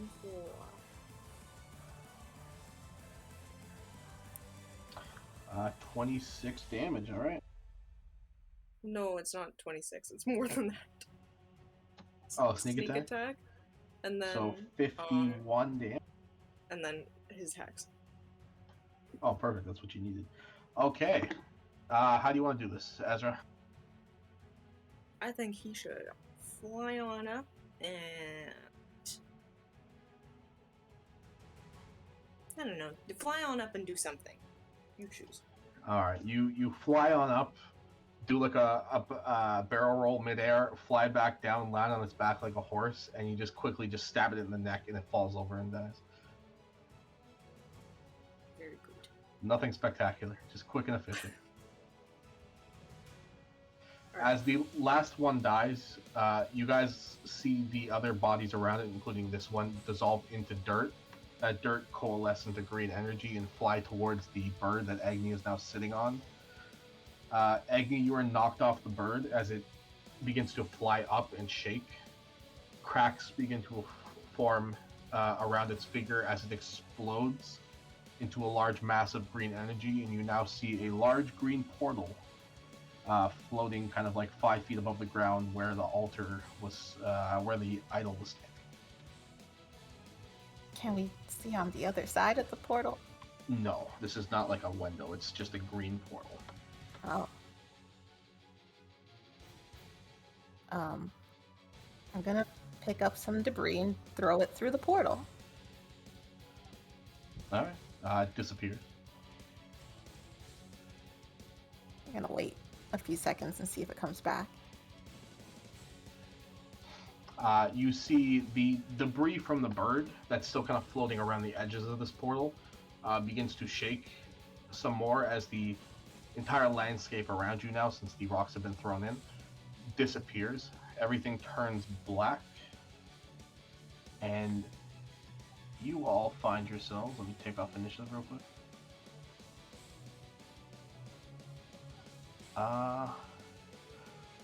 You find yourselves as the landscape begins to grow once more and the blackness disappears inside of a familiar looking laboratory.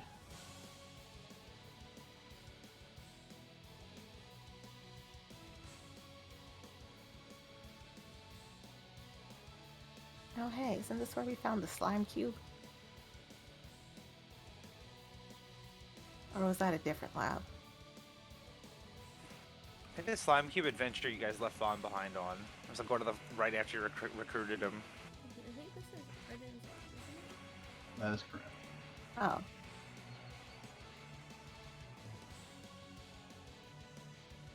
Why are we here? I don't know, maybe because we have to save him still? Vaughn, you hear a voice in your head, female, of the serpent you wear now around your neck as a pommel, and you hear it say, "We're getting closer." As that happens, there's a familiar scent around all of your noses. You smell what smells like hot sand and the innards of a familiar desert pyramid.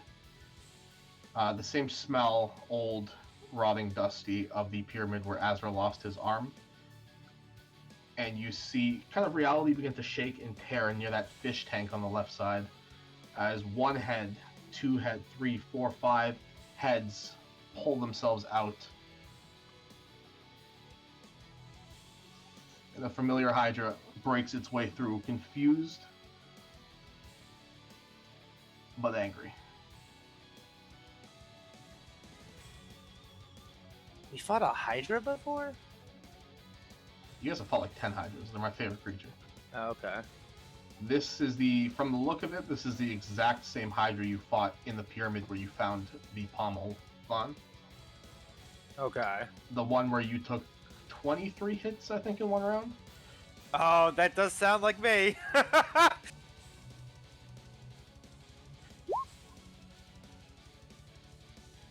What if we just talked it out with this Hydra? Yeah, fuck that. I guess Vaughn's still ready. Yeah, fuck that!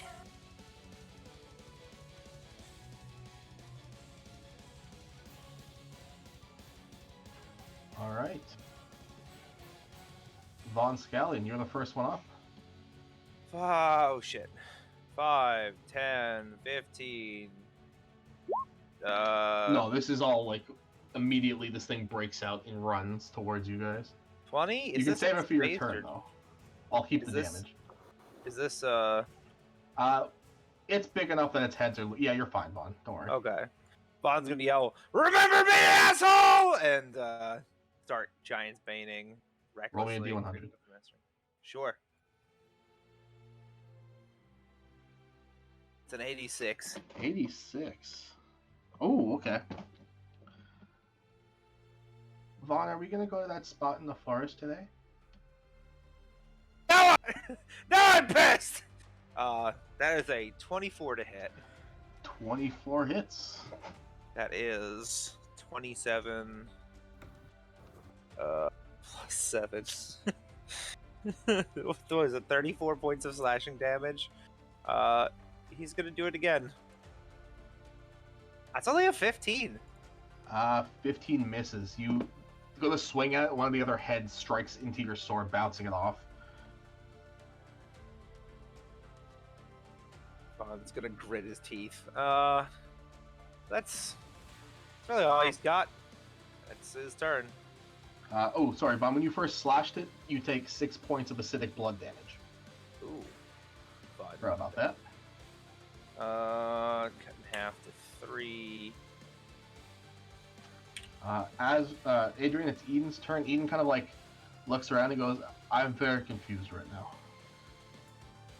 Yeah, So am I. He's gonna, he's gonna be confused, but I guess run up to here. He can still hit it, right? Because it's big, and even though he's Yeah, on the that's platform. fine. Yeah. Good God, I need 3 screens. Look how much shit I have up. He will hit it. Can you do anything special before he hits it? I don't think so. Okay, so he's just gonna hit it twice for now. All right. Boss rush. They both hit.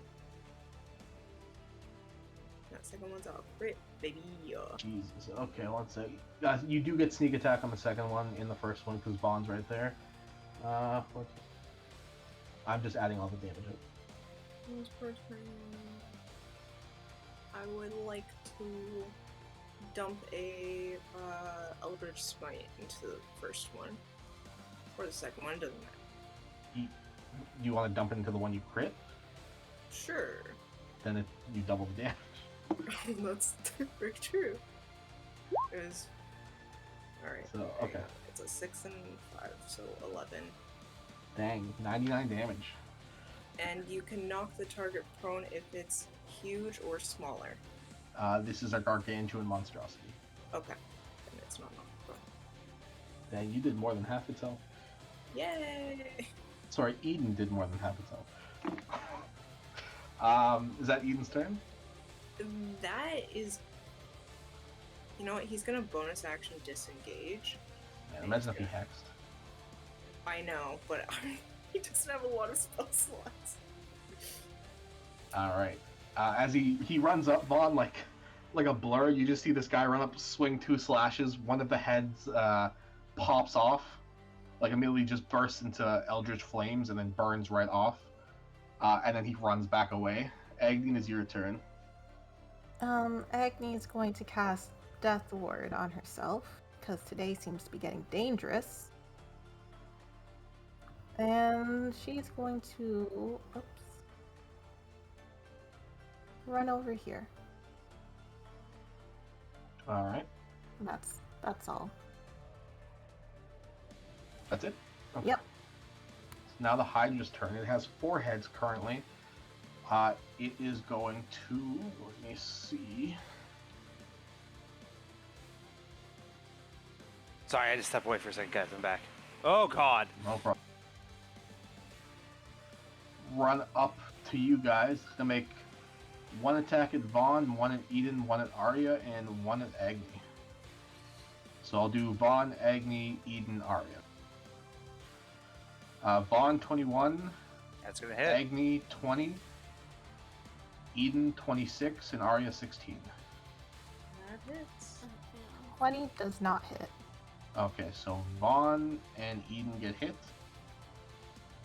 Vaughn, you take 16, Eden takes 17 bite damage. Oh shoot, Adrian? Hmm? Eden took acid damage from attacking it once. Okay. 17 total acid damage. Okay, then he's gonna uncanny dodge the bite Okay, as fair a enough. reaction. At the end of its turn, it grows 2 heads. It now has 6. Go ahead, Azra. Okay. Azra... Well, sorry, one sec. This fight might end real quick because you guys do a lot of damage. At the end of its turn, everyone make me another wisdom save. Not counting the undead guys because I forgot to say that last time. Just the main characters in Eden. So like right now? Yes, Was please. it? Okay. Yeah. Eden got 9, Azra got 6.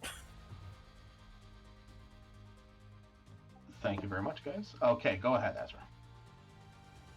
Azra is going to fly up and 2-handed slash at the thing, the Hydra. Okay, go ahead. 26 definitely hits. 26 damage, that's funny. Sneak attack. Could he have moved his hex over to this thing even though we're in a different Yes. space, kind of? Yes, because it remains active as a spell on yourself until you cast on someone else. Okay. So do that. Okay, one sec. Okay. So you did a lot of damage to it. It loses one of its heads back to 5, and you're going to take acid damage as its blood spills onto Vaughn, Agni, Eden, Arya, Azra, Guy Stanley. I'm just gonna double check if you can take So this. everyone but the Venom Kiss takes 5 acid damage. Okay. Azra doing anything else?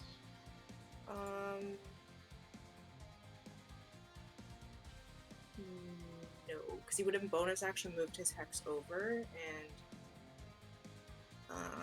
you know what? He's not doing too hot, so he'll move back since he hit it. Okay, Vaughn Scallion. Okay. Vaughn's gonna smash. 21 to hit. That hits. That is 32 damage, and then he's gonna try again. Another 21 to hit. I'll do the damage reroll just to see if I get anything higher. No, I'll No keep the problem. first. The second attack will kill it, Vaughn. How would you like to do this? Vaughn is literally going to just, start hacking. Like, they're just gonna walk forward and just start, like, hacking through heads. Like, literally just like, with his axe, just whoosh, whoosh, whoosh. With the final swing on the final head, Vaughn, the scenery around all of you turns to black once more. You all hear the sound of dripping water, and you smell still water all around you. You hear a sound almost like as the scenery changes once again.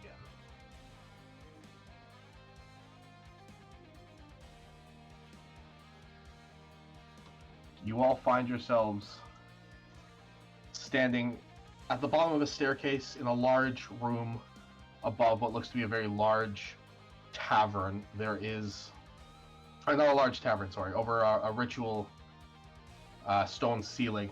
There is a portal with rushing water swirling around in it as a familiar looking creature pulls its way out of the portal. You see Eden's hands are in the air as he's chanting something, and he looks back at you guys all confused. He is currently wearing a mask that dissolves into nothing, and you see a portal behind him close with a familiar looking elf disappear behind it. Is Eden still beside Azra, or is it just like now he's just there? He is there now. No, he's evil again. He's not evil. He had his one chance. It's time to die. No, it isn't. Don't attack him. I gotta pull up these stat blocks, so give me 1 sec. If he doesn't want us to attack him, maybe he should stop chanting. This is clearly a weird situation where we're, I don't know, being displaced through time. Your points? Or memory.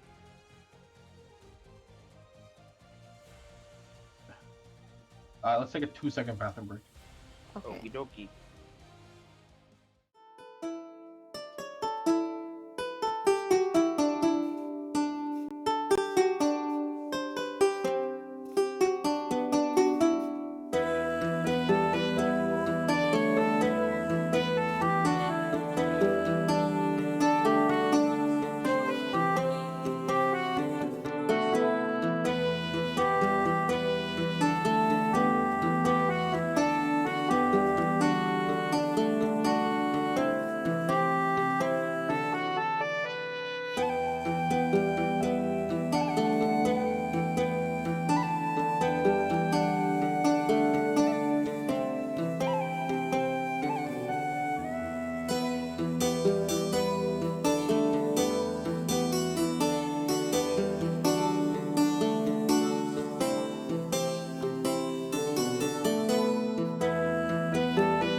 roll a d20. Von Scallion, Yes. can you roll me a Constitution saving throw? Oh dear. Oh, fuck, you just passed. Okay. That's for the best. You're going to take half of 55 damage, necrotic damage, Okay. as your vision gets narrowed and focused into this thing's eyes, and you feel your focus get pulled deeper and deeper into its eyes. You manage to shake away, but before this grasps, you see this black energy kind of floating down your arms and your legs, take some of your life force away, but you manage to shake it off. So you're only going to take half of that damage. You know what's hilarious? After What? the halving that I do after that, that's only 13 damage. Jesus Christ. Eden's turn. Eden's gonna be very confused for a second, but then he's going to wheel around and stab this one right here. Red boy.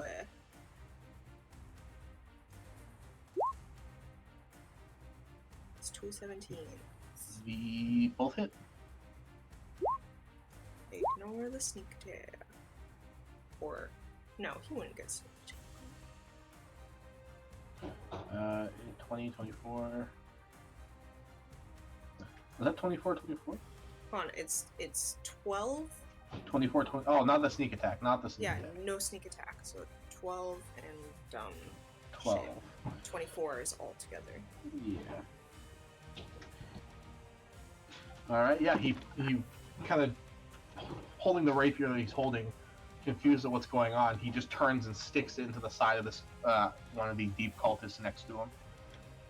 Alright, So- and then he's gonna bonus action disengage and move around, like, there. Alright. Azra, at the start of your turn, make me a con save, as this thing, you can see this thing's eyes from your vantage point. No, not the eyes! Was it 12? 12.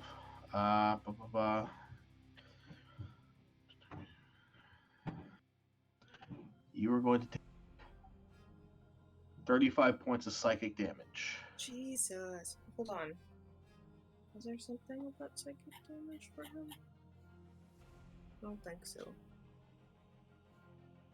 As you feel this dread face over you, and you feel almost like you felt this before, the feeling of your soul leaving your body, you dying, as you pull yourself back together.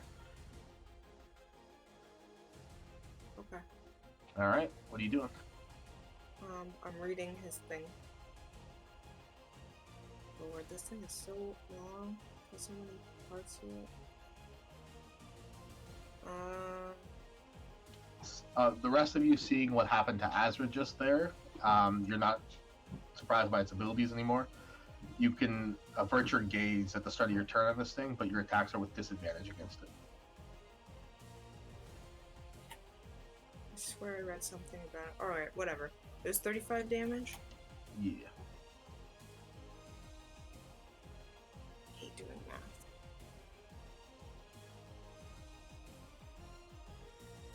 Okay, I'll do the 35 damage after, because I can't do math right now. He's going to... It was this thing that looked at him funny. Yes. Alright, then he's gonna avert his gaze and move... We'll move the 45 feet up to it and slash it with good old redemption.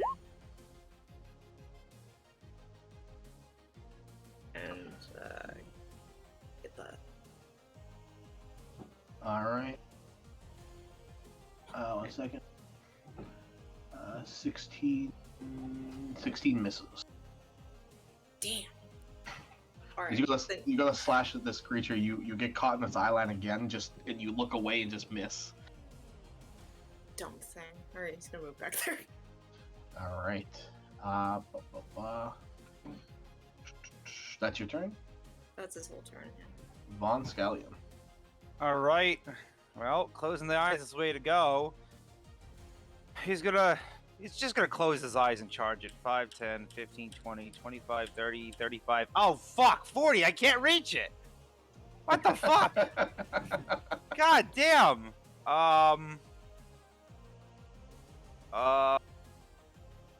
Shit, this fucked me up. I'm gonna dodge. Alright. That your turn, Vaughn? Wait, hold up. How far did I move?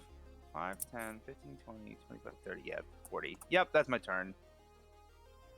Alright. One of these cultists, seeing you run up, they are going to make 2 bolts. You see, I don't, but... well, yeah, you don't see. You don't see. 1 second here. It is going to raise its hand, and you see 2 bolts of, like, deep blue water shoot out towards you. They both miss, unfortunately. These are just cultists, so they suck. Big dick. Next one is going to shoot 2 bolts, one at Azra, one at Eden. They both miss. And the third one is going to do the same thing. One towards Agni and one towards Guy Stanley. What's Guy Stanley's AC?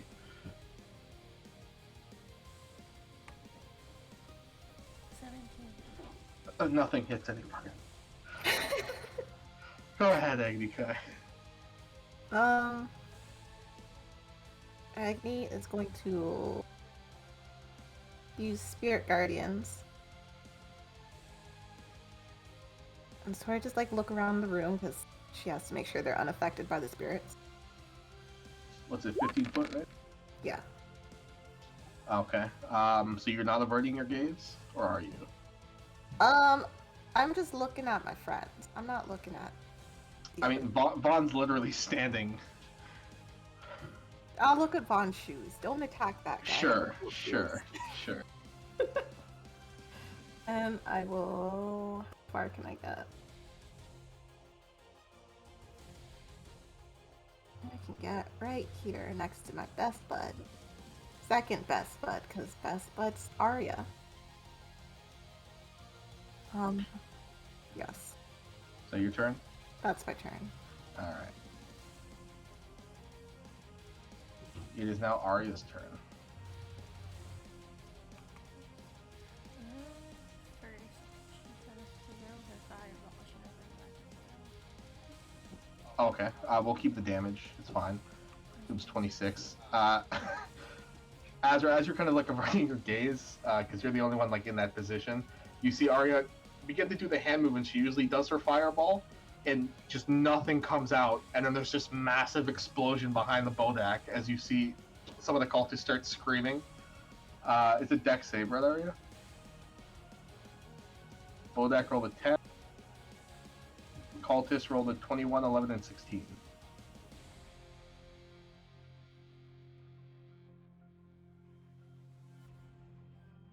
Sure.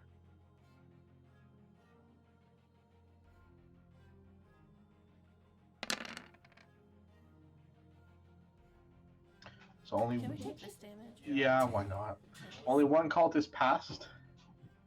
So every other cultist will take 31 damage. So 1 second.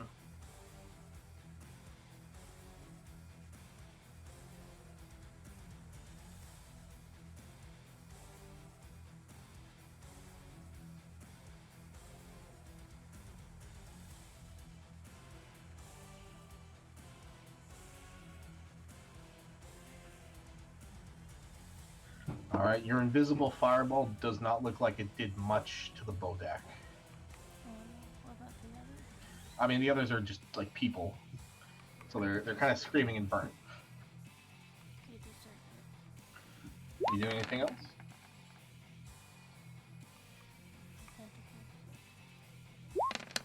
Tentacle. Tentacle.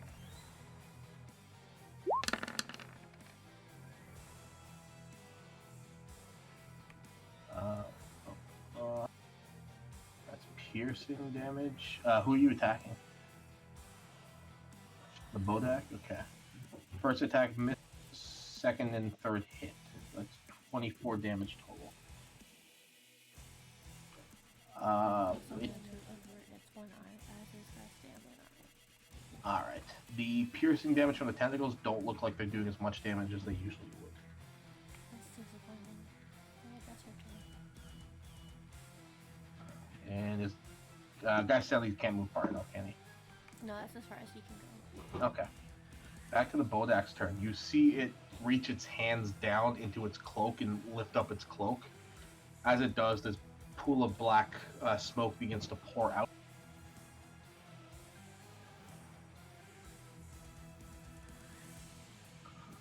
And engulf a 30-foot radius around it.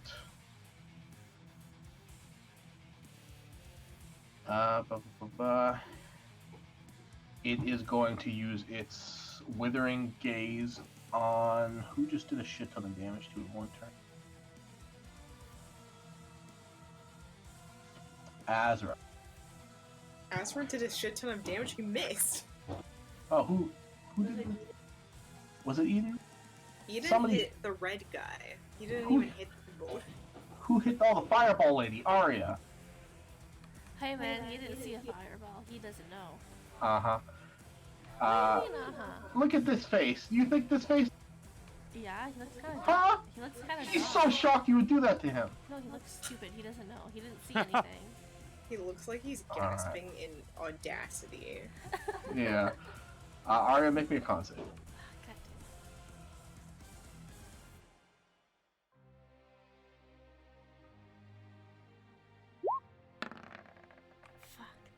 damn.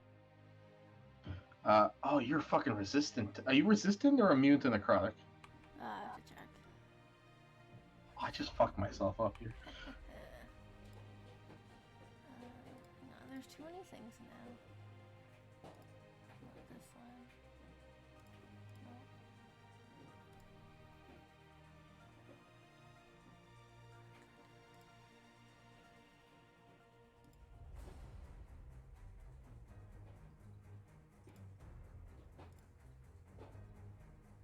Resistance. Okay. So you are only going to take... God damn. 17 points of necrotic damage. As his Withering Gaze does not do as much damage as it had hoped. She's gonna stick her tongue out. No, she's not. Eden, it is now your turn. Wait, the weirdo monster has to take damage from spirit guardians. Oh, true. Okay. So I'll move there for now, but roll your damage for me.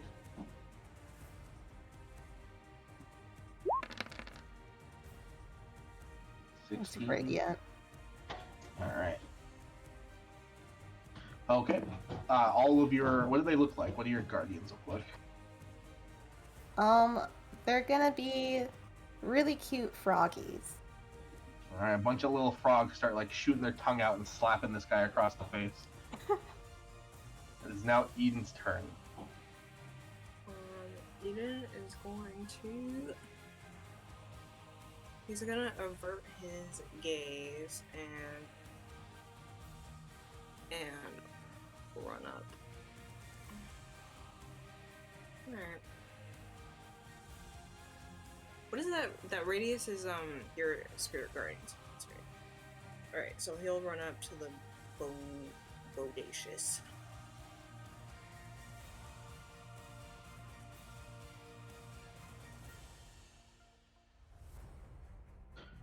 24 and... Yeah, they both hit.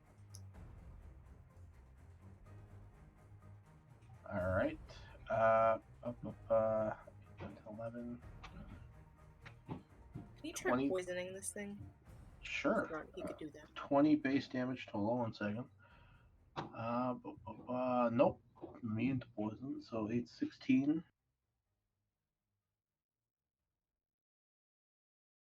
And how many times are you gonna try to poison? Just the once. It didn't work, right? Nope. It rolled a 17. And you could do that twice per day? It's in the item description that you rolled on screen. Oh. 3 times a day. Okay. Alright. Is that Eden's turn? He's gonna bonus action disengage and move back here. Okay. At the end of Eden's turn, because this thing's aura of annihilation is turned on, he's going to take 5 points of necrotic damage. Dang. Azra. Azra's going to we'll do the same thing. He'll run up.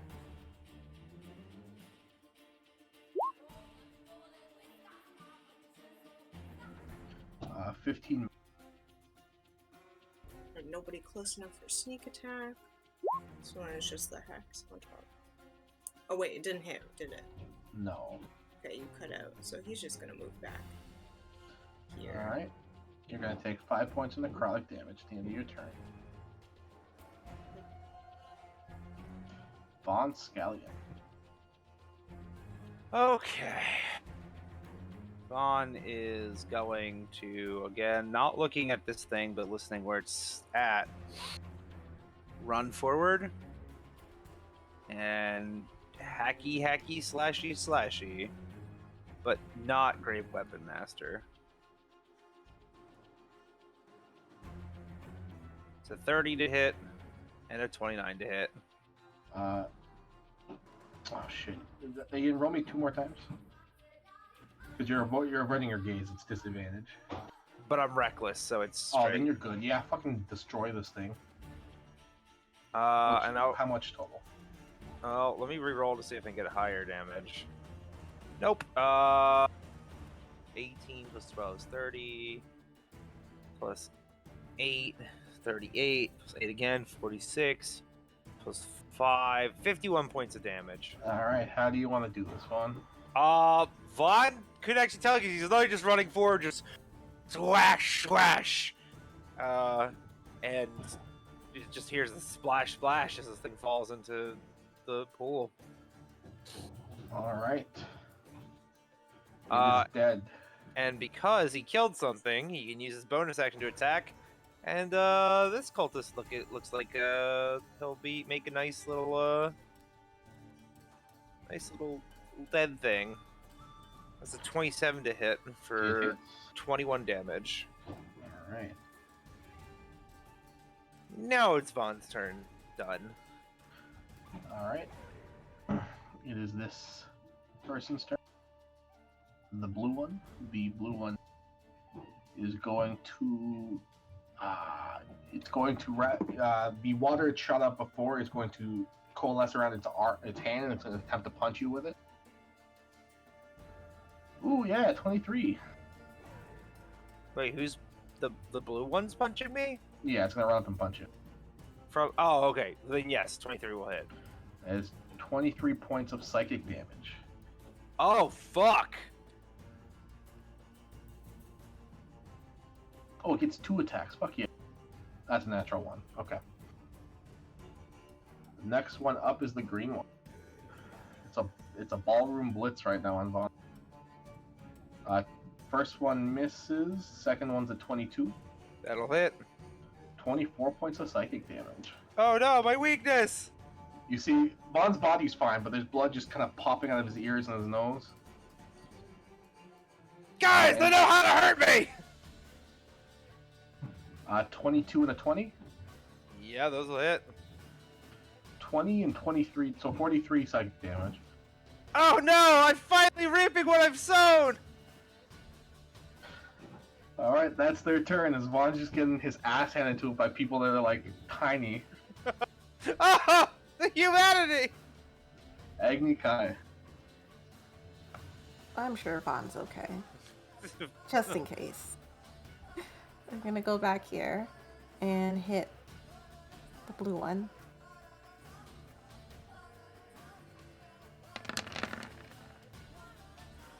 $19 hits. That 22 damage. Yes. Alright.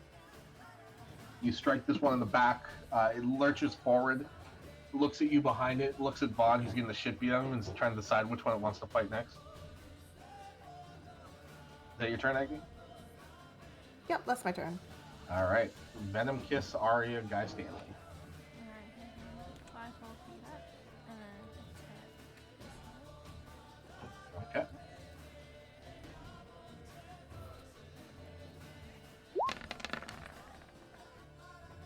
That hits.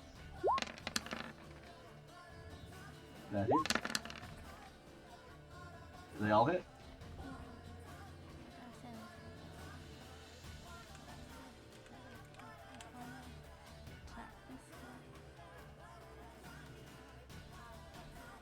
Sorry, which one's guy selling thing? The blue one again? Okay.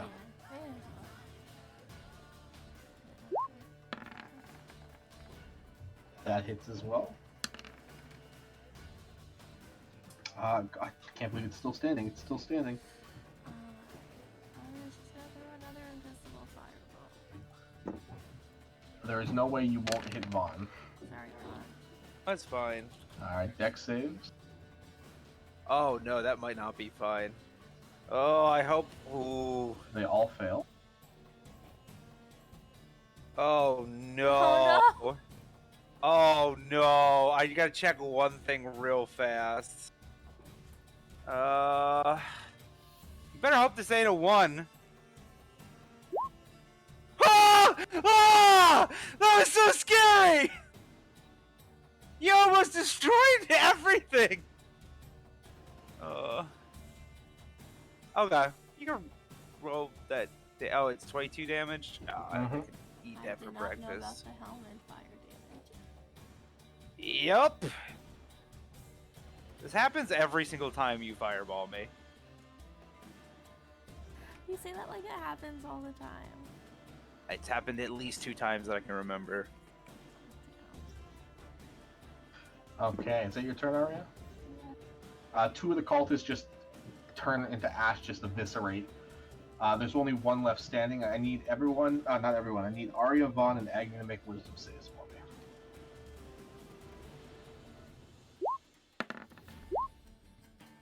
Oh shit.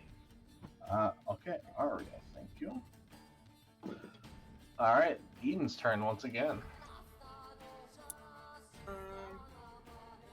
Eden is going to. There's only 1 guy left, right? Yeah, and they're looking pretty worse for wear. I don't think. Oh, that's the wrong page. I don't think this is gonna go well for that guy. No. How does Eden want to do this? I don't know. Do you know this guy? Make it personal. They're generic faces. There's no Make it face. personal. Alright. Margaret, my second love after Azra, whom I love just as much, Okay, but that's maybe a little little bit too more. personal. No, never mind. I changed my mind. Okay. He just stabs it in the back, like you know in Dark Souls. And Oh yeah, and then kicks it off his blade. Yeah, Yeah. okay. As the final body hits the floor and turns to dust, everything turns black once again. You were met with a smell of old paper, burning wax, and stale dust. A smell most familiar to Arya. Sorry, it sounds like what? Old paper, Oh, burning wax, and stale dust. Why is this happening to us? Arya, your eyes open back up. You find yourself seated in a chair at a table with a strew of books in front of you, all tomes about different types of magic, necromantic study, and you begin hyperventilating. You are in your locked chamber in the library of the Elven Tower. Before you notice the sound of books falling behind you, and you see Vaughn kind of like falling off a bookshelf in your venom kiss, just tossing books around. my box.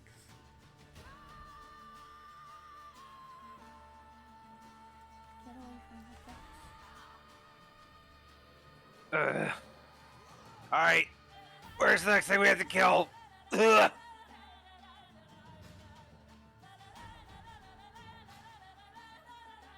What is this bougie library looking place? Smells dank as fuck. Anyone can spare a little heal? If you come within range, I might, bitch. I can't. I'm stuck on a wall. Oh, that's unfortunate. Arya, you hear a familiar voice. a book attendant, the one that would treat you very cruelly as a kid. Turn the corner. Unwanted guests again, Miss Arya. What did we tell you about friends? Nothing. Never. No, quite not. You're lucky she's not here today, but I'll administer the punishment. It's getting close to 10. Did you guys want to stop now? I don't care. It's only like 7 over here. Oh shit.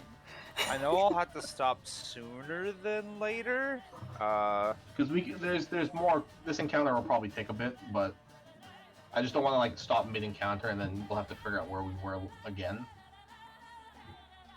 Well, because it looks like if we consult the archives, it's also so annoying. I can't edit the frickin' my response on the poll unless I'm on my phone. Because I'm different. Arya, roll me 2d 1000s again for the fireballs.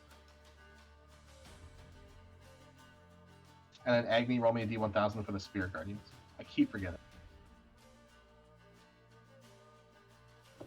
Alright, Arya. You consistently overestimate your martial and magical prowess for a long while. I think that's impossible. She's amazing at magic. There you go. That's a spirit. Is it And /R? Yeah, /R space d1000. Oh, space. Okay. And then Arya, what else? You suddenly have the magical inclination that you can conjure apples midair, or out of thin air. Just cause, one at a time. Because I'm amazing at magic. That works. And Agni Kai. Oh, that's funny, but you don't. Okay, I'll send this to you. Is that something she already does? No, it's something you don't do that really won't do anything. Oh.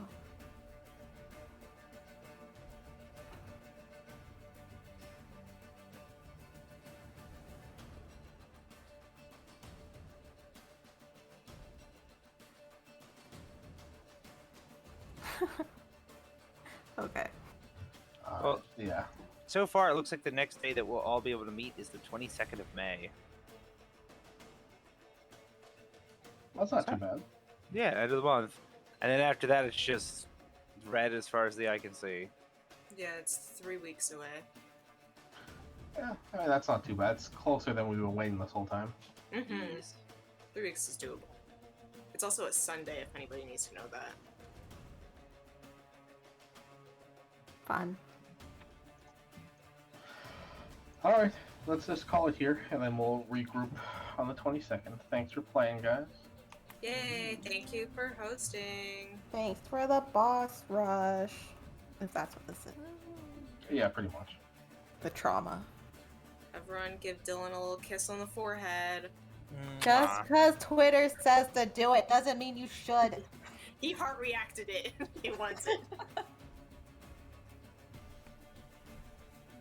Thanks for coming, Peter, and hanging out.